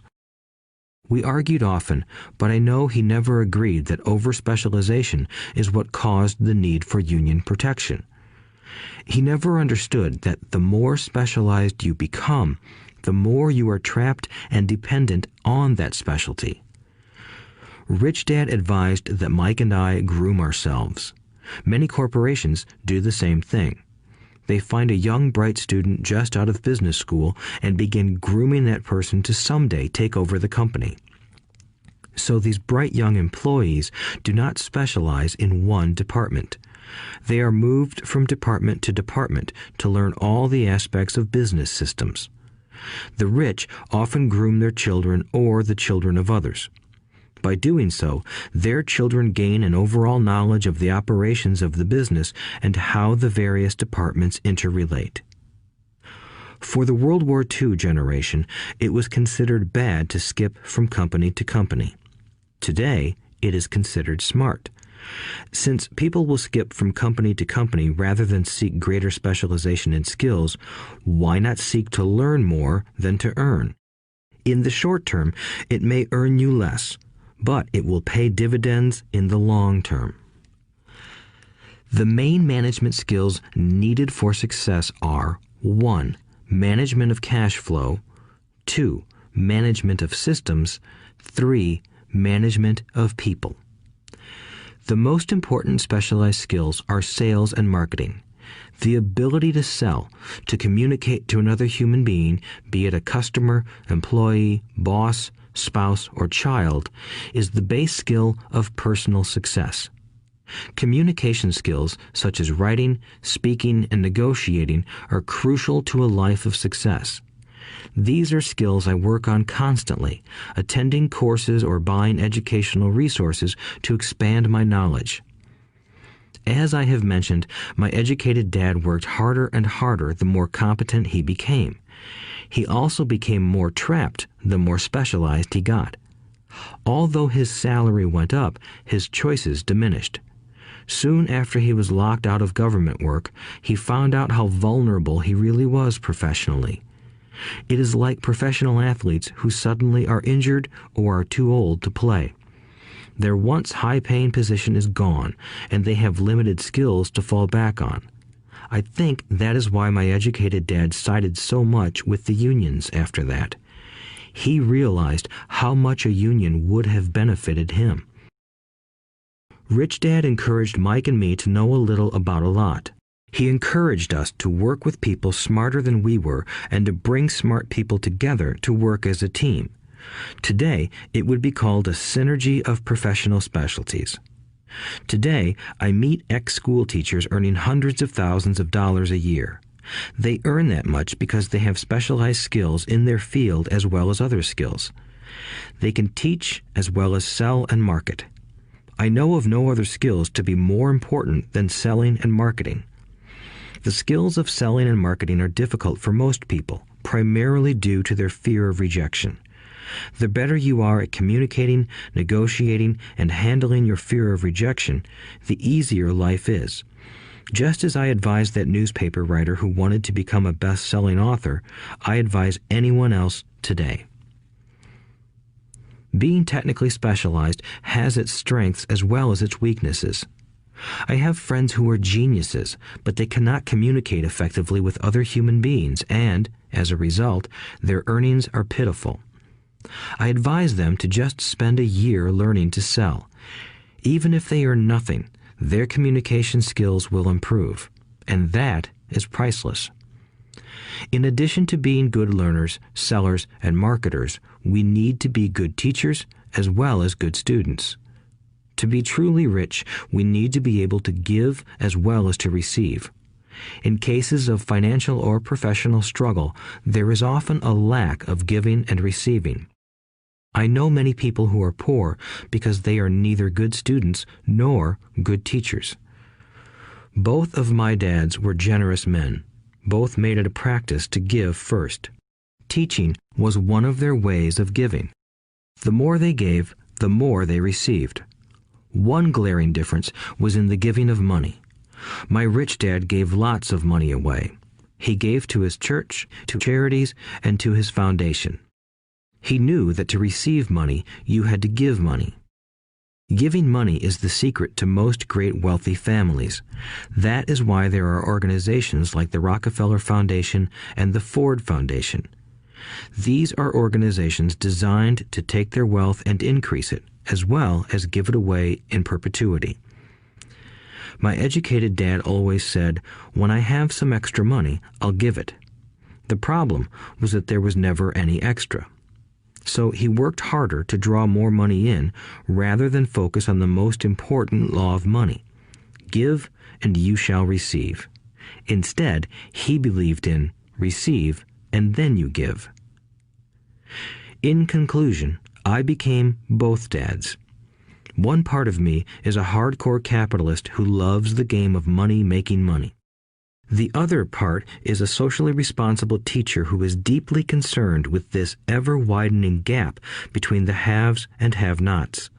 I personally hold the archaic educational system primarily responsible for this growing gap. Chapter 7. Overcoming Obstacles. The primary difference between a rich person and a poor person is how they manage fear. Once people have studied and become financially literate, they may still face roadblocks to becoming financially independent. There are 5 main reasons why financially literate people may still not develop abundant asset columns that could produce a large cash flow. The 5 reasons are: 1. Fear. 2. Cynicism. 3. Laziness. 4. Bad habits. 5. Arrogance. Overcoming fear. I have never met anyone who really likes losing money. And in all my years, I have never met a rich person who has never lost money. But I have met a lot of poor people who have never lost a dime. Investing, that is. The fear of losing money is real. Everyone has it, even the rich. But it's not having fear that is the problem. It's how you handle fear. It's how you handle losing. It's how you handle failure that makes the difference in one's life. The primary difference between a rich person and a poor person is how they manage that fear. It's okay to be fearful. It's okay to be a coward when it comes to money. You can still be rich. We're all heroes at something and cowards at something else. My friend's wife is an emergency room nurse. When she sees blood, she flies into action. When I mention investing, she runs away. When I see blood, I don't run. I pass out. My rich dad understood phobias about money. Some people are terrified of snakes. Some people are terrified about losing money. Both are phobias, he would say. So his solution to the phobia of losing money was this little rhyme. If you hate risk and worry, start early. If you start young, it's easier to be rich. I won't go into it here, but there is a staggering difference between a person who starts investing at age 20 versus age 30. The purchase of Manhattan Island is said to be one of the greatest bargains of all time. New York was purchased for $24 in trinkets and beads. Yet if that $24 had been invested at 8% annually, that $24 would have been worth more than $28 trillion by 1995. Manhattan could be repurchased with money left over to buy much of Los Angeles.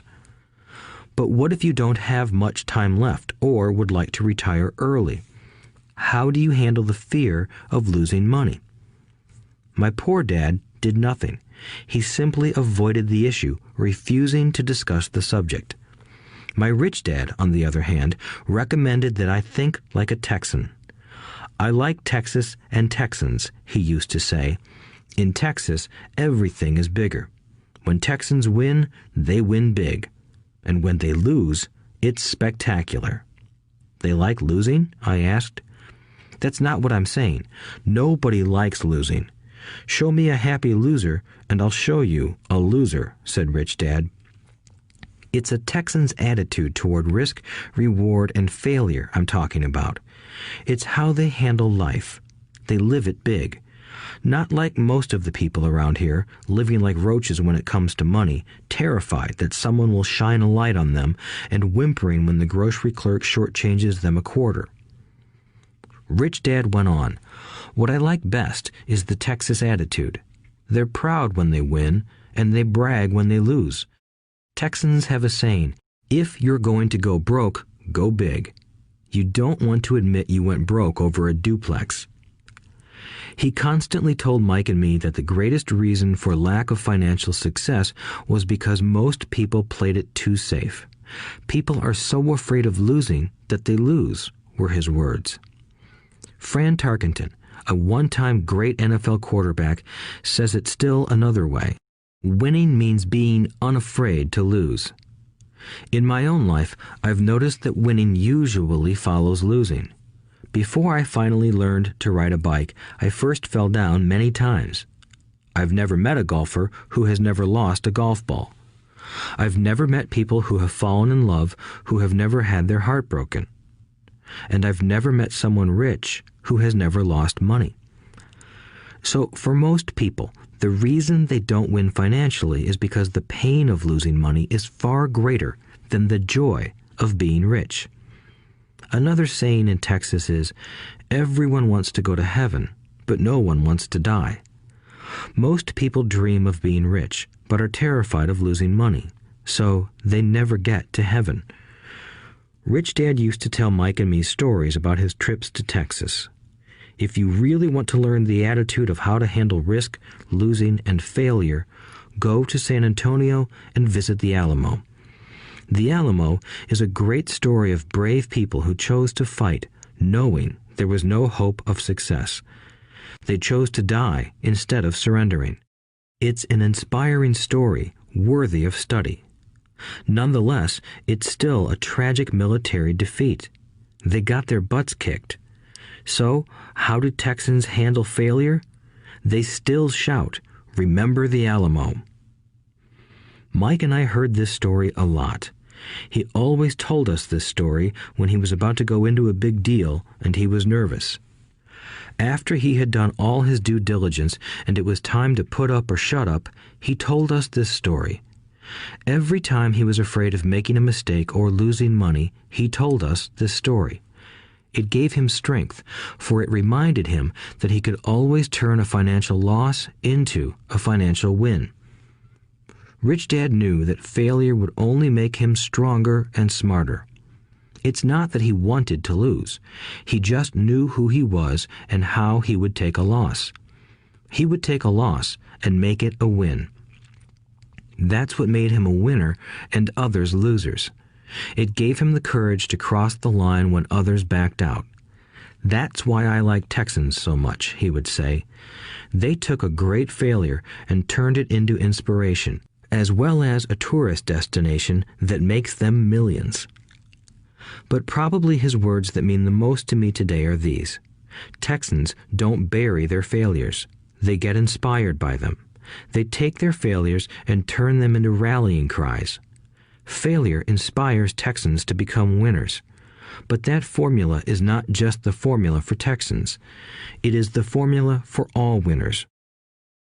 I've said that falling off my bike was part of learning to ride. I remember falling off only made me more determined to learn to ride, not less. I also said that I have never met a golfer who has never lost a ball. For top professional golfers, losing a ball or a tournament provides the inspiration to be better, to practice harder, to study more. That's what makes them better.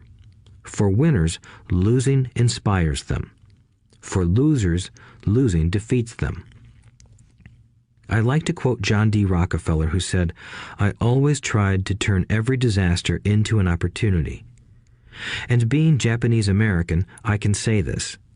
Many people say that Pearl Harbor was an American mistake. I say it was a Japanese mistake. From the movie Tora, Tora, Tora, a somber Japanese admiral says to his cheering subordinates, "I am afraid we have awakened a sleeping giant." Remember Pearl Harbor became a rallying cry. It turned one of America's greatest losses into the reason to win. This great defeat gave America strength, and America soon emerged as a world power. Failure inspires winners, and failure defeats losers. It is the biggest secret of winners. It's the secret that losers do not know. The greatest secret of winners is that failure inspires winning. Thus, they're not afraid of losing. Repeating Fran Tarkenton's quote, "Winning means being unafraid to lose."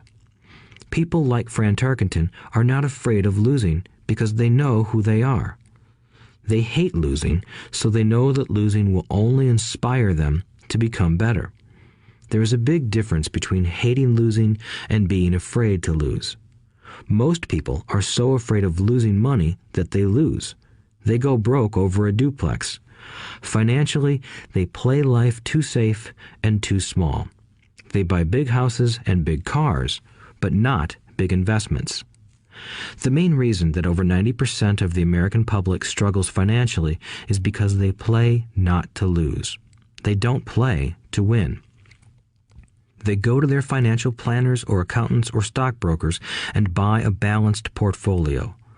Most have lots of cash in CDs, low-yield bonds, mutual funds that can be traded within a mutual fund family, and a few individual stocks. It is a safe and sensible portfolio, but it is not a winning portfolio. It is a portfolio of someone playing not to lose. Don't get me wrong, it's probably a better portfolio than more than 70% of the population has, and that's frightening. It's a great portfolio for someone who loves safety. But playing it safe and balanced on your investment portfolio is not the way successful investors play the game. If you have little money and you want to be rich, you must first be focused, not balanced. If you look at any successful person, at the start, they were not balanced. Balanced people go nowhere. They stay in one spot. To make progress, you must first go unbalanced. Just look at how you make progress walking. Thomas Edison was not balanced. He was focused. Bill Gates was not balanced. He was focused. Donald Trump is focused. George Soros is focused. George Patton did not take his tanks wide. He focused them and blew through the weak spots in the German line. The French went wide with the Maginot Line, and you know what happened to them. If you have any desire to be rich, you must focus. Do not do what poor and middle-class people do, put their few eggs in many baskets. Put a lot of your eggs in a few baskets and focus. Follow one course until successful. If you hate losing, play it safe. If losing makes you weak, play it safe. Go with balanced investments. If you're over 25 years old and are terrified of taking risks, don't change. Play it safe, but start early. Start accumulating your nest egg early because it will take time. But if you have dreams of freedom, of getting out of the rat race, the first question to ask yourself is, how do I respond to failure? If failure inspires you to win, maybe you should go for it, but only maybe. If failure makes you weak or causes you to throw temper tantrums, like spoiled brats who call attorneys to file lawsuits every time something doesn't go their way, then play it safe. Keep your daytime job, or buy bonds or mutual funds. But remember, there is risk in those financial instruments also, even though they may appear safe. I say all this, mentioning Texas and Fran Tarkenton, because stacking the asset column is easy. It's really a low-aptitude game. It doesn't take much education. Fifth-grade math will do. But building your asset column is a game in which attitude plays a major role. It takes guts, patience, and a great attitude toward failure. Losers avoid failing, and failure turns losers into winners. Just remember the Alamo. Overcoming cynicism. The sky is falling. The sky is falling. Most of us know the story of Chicken Little, who ran around warning the barnyard of impending doom. We all know people who are that way. There's a Chicken Little inside each of us. As I stated earlier, the cynic is really a little chicken. We all get a little chicken when fear and doubt cloud our thoughts. All of us have doubts. I'm not smart. I'm not good enough. So-and-so is better than me. Our doubts often paralyze us. We play the what-if game. What if the economy crashes right after I invest? What if I lose control and I can't pay the money back? What if things don't go as I planned? Or we have friends or loved ones who will remind us of our shortcomings. They often say, "What makes you think you can do that? If it's such a good idea, how come someone else hasn't done it? That will never work. You don't know what you're talking about." These words of doubt often get so loud that we fail to act. A horrible feeling builds in our stomach. Sometimes we can't sleep. We fail to move forward. So we stay with what is safe, and opportunities pass us by. We watch life passing by as we sit immobilized with a cold knot in our body. We have all felt this at one time in our lives, some more than others. Peter Lynch of Fidelity Magellan Mutual Fund fame refers to warnings about the sky falling as noise, and we all hear it. Noise is either created inside our heads or comes from outside, often from friends, family, co-workers, and the media.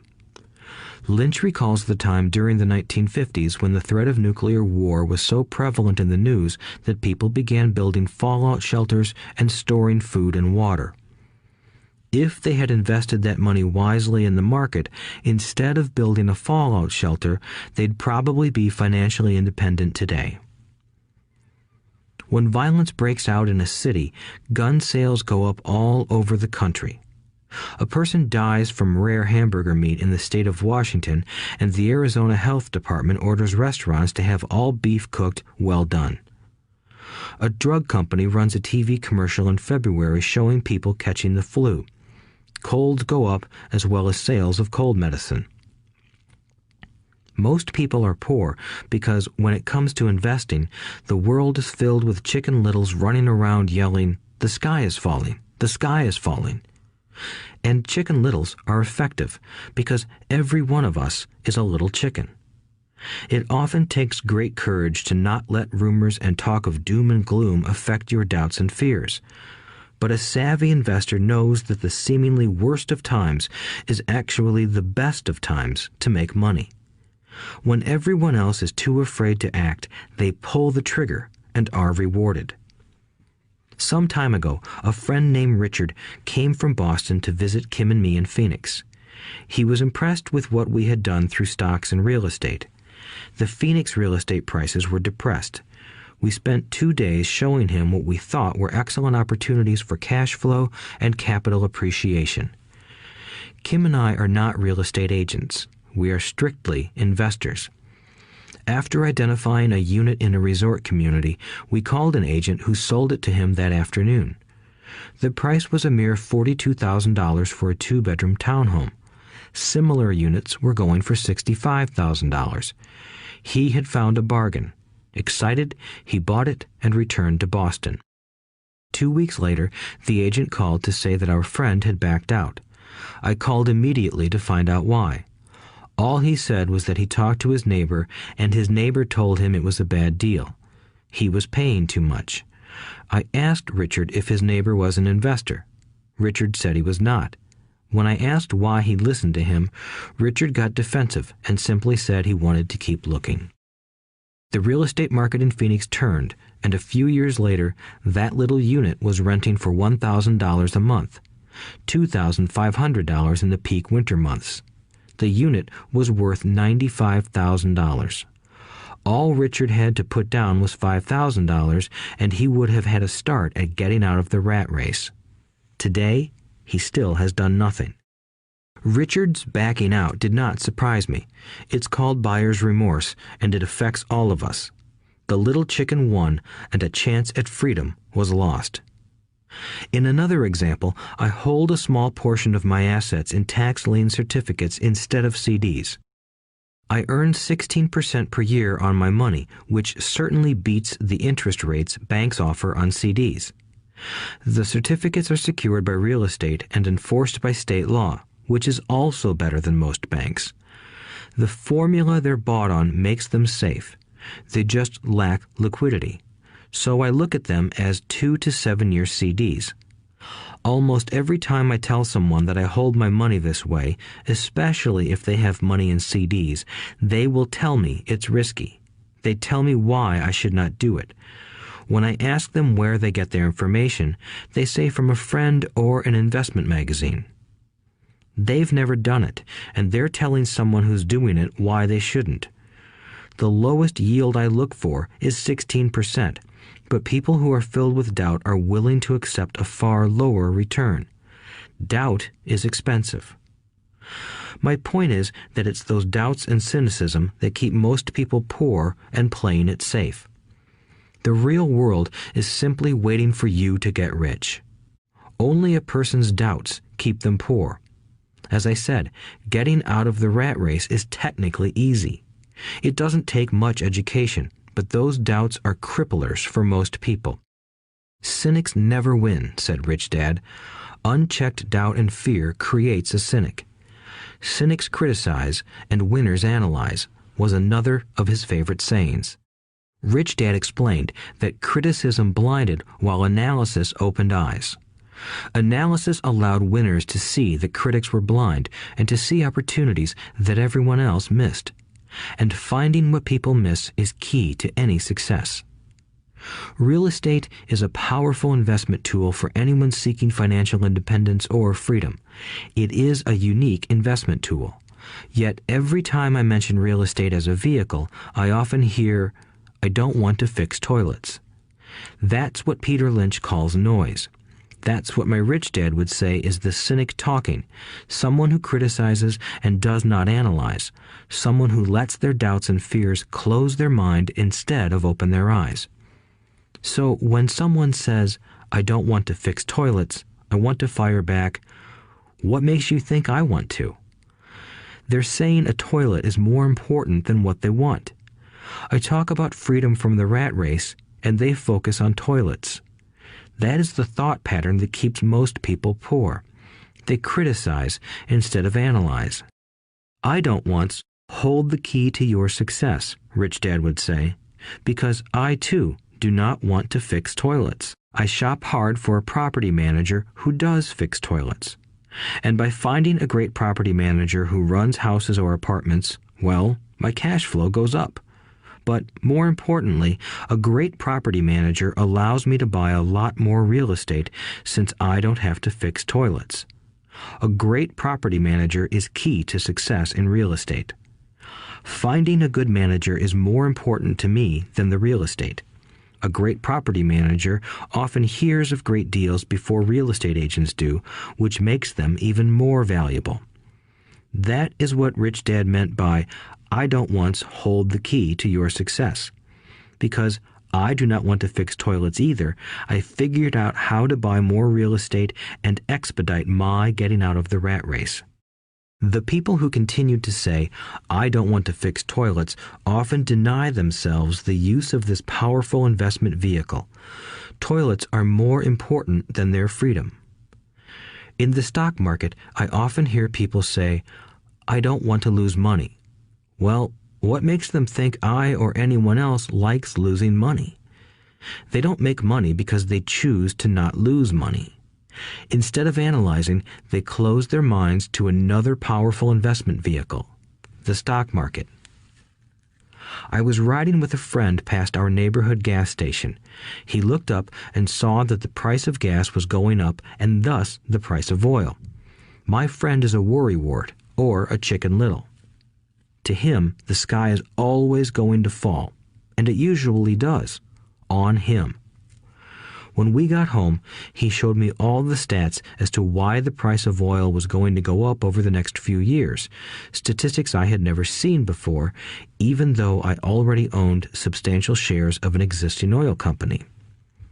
With that information, I immediately began looking for and found a new undervalued oil company that was about to find some oil deposits.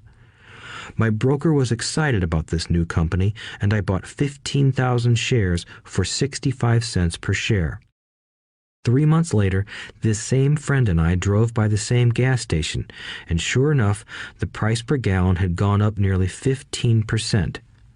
Again, the Chicken Little worried and complained.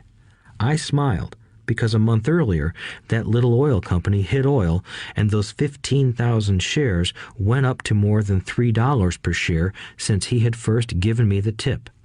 And the price of gas will continue to go up if what my friend says is true.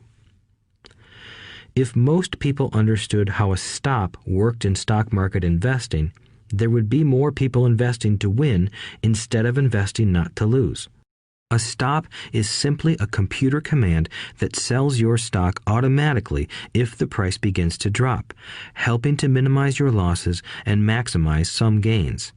It's a great tool for those who are terrified of losing. So whenever I hear people focusing on their I don't wants rather than what they do want, I know the noise in their head must be loud. Chicken Little has taken over their brain and is yelling, the sky is falling and toilets are breaking. So they avoid their don't wants, but they pay a huge price. They may never get what they want in life. Instead of analyzing, their inner Chicken Little closes their mind. Rich Dad gave me a way of looking at Chicken Little. Just do what Colonel Sanders did. At the age of 66, he lost his business and began to live on his Social Security check. It wasn't enough. He went around the country selling his recipe for fried chicken. He was turned down 1,009 times before someone said yes, and he went on to become a multimillionaire at an age when most people are quitting. He was a brave and tenacious man, Rich Dad said of Harlan Sanders. So when you're in doubt and feeling a little afraid, just do what Colonel Sanders did to his little chicken. He fried it. Overcoming laziness. Busy people are often the most lazy. We have all heard stories of a businessman who works hard to earn money. He works hard to be a good provider for his wife and children. He spends long hours at the office and brings work home on weekends. One day he comes home to an empty house. His wife has left with the kids. He knew he and his wife had problems, but rather than work to make the relationship strong, he stayed busy at work. Dismayed, his performance at work slips and he loses his job. Today, I often meet people who are too busy to take care of their wealth, and there are people too busy to take care of their health. The cause is the same. They're busy, and they stay busy as a way of avoiding something they do not want to face. Nobody has to tell them. Deep down, they know. In fact, if you remind them, they often respond with anger or irritation. If they aren't busy at work or with the kids, they're often busy watching TV, fishing, playing golf, or shopping. Yet deep down, they know they are avoiding something important. That's the most common form of laziness. Laziness by staying busy. So, what is the cure for laziness? The answer is a little greed. For many of us, we were raised thinking of greed or desire as bad. Greedy people are bad people, my mom used to say, yet we all have inside of us this yearning to have nice, new, or exciting things. So, to keep that emotion of desire under control, often parents find ways of suppressing that desire with guilt. You only think about yourself. Don't you know you have brothers and sisters? Was one of my mom's favorites. You want me to buy you what? Was a favorite of my dad. Do you think we're made of money? Do you think money grows on trees? We're not rich people, you know. It wasn't so much the words, but the angry guilt trip that went with the words that got to me. Or the reverse guilt trip was the, I'm sacrificing my life to buy this for you. I'm buying this for you because I never had this advantage when I was a kid. I have a neighbor who is stone broke but can't park his car in his garage. The garage is filled with toys for his kids. Those spoiled brats get everything they ask for. I don't want them to know the feeling of want are his everyday words. He has nothing set aside for their college or his retirement, but his kids have every toy ever made. He recently got a new credit card in the mail and took his kids to visit Las Vegas. I'm doing it for the kids, he said with great sacrifice. Rich Dad forbade the words, I can't afford it. In my real home, that's all I heard. Instead, Rich Dad required his children to say, how can I afford it? He believed that the words, I can't afford it, shut down your brain. It didn't have to think anymore. How can I afford it opened up the brain and forced it to think and search for answers. But most importantly, he felt the words, I can't afford it, were a lie, and the human spirit knows it. The human spirit is very, very powerful, he would say. It knows it can do anything. By having a lazy mind that says, I can't afford it, a war breaks out inside you. Your spirit is angry, and your lazy mind must defend its lie. The spirit is screaming, come on, let's go to the gym and work out. And the lazy mind says, but I'm tired. I worked really hard today. Or the human spirit says, I'm sick and tired of being poor. Let's get out there and get rich. To which the lazy mind says, rich people are greedy. Besides, it's too much bother. It's not safe. I might lose money. I'm working hard enough as it is. I've got too much to do at work anyway. Look at what I have to do tonight. My boss wants it finished by morning.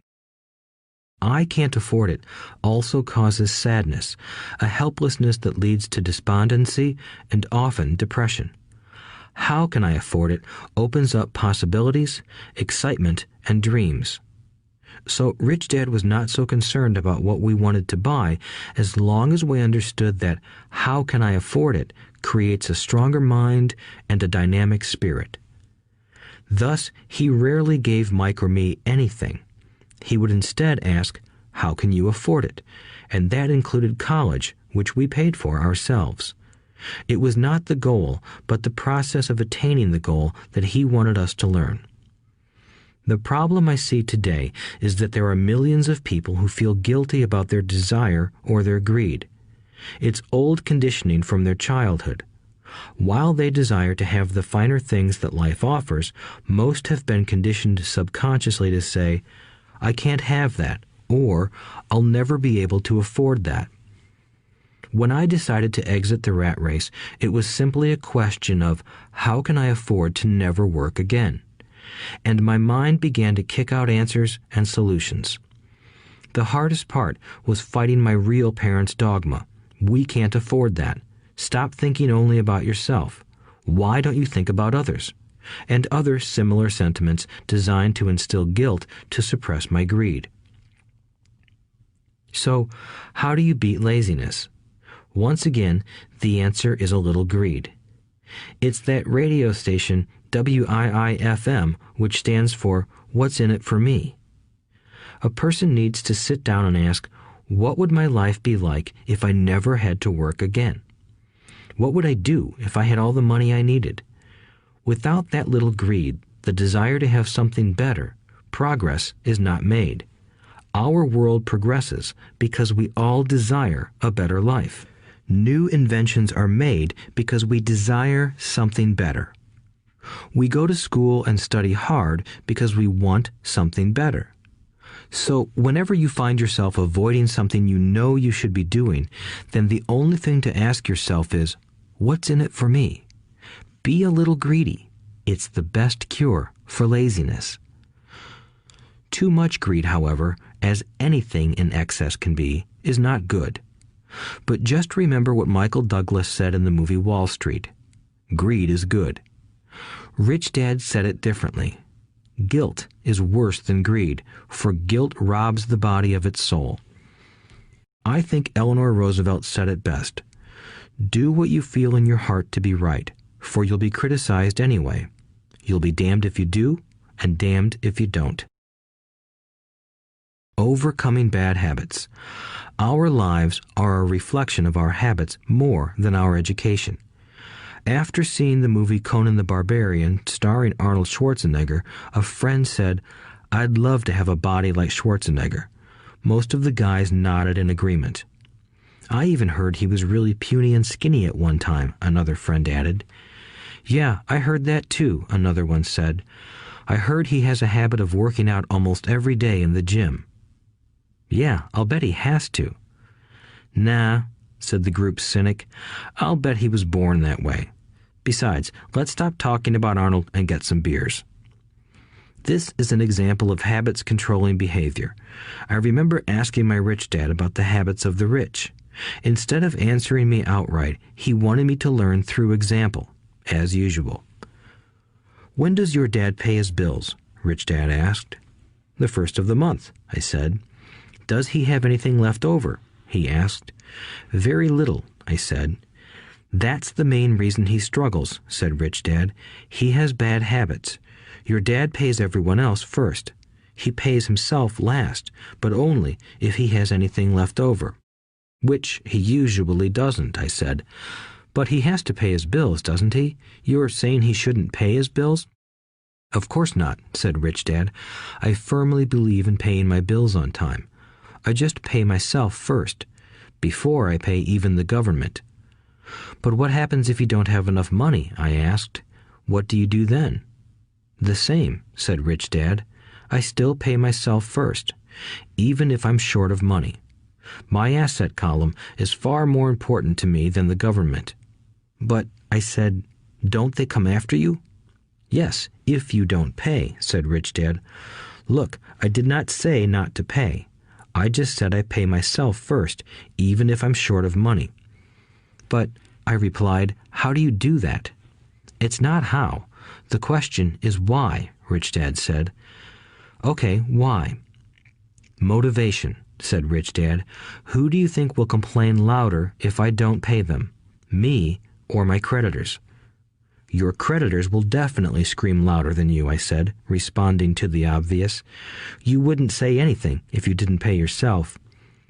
So you see, after paying myself, the pressure to pay my taxes and the other creditors is so great that it forces me to seek other forms of income. The pressure to pay becomes my motivation. I've worked extra jobs, started other companies, traded in the stock market, anything, just to make sure those guys don't start yelling at me. That pressure made me work harder, forced me to think, and all in all, made me smarter and more active when it comes to money.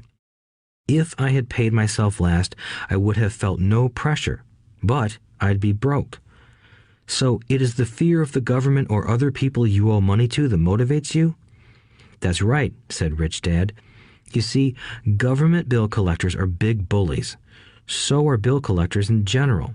Most people give in to those bullies. They pay them and never pay themselves. You know the story of the 98-pound weakling who gets sand kicked in his face? I nodded. I see that ad for weightlifting and bodybuilding lessons in the comic books all the time. Well, most people let the bullies kick sand in their faces. I decided to use the fear of the bully to make me stronger. Others got weaker. Forcing myself to think about how to make extra money is like going to the gym and working out with weights. The more I work my mental money muscles out, the stronger I get. Now I'm not afraid of those bullies.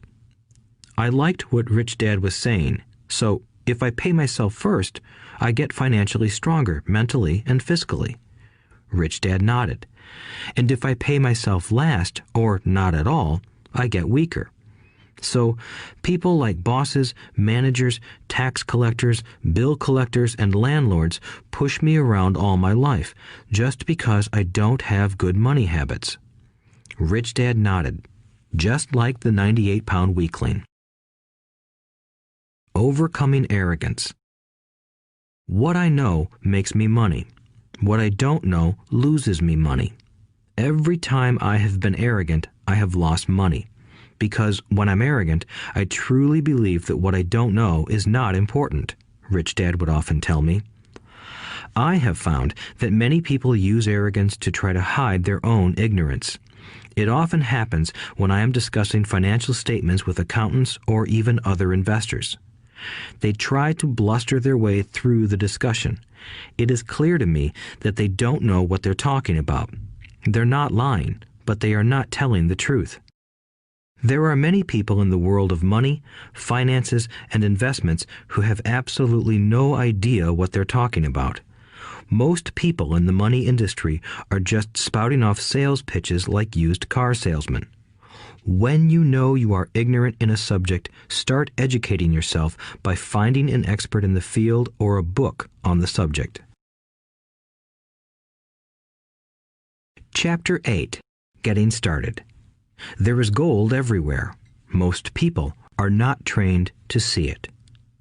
I wish I could say acquiring wealth was easy for me, but it wasn't. So in response to the question, how do I start, I offer the thought process I go through on a day-to-day basis. It really is easy to find great deals. I promise you that.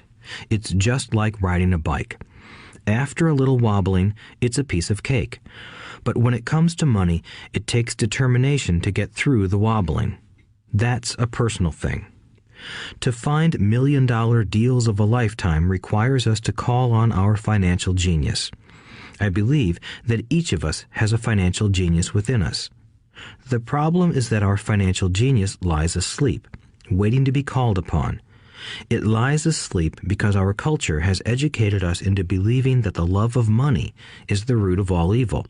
It has encouraged us to learn a profession so we can work for money, but failed to teach us how to have money work for us. It taught us not to worry about our financial future because our company or the government would take care of us when our working days are over. However, it is our children, educated in the same school system, who will end up paying for this absence of financial education. The message is still to work hard, earn money, and spend it. And when we run short, we can always borrow more. Unfortunately, 90% of the Western world subscribes to the above dogma, simply because it's easier to find a job and work for money. If you are not one of the masses, I offer you the following 10 steps to awaken your financial genius. I simply offer you the steps I have personally followed. If you want to follow some of them, great. If you don't, make up your own. Your financial genius is smart enough to develop its own list. While in Peru, I asked a gold miner of 45 years how he was so confident about finding a gold mine. He replied, "There is gold everywhere. Most people are not trained to see it." And I would say that is true. In real estate, I can go out and in a day come up with 4 or 5 great potential deals. while the average person will go out and find nothing, even looking in the same neighborhood. The reason is that they have not taken the time to develop their financial genius. I offer you the following 10 steps as a process to develop your God-given powers, powers over which only you have control. 1. Find a reason greater than reality, the power of spirit. If you ask most people if they would like to be rich or financially free, they would say yes. But then reality sets in. The road seems too long with too many hills to climb. It's easier to just work for money and hand the excess over to your broker. I once met a young woman who had dreams of swimming for the U.S. Olympic team. The reality was that she had to get up every morning at 4 o'clock to swim for 3 hours before going to school. She did not party with her friends on Saturday night. She had to study and keep her grades up, just like everyone else.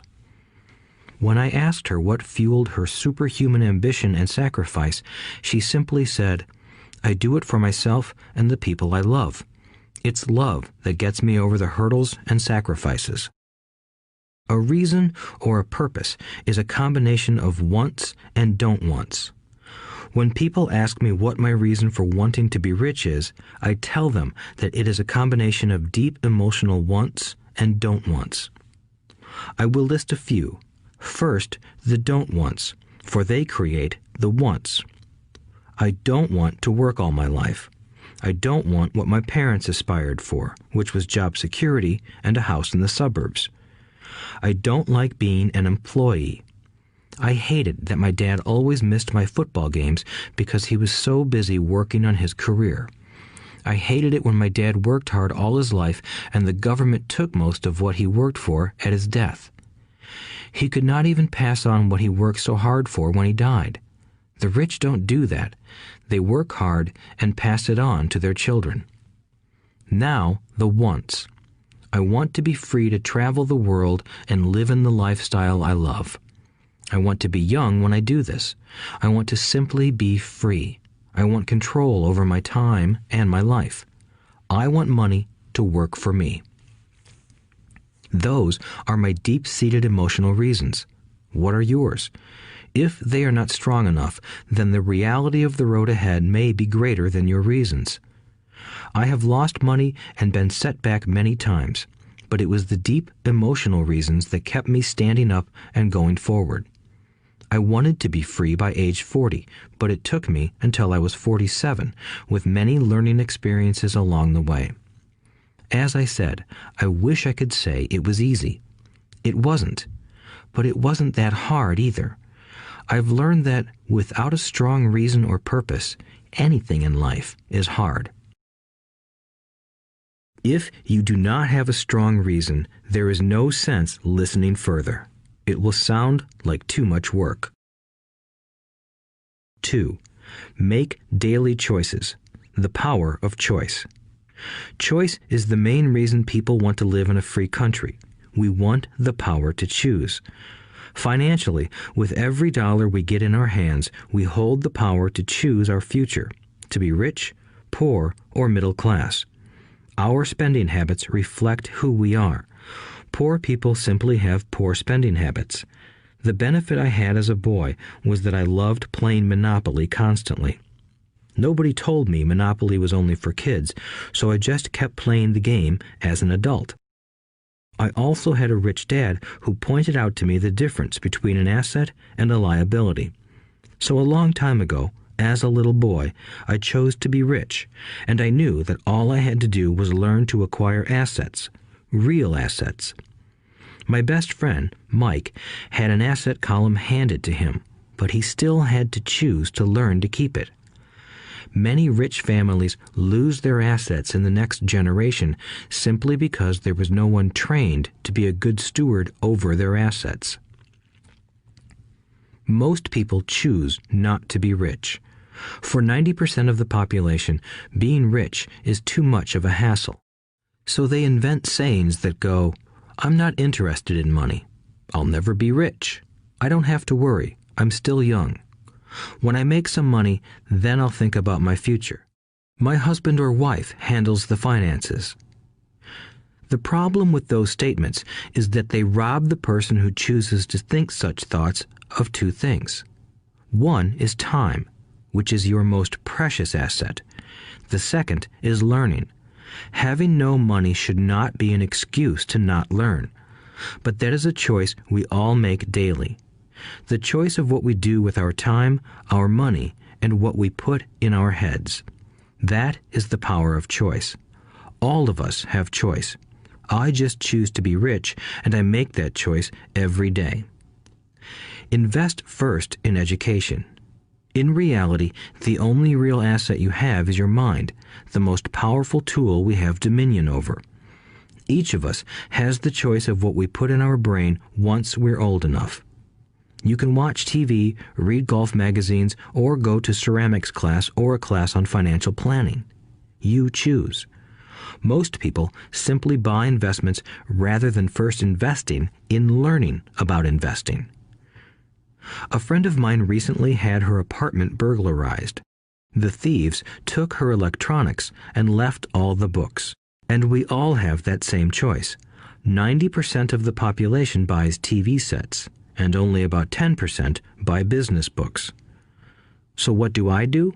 I go to seminars. I like it when they are at least 2 days long because I like to immerse myself in a subject. In 1973, I was watching this guy on TV who was advertising a 3-day seminar on how to buy real estate for nothing down. I spent $385, and that course has made me at least $2 million, if not more. But more importantly, it bought me life. I don't have to work for the rest of my life because of that one course. I go to at least 2 such courses every year. I love CDs and audiobooks. The reason? I can easily review what I just heard. I was listening to an investor say something I completely disagreed with. Instead of becoming arrogant and critical, I simply listened to that 5-minute stretch at least 20 times, maybe more. But suddenly, by keeping my mind open, I understood why he said what he said. It was like magic. I felt like I had a window into the mind of one of the greatest investors of our time.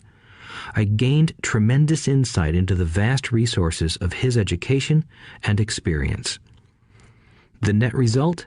I still have the old way I used to think, and I now have a new way of looking at the same problem or situation. I have 2 ways to analyze a problem or trend, and that is priceless.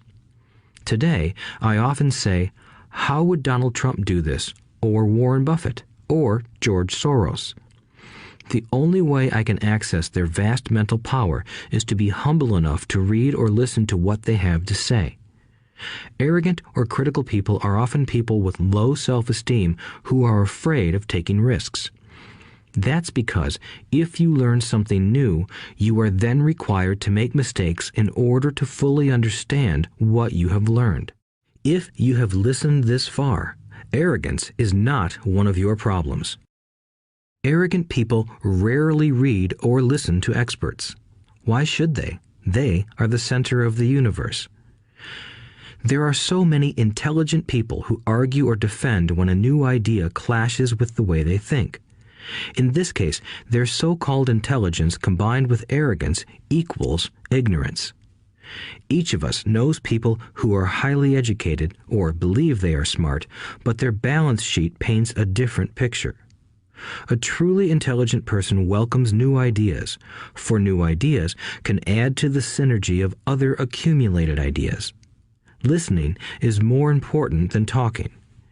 If that were not true, God would not have given us 2 ears and only 1 mouth. Too many people think with their mouth instead of listening in order to absorb new ideas and possibilities. They argue instead of asking questions. I take a long view on my wealth. I do not subscribe to the get-rich-quick mentality most lottery players or casino gamblers have. I may go in and out of stocks, but I am long on education. If you want to fly an airplane, I advise taking lessons first. I am always shocked at people who buy stocks or real estate but never invest in their greatest asset, their mind. Just because you bought a house or two does not make you an expert at real estate. 3. Choose friends carefully. The power of association. First of all, I do not choose my friends by their financial statements. I have friends who have actually taken a vow of poverty, as well as friends who earn millions every year. The point is that I learn from all of them. Now, I will admit that there are people I have actually sought out because they had money. But I was not after their money. I was seeking their knowledge. In some cases, these people who had money have become dear friends. I've noticed that my friends with money talk about money. They don't do it to brag. They're interested in the subject. So I learn from them, and they learn from me.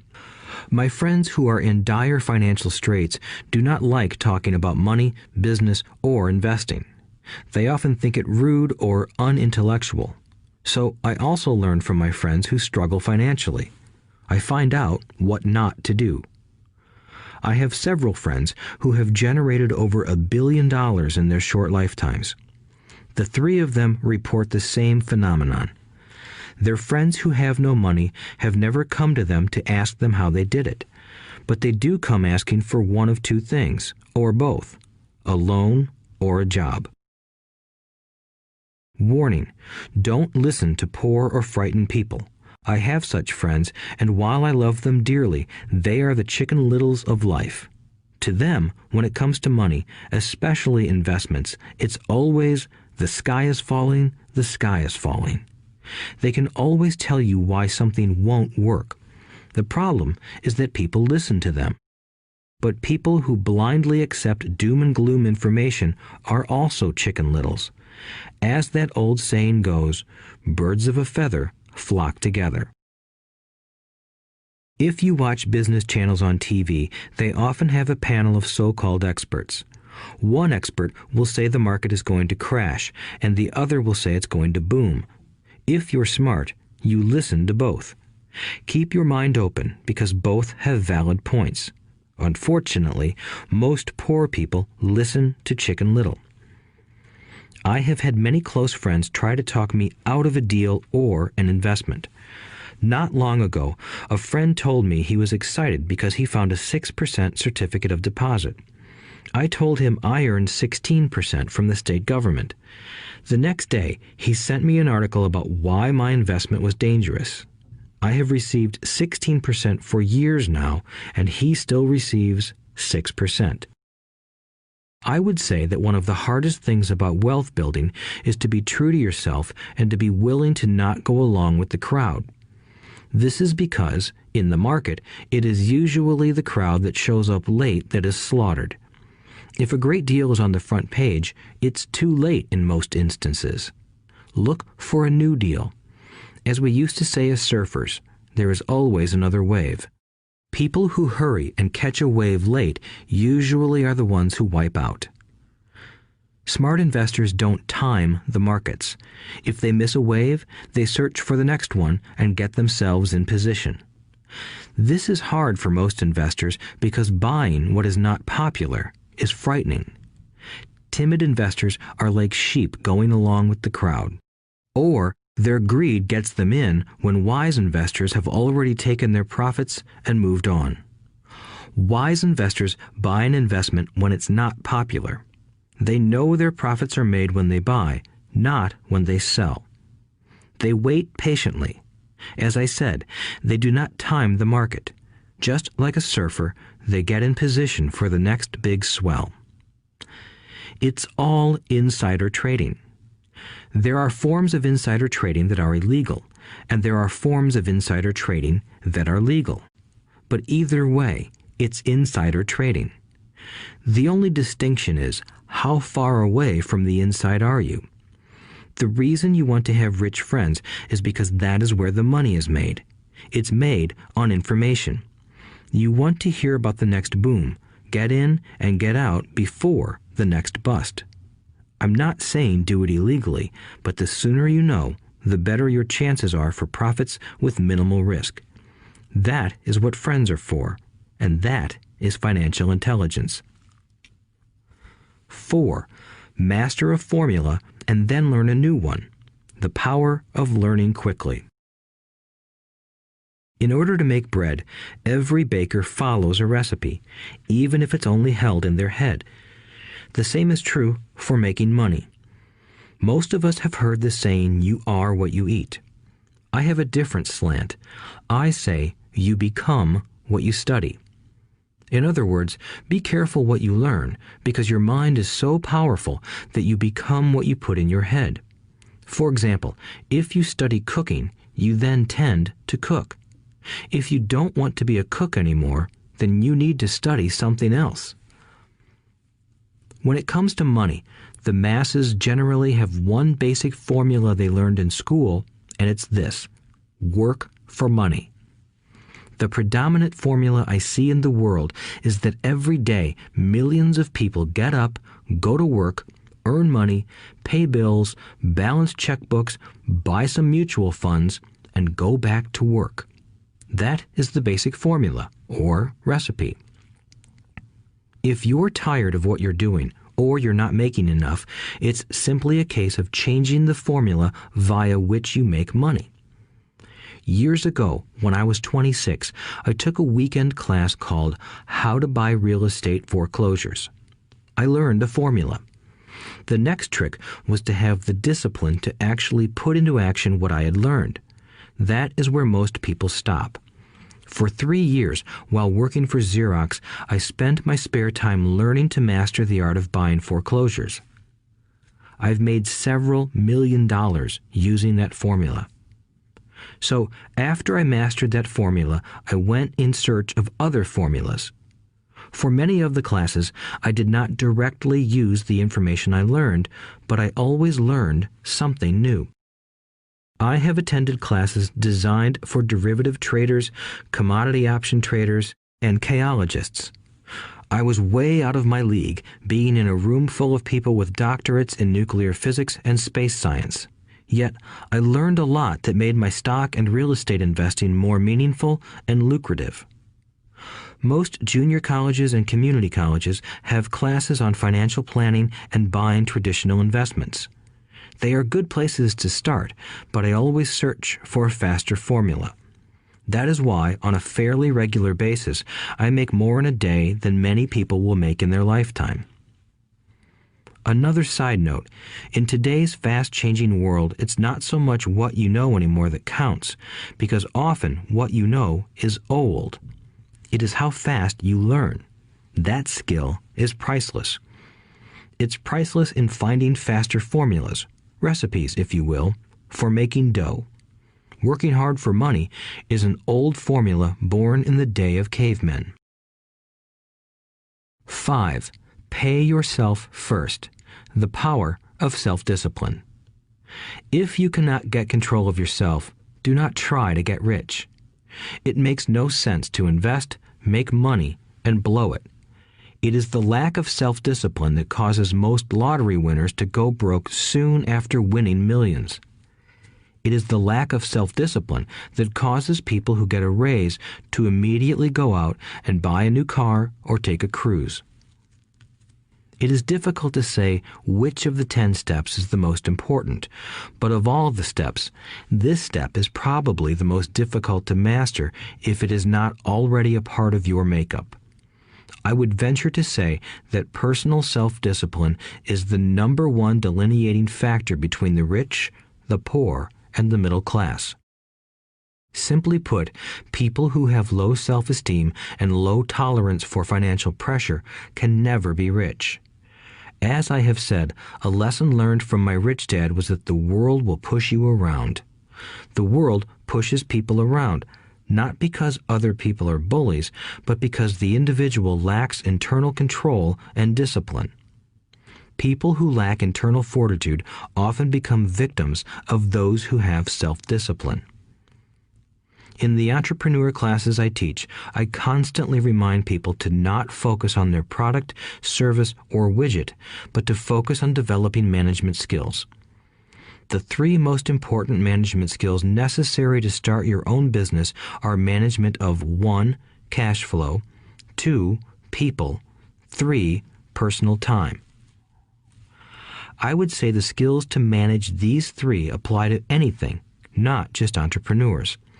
The three matter in the way you live your life as an individual or as part of a family, a business, a charitable organization, a city, or a nation.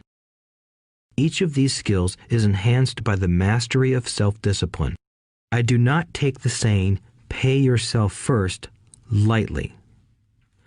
The statement, "pay yourself first," comes from George Clayson's book, The Richest Man in Babylon. Millions of copies have been sold. But while millions of people freely repeat that powerful statement, few follow the advice. As I said, financial literacy allows one to read numbers, and numbers tell the story.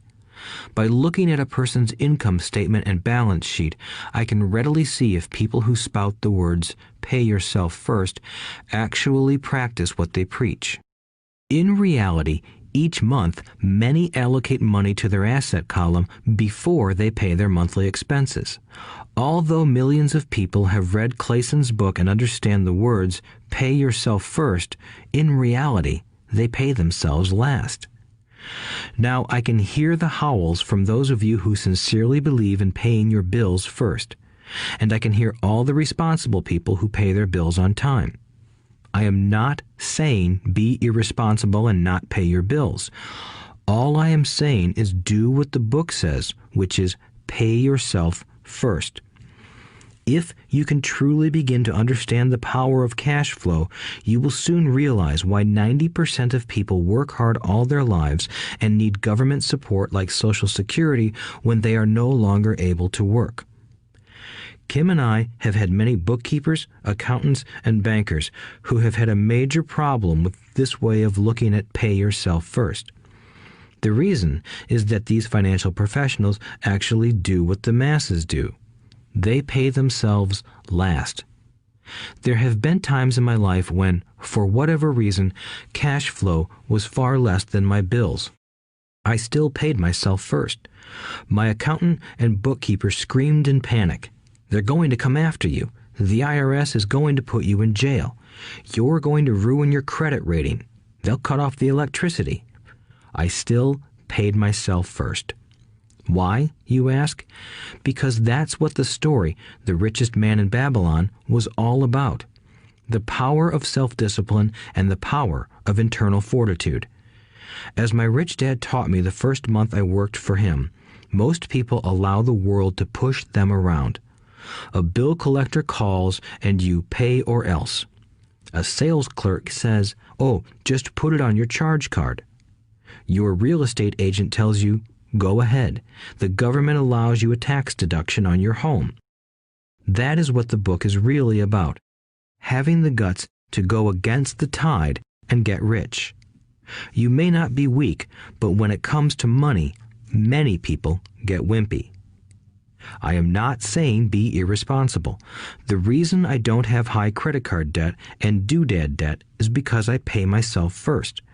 The reason I minimize my income is because I don't want to pay it to the government.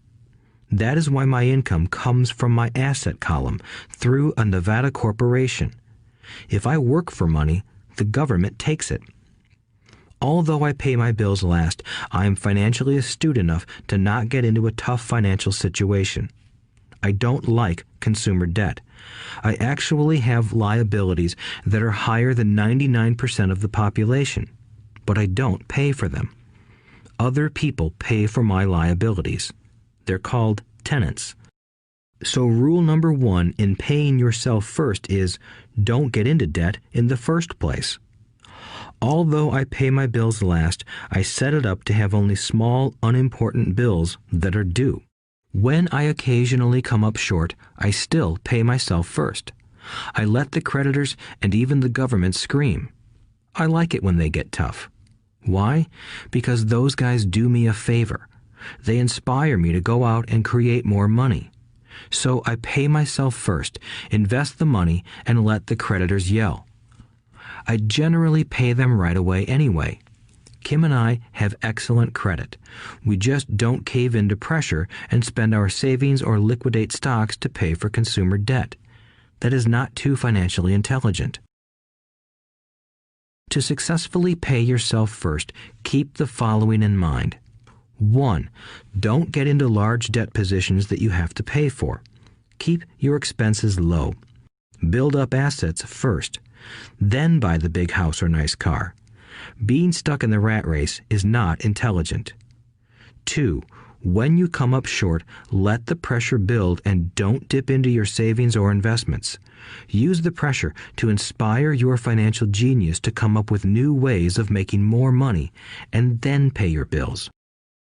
You will have increased your ability to make more money as well as your financial intelligence. So many times I have gotten into financial hot water and used my brain to create more income while staunchly defending the assets in my asset column. My bookkeeper has screamed and dived for cover, but I was like a good soldier defending the fort. Fort assets. Poor people have poor habits. A common bad habit is innocently called dipping into savings.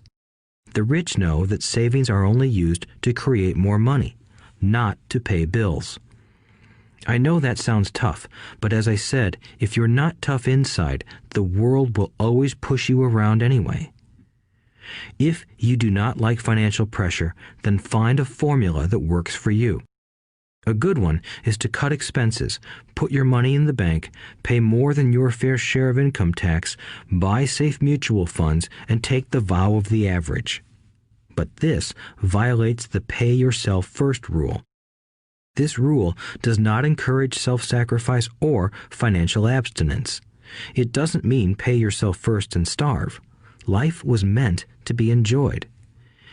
If you call on your financial genius, you can have all the goodies of life, get rich, and pay bills. And that is financial intelligence. 6. Pay your brokers well. The power of good advice.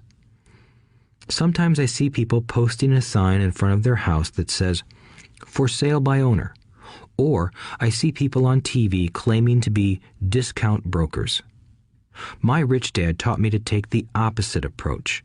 He believed in paying professionals well, and I have adopted that policy also. Today, I have expensive attorneys, accountants, real estate brokers, and stockbrokers. Why? Because if, and I do mean if, the people are professionals, their services should make you money. And the more money they make, the more money I make. We live in the information age. Information is priceless. A good broker should provide you with information as well as take the time to educate you. I have several brokers who do that for me. Some taught me when I had little or no money, and I am still with them today. What I pay a broker is tiny in comparison with what kind of money I can make because of the information they provide. I love it when my real estate broker or stockbroker makes a lot of money because that usually means I made a lot of money. A good broker saves me time in addition to making me money. Like when I bought the vacant land for $9,000 and sold it immediately for over $25,000 so I could buy my Porsche quicker. A broker is my eyes and ears in the market. They're there every day, so I do not have to be. I'd rather play golf. People who sell their house on their own must not value their time much. Why would I want to save a few bucks when I could use that time to make more money or spend it with those I love? What I find funny is that so many poor and middle-class people insist on tipping restaurant help 15 to 20%, even for bad service, but complain about paying a broker 3 to 7%. They enjoy tipping people in the expense column and stiffing people in the asset column. That is not financially intelligent.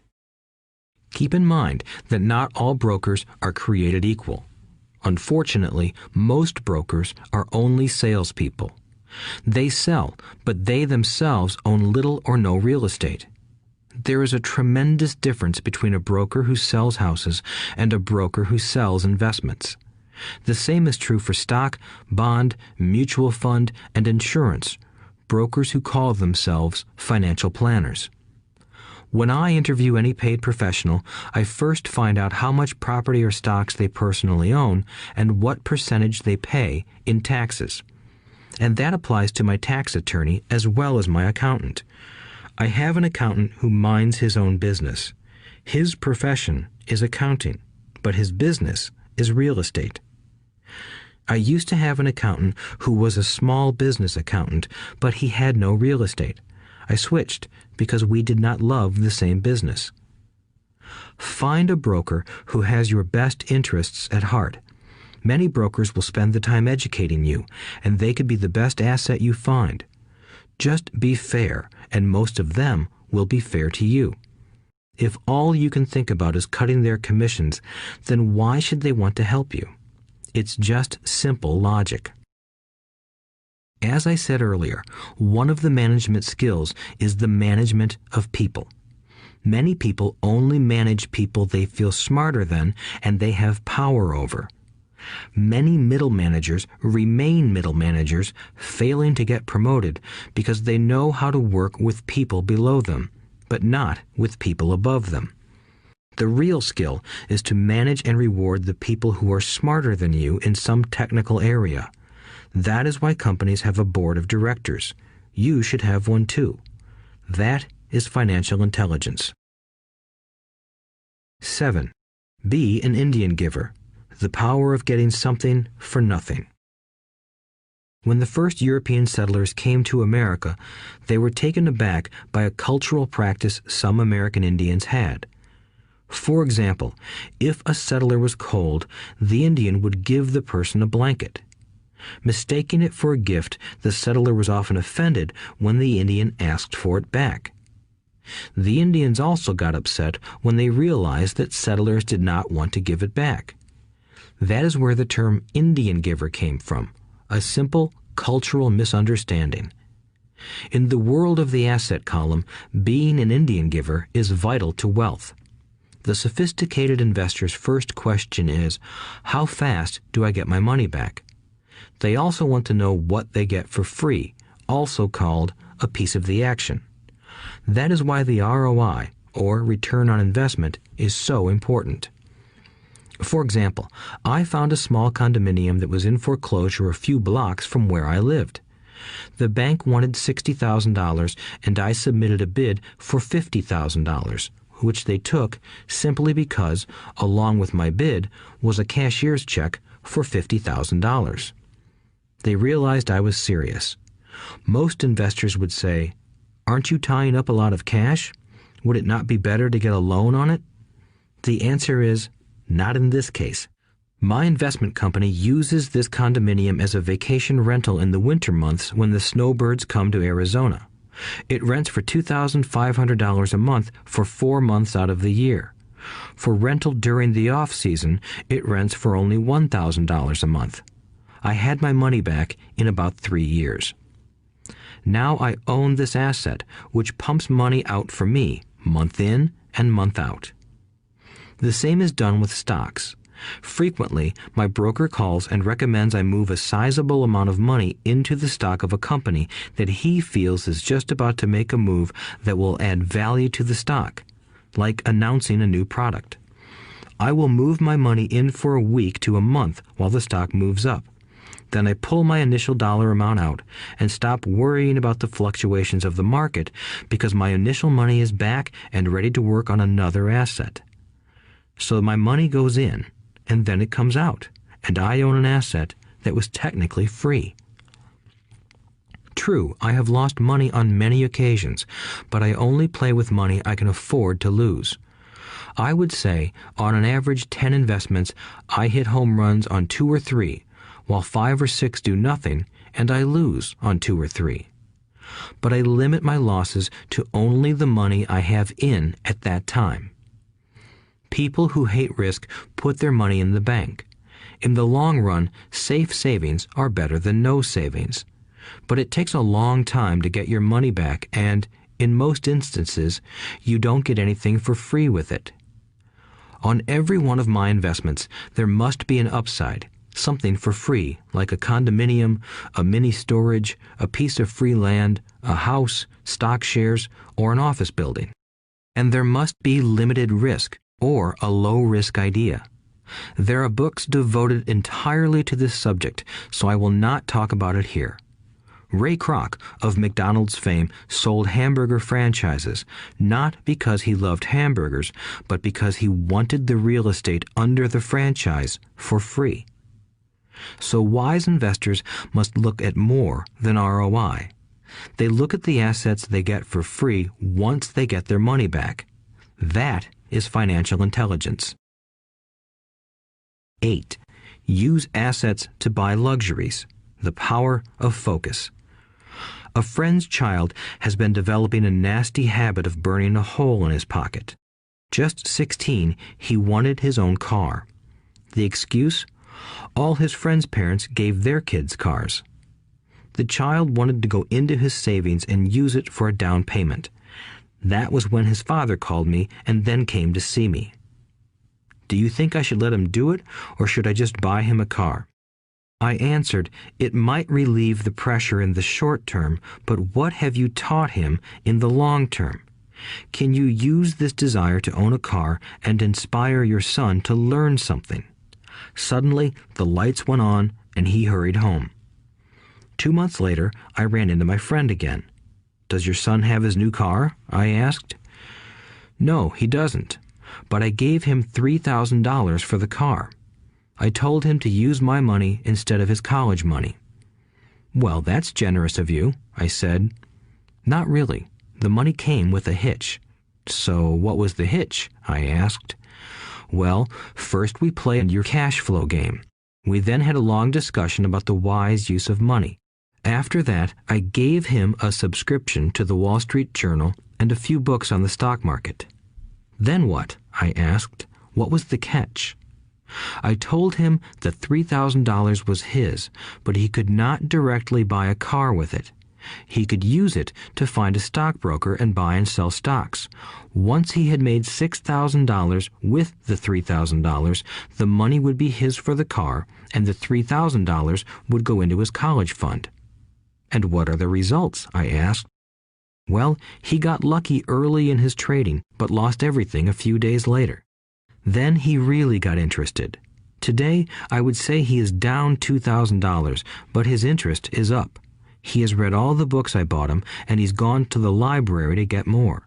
He reads the Wall Street Journal voraciously, watching for indicators.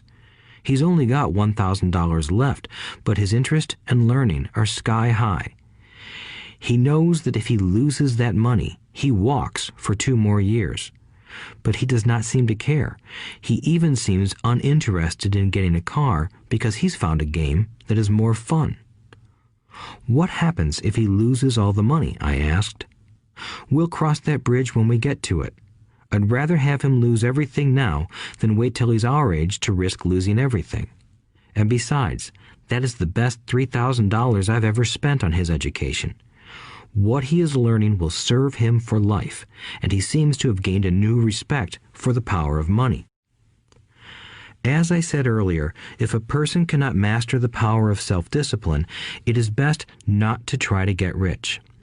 I say this because although the process of developing cash flow from an asset column is easy in theory, what's hard is the mental fortitude to direct money to the correct use. Due to external temptations, it is much easier in today's consumer world to simply blow money out the expense column. With weak mental fortitude, that money flows into the paths of least resistance. That is the cause of poverty and financial struggle. The following example illustrates the financial intelligence needed to direct money to make more money. If we give 100 people $10,000 at the start of the year, I believe that at the end of the year, 80 would have nothing left. In fact, many would have created greater debt by making a down payment on a new car, refrigerator, electronics, or a holiday. 16 would have increased that $10,000 by 5 to 10%. 4 would have increased it to $20,000 or into the millions. We go to school to learn a profession so we can work for money. It is my opinion that it's just as important to learn how to have money work for you. I love my luxuries as much as anyone else. The difference is I don't buy them on credit. It's the keep up with the Joneses trap. When I wanted to buy a Porsche, the easy road would have been to call my banker and get a loan. Instead of choosing to focus in the liability column, I chose to focus in the asset column. As a habit, I use my desire to consume to inspire and motivate my financial genius to invest. Too often today, we focus on borrowing money to get the things we want instead of focusing on creating money. One is easier in the short term, but harder in the long term. It's a bad habit that we as individuals and as a nation have gotten into. Remember, the easy road often becomes hard, and the hard road often becomes easy. The earlier you can train yourself and those you love to be masters of money, the better. Money is a powerful force. Unfortunately, people use the power of money against themselves. If your financial intelligence is low, money will run all over you. It will be smarter than you. If money is smarter than you will work for it all your life. To be the master of money, you need to be smarter than it. Then money will do as it is told. It will obey you. Instead of being a slave to it, you will be the master of it. That is financial intelligence. 9. Choose heroes. The power of myth.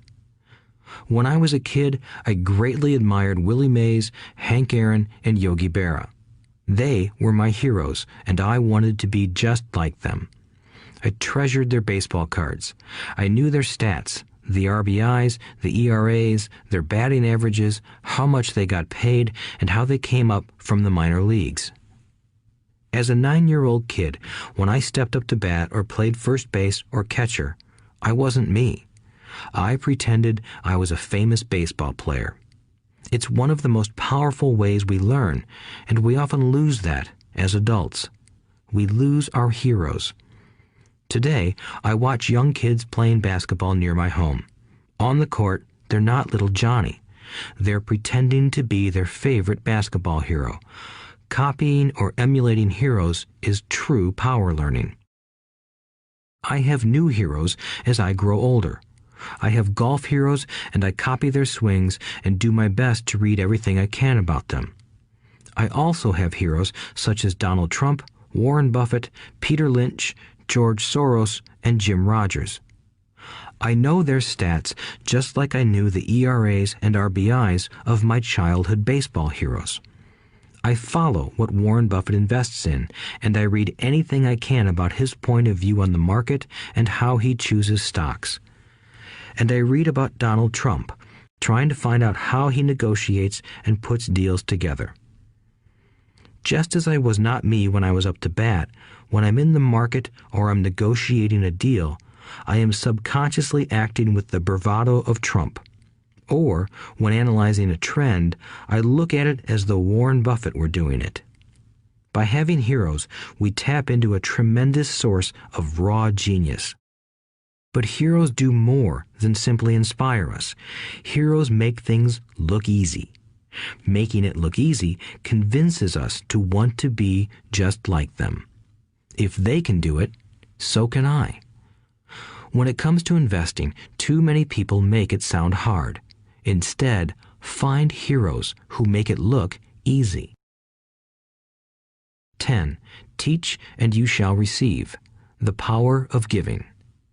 Both of my dads were teachers.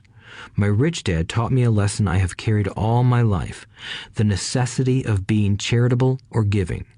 My educated dad gave a lot of his time and knowledge, but almost never gave away money. He usually said that he would give when he had some extra money, but of course, there was rarely any extra. My rich dad gave money as well as education. He believed firmly in tithing. If you want something, you first need to give, he would always say. When he was short of money, he gave money to his church or to his favorite charity. If I could leave one single idea with you, it is that idea. Whenever you feel short or in need of something, give what you want first, and it will come back in buckets. That is true for money, a smile, love, or friendship. I know it is often the last thing a person may want to do, but it has always worked for me. I trust that the principle of reciprocity is true, and I give what I want. I want money, so I give money, and it comes back in multiples. I want sales, so I help someone else sell something, and sales come to me. I want contacts, and I help someone else get contacts. Like magic, contacts come to me. I heard a saying years ago that went, "God does not need to receive, but humans need to give." My rich dad would often say, poor people are more greedy than rich people. He would explain that if a person was rich, that person was providing something that other people wanted. In my life, whenever I have felt needy or short of money or short of help, I simply went out or found in my heart what I wanted and decided to give it first. And when I gave, it always came back. It reminds me of the story of the guy sitting with firewood in his arms on a cold, freezing night. He is yelling at the pot-bellied stove, "When you give me some heat, then I'll put some wood in you." And when it comes to money, love, happiness, sales, and contacts, all one needs to remember is to give first. Often, just the process of thinking of what I want and how I could give that to someone else breaks free a torrent of bounty. Whenever I feel that people aren't smiling at me, I simply begin smiling and saying hello. Like magic, the next thing I know, I'm surrounded by smiling people. It is true that your world is only a mirror of you. So that's why I say, teach and you shall receive. I have found that the more I teach those who want to learn, the more I learn. If you want to learn about money, teach it to someone else. A torrent of new ideas and finer distinctions will come in. There are times when I have given and nothing has come back, or what I have received is not what I wanted. But upon closer inspection and soul-searching, I was often giving to receive in those instances, instead of giving for the joy that giving itself brings. My dad taught teachers, and he became a master teacher. My rich dad always taught young people his way of doing business. In retrospect, it was their generosity with what they knew that made them smarter. There are powers in this world that are much smarter than we are. You can get there on your own, but it's easier with the help of the powers that be. You only need to be generous with what you have. Chapter 9. Still want more? Here are some to-dos. Many people may not be satisfied with my 10 steps. They see them more as philosophies than actions. I think understanding the philosophy is just as important as the action. There are many people who want to do instead of think, and then there are people who think but do not do. I would say that I am both. I love new ideas, and I love action. So for those who want a to-do list on how to get started, I will share with you some of the things I do in abbreviated form. Stop doing what you're doing. In other words, take a break and assess what is working and what is not working. The definition of insanity is doing the same thing over and over and expecting a different result. Stop doing what is not working and look for something new. Look for new ideas. For new investing ideas, I go to bookstores and search for books on different and unique subjects. I call them formulas. I buy how-to books on formulas I know nothing about. For example, in the bookstore I found the book The 16% Solution by Joel Moskowitz. I bought the book and read it, and the next Thursday I did exactly as the book said. Most people do not take action, or they let someone talk them out of whatever new formula they are studying. My neighbor told me why 16% would not work.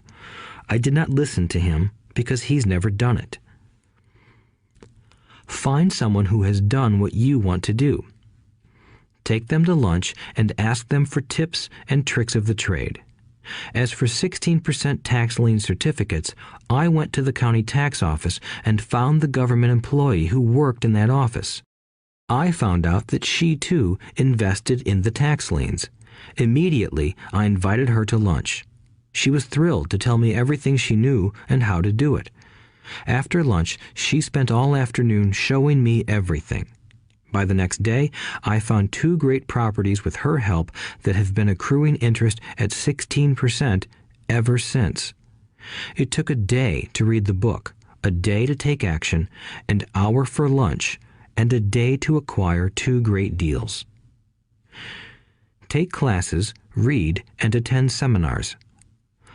I search newspapers and the internet for new and interesting classes, many of which are free or inexpensive. I also attend and pay for expensive seminars on what I want to learn. I am wealthy and free from needing a job simply because of the courses I took. I have friends who did not take those classes who told me I was wasting my money, and yet they're still at the same job. Make lots of offers. When I want a piece of real estate, I look at many properties and generally write an offer. If you don't know what the right offer is, neither do I. That is the job of the real estate agent.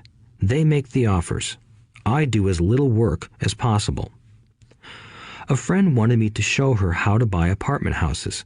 So one Saturday, she, her agent, and I went and looked at 6 apartment houses. 4 were dogs, but 2 were good. I said to write offers on all 6, offering half of what the owners asked for. She and the agent nearly had heart attacks.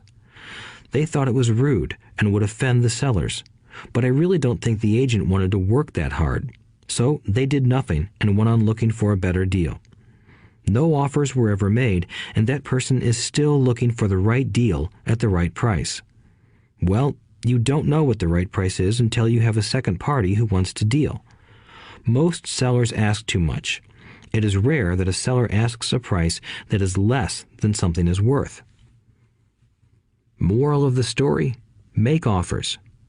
People who are not investors have no idea what it feels like to try to sell something. I have had a piece of real estate that I wanted to sell for months. I would have welcomed any offer. They could have offered me 10 pigs and I would have been happy. Not at the offer, but just because someone was interested. I would have countered, maybe for a pig farm in exchange. But that's how the game works. The game of buying and selling is fun. Keep that in mind. It's fun and only a game. Make offers. Someone might say yes. I always make offers with escape clauses. In real estate, I make an offer with language that details subject to contingencies, such as the approval of a business partner. Never specify who the business partner is. Most people don't know that my partner is my cat. If they accept the offer and I don't want the deal, I call home and speak to my cat. I make this ridiculous statement to illustrate how absurdly easy and simple the game is. So many people make things too difficult and take it too seriously. Finding a good deal, the right business, the right people, the right investors, or whatever is just like dating. You must go to the market and talk to a lot of people, make a lot of offers, counter-offers, negotiate, reject, and accept. I know single people who sit at home and wait for the phone to ring, but it's better to go to the market, even if it's only the supermarket. Search, offer, reject, negotiate, and accept are all parts of the process of almost everything in life.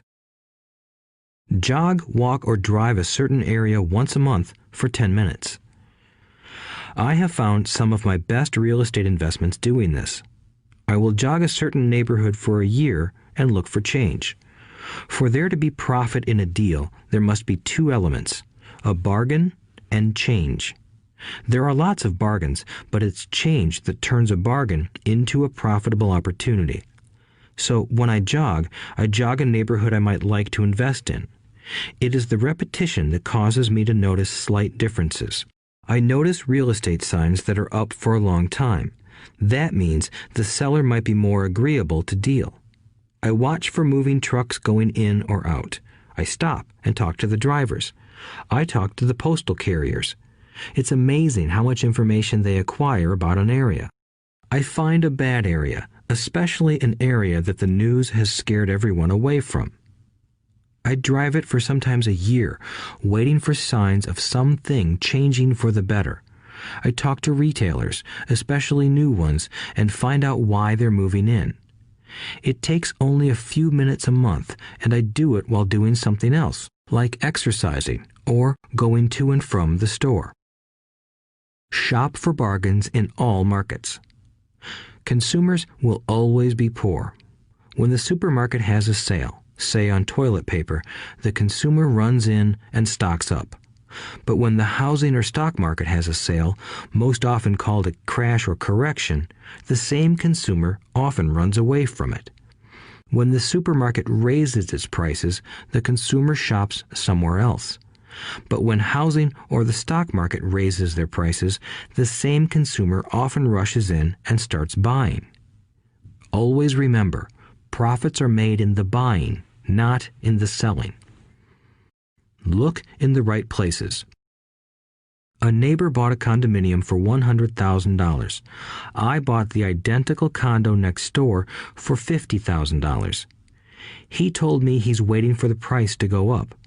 I told him that profit is made when you buy, not when you sell. He shopped with a real estate broker who owns no property of her own. I shopped at the foreclosure auction. I paid $500 for a class on how to do this. My neighbor thought that the $500 for a real estate investment class was too expensive. He said he could not afford the money or the time. So he waits for the prices to go up.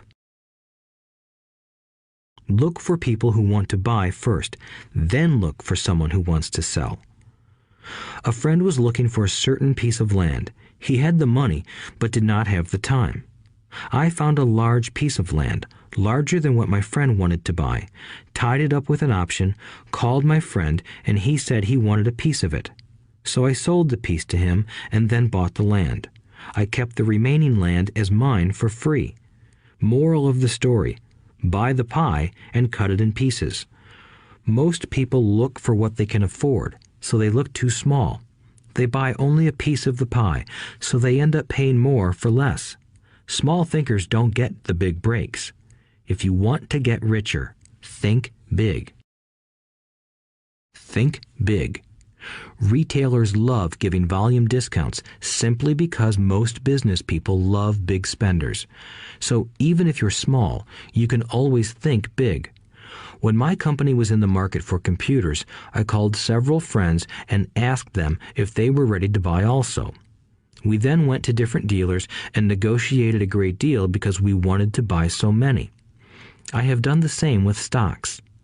Small people remain small because they think small, act alone, or don't act at all. Learn from history. All the big companies on the stock exchange started out as small companies. Colonel Sanders did not get rich until after he lost everything in his 60s. Bill Gates was one of the richest men in the world before he was 30. Action always beats inaction. These are just a few of the things I have done and continue to do to recognize opportunities.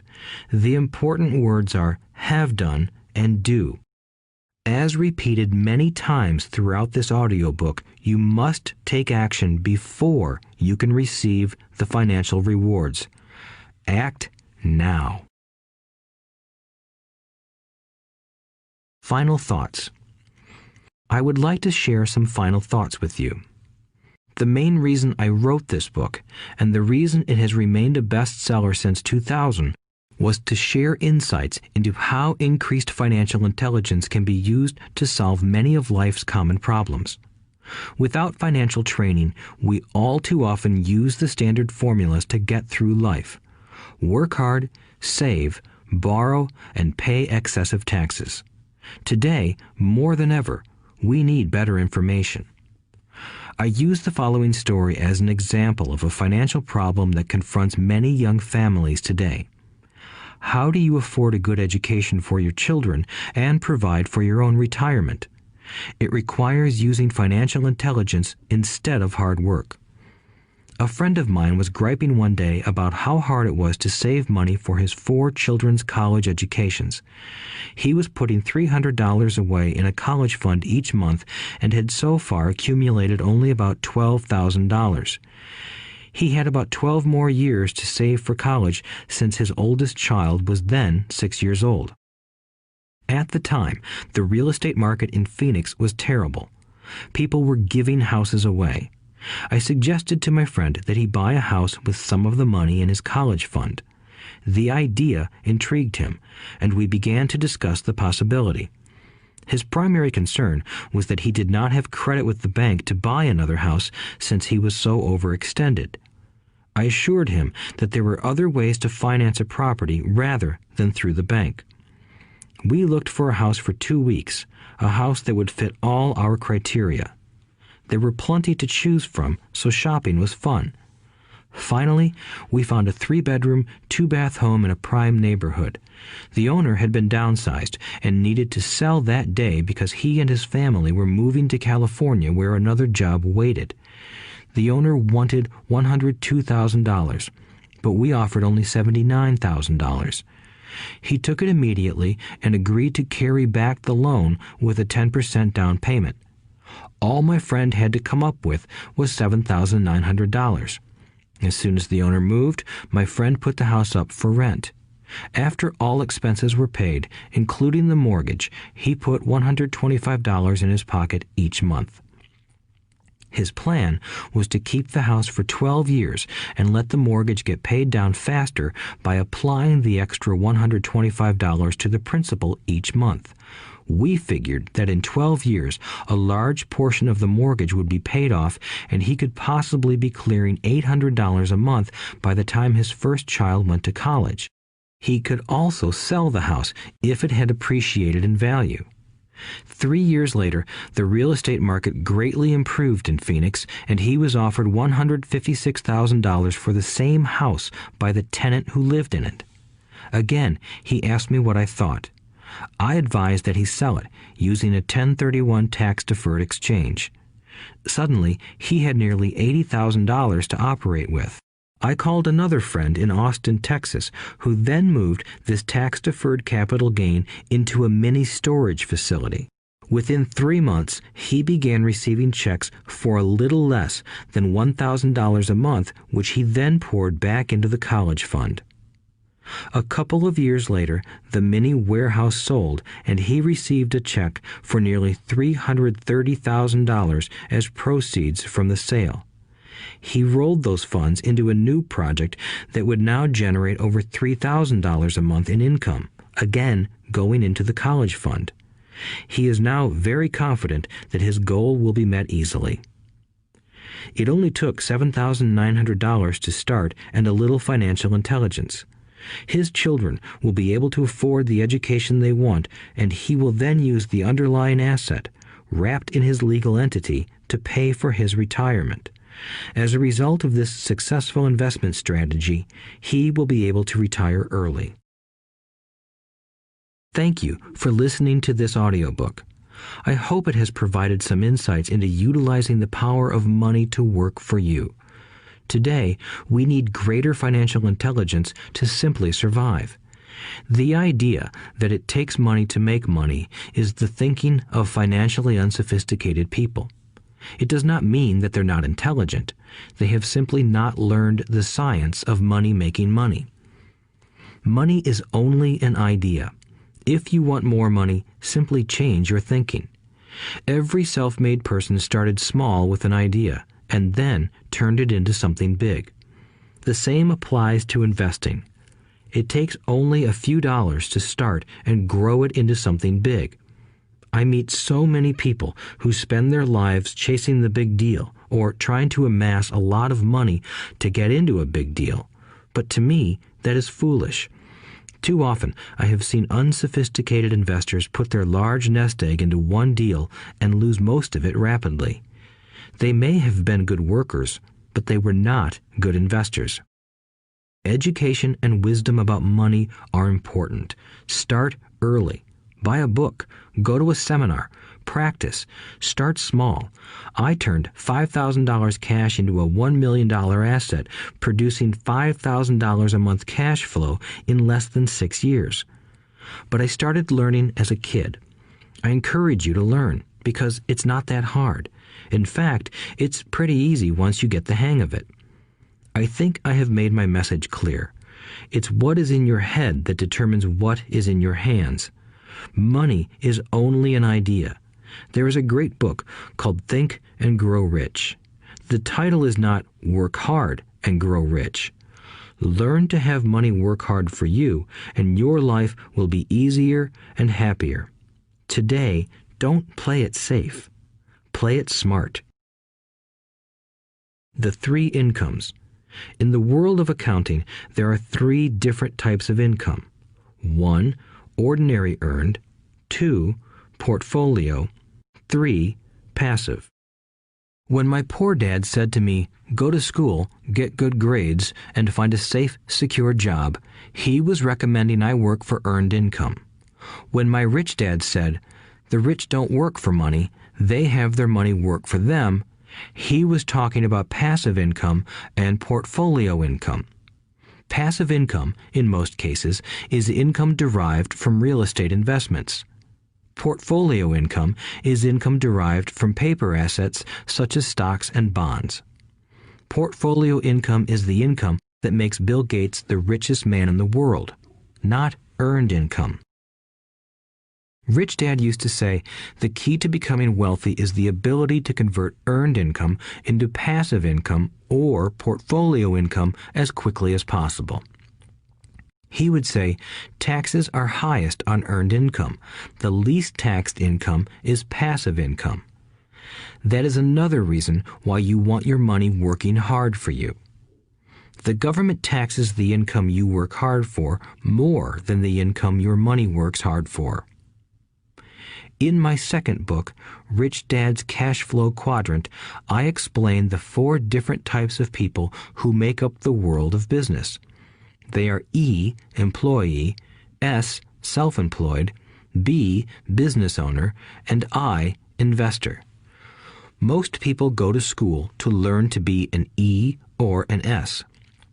The cash flow quadrant is written about the core differences of these 4 types and how people can change their quadrant. In fact, most of our products are created for people in the B and I quadrants. In Rich Dad's Guide to Investing, book number 3 in the Rich Dad series, I go into more detail on the importance of converting earned income into passive and portfolio income.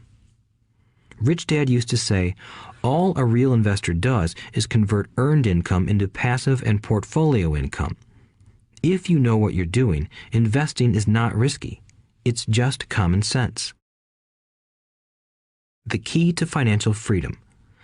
The key to financial freedom and great wealth is a person's ability to convert earned income into passive and/or portfolio income. My rich dad spent a lot of time teaching Mike and me this skill. Having this ability is the reason my wife Kim and I are financially free, never needing to work again. We continue to work because we choose to.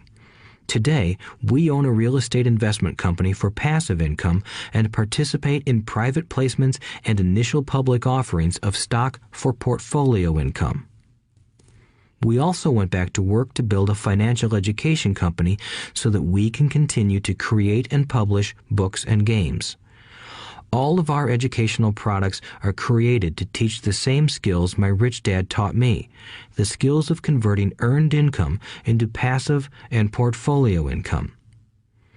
The games we create are important because they teach what books cannot teach. For example, you would never learn to ride a bicycle by only reading a book. Our cash flow games for adults and cash flow for kids game are designed to teach players the basic investment skills of converting earned income into passive and portfolio income. They also teach the principles of accounting and financial literacy. These games are the only educational products in the world that teach people all of these skills simultaneously. Cash Flow 202 is the advanced version of Cash Flow 101 and requires the game board from 101 as well as a full understanding of 101 before it can be played. Cash Flow 101 and Cash Flow for Kids teach the principles of fundamental investing.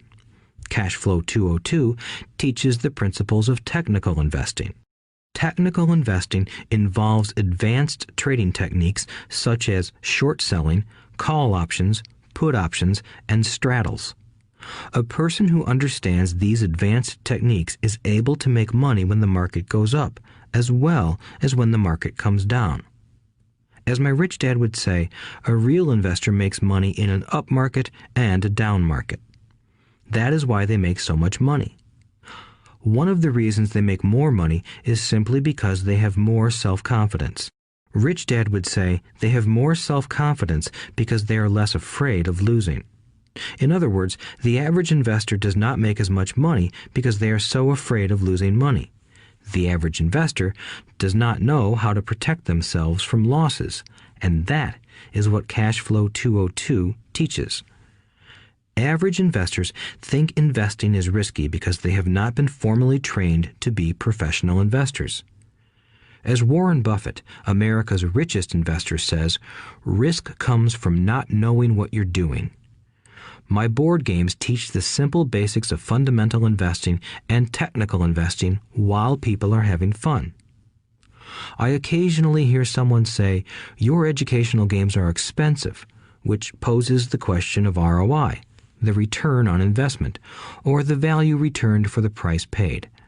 I nod my head and reply, yes, they may be expensive, especially when compared to entertainment board games. But my games are not as expensive as a college education, working hard all your life for earned income, paying excessive taxes, and then living in terror of losing all of your money in the investment markets. When someone walks away mumbling about the price, I can hear my rich dad saying, if you want to be rich, you must know what kind of income to work hard for, how to keep it, and how to protect it from loss. That is the key to great wealth. Rich Dad would also say, if you do not understand the differences in those three incomes and do not learn the skills on how to acquire and protect those incomes, you will probably spend your life earning less than you could and working harder than you should. My poor dad thought a good education, a good job, and years of hard work were all you needed to be successful. My rich dad also thought a good education was important. But to him, it was also important that Mike and I know the differences in the three incomes and what kind of income to work hard for. To him, that was basic financial education. Knowing the differences in the three incomes and learning the investment skills of how to acquire the different incomes is basic education for anyone who strives to acquire great wealth and achieve financial freedom, a special kind of freedom that only a few will ever know. As Rich Dad states in lesson number 1, the rich do not work for money. They know how to have money work hard for them. Rich Dad said, earned income is money you work for, and passive and portfolio income is money working for you. Knowing that little difference has been significant in my life. Or, as Robert Frost ends his poem, and that has made all the difference. Take action. All of you were given two great gifts, your mind and your time. It is up to you to do what you please with both. With each dollar bill that enters your hand, you and only you have the power to determine your destiny. Spend it foolishly, and you choose to be poor. Spend it on liabilities, and you join the middle class. Invest it in your mind and learn how to acquire assets, and you will be choosing wealth as your goal and your future. The choice is yours and only yours. Every day, with every dollar, you decide to be rich, poor, or middle class. Choose to share this knowledge with your children, and you choose to prepare them for the world that awaits. No one else will. You and your children's future will be determined by choices you make today. not tomorrow. I wish you great wealth and much happiness with this fabulous gift called life. Robert Kiyosaki.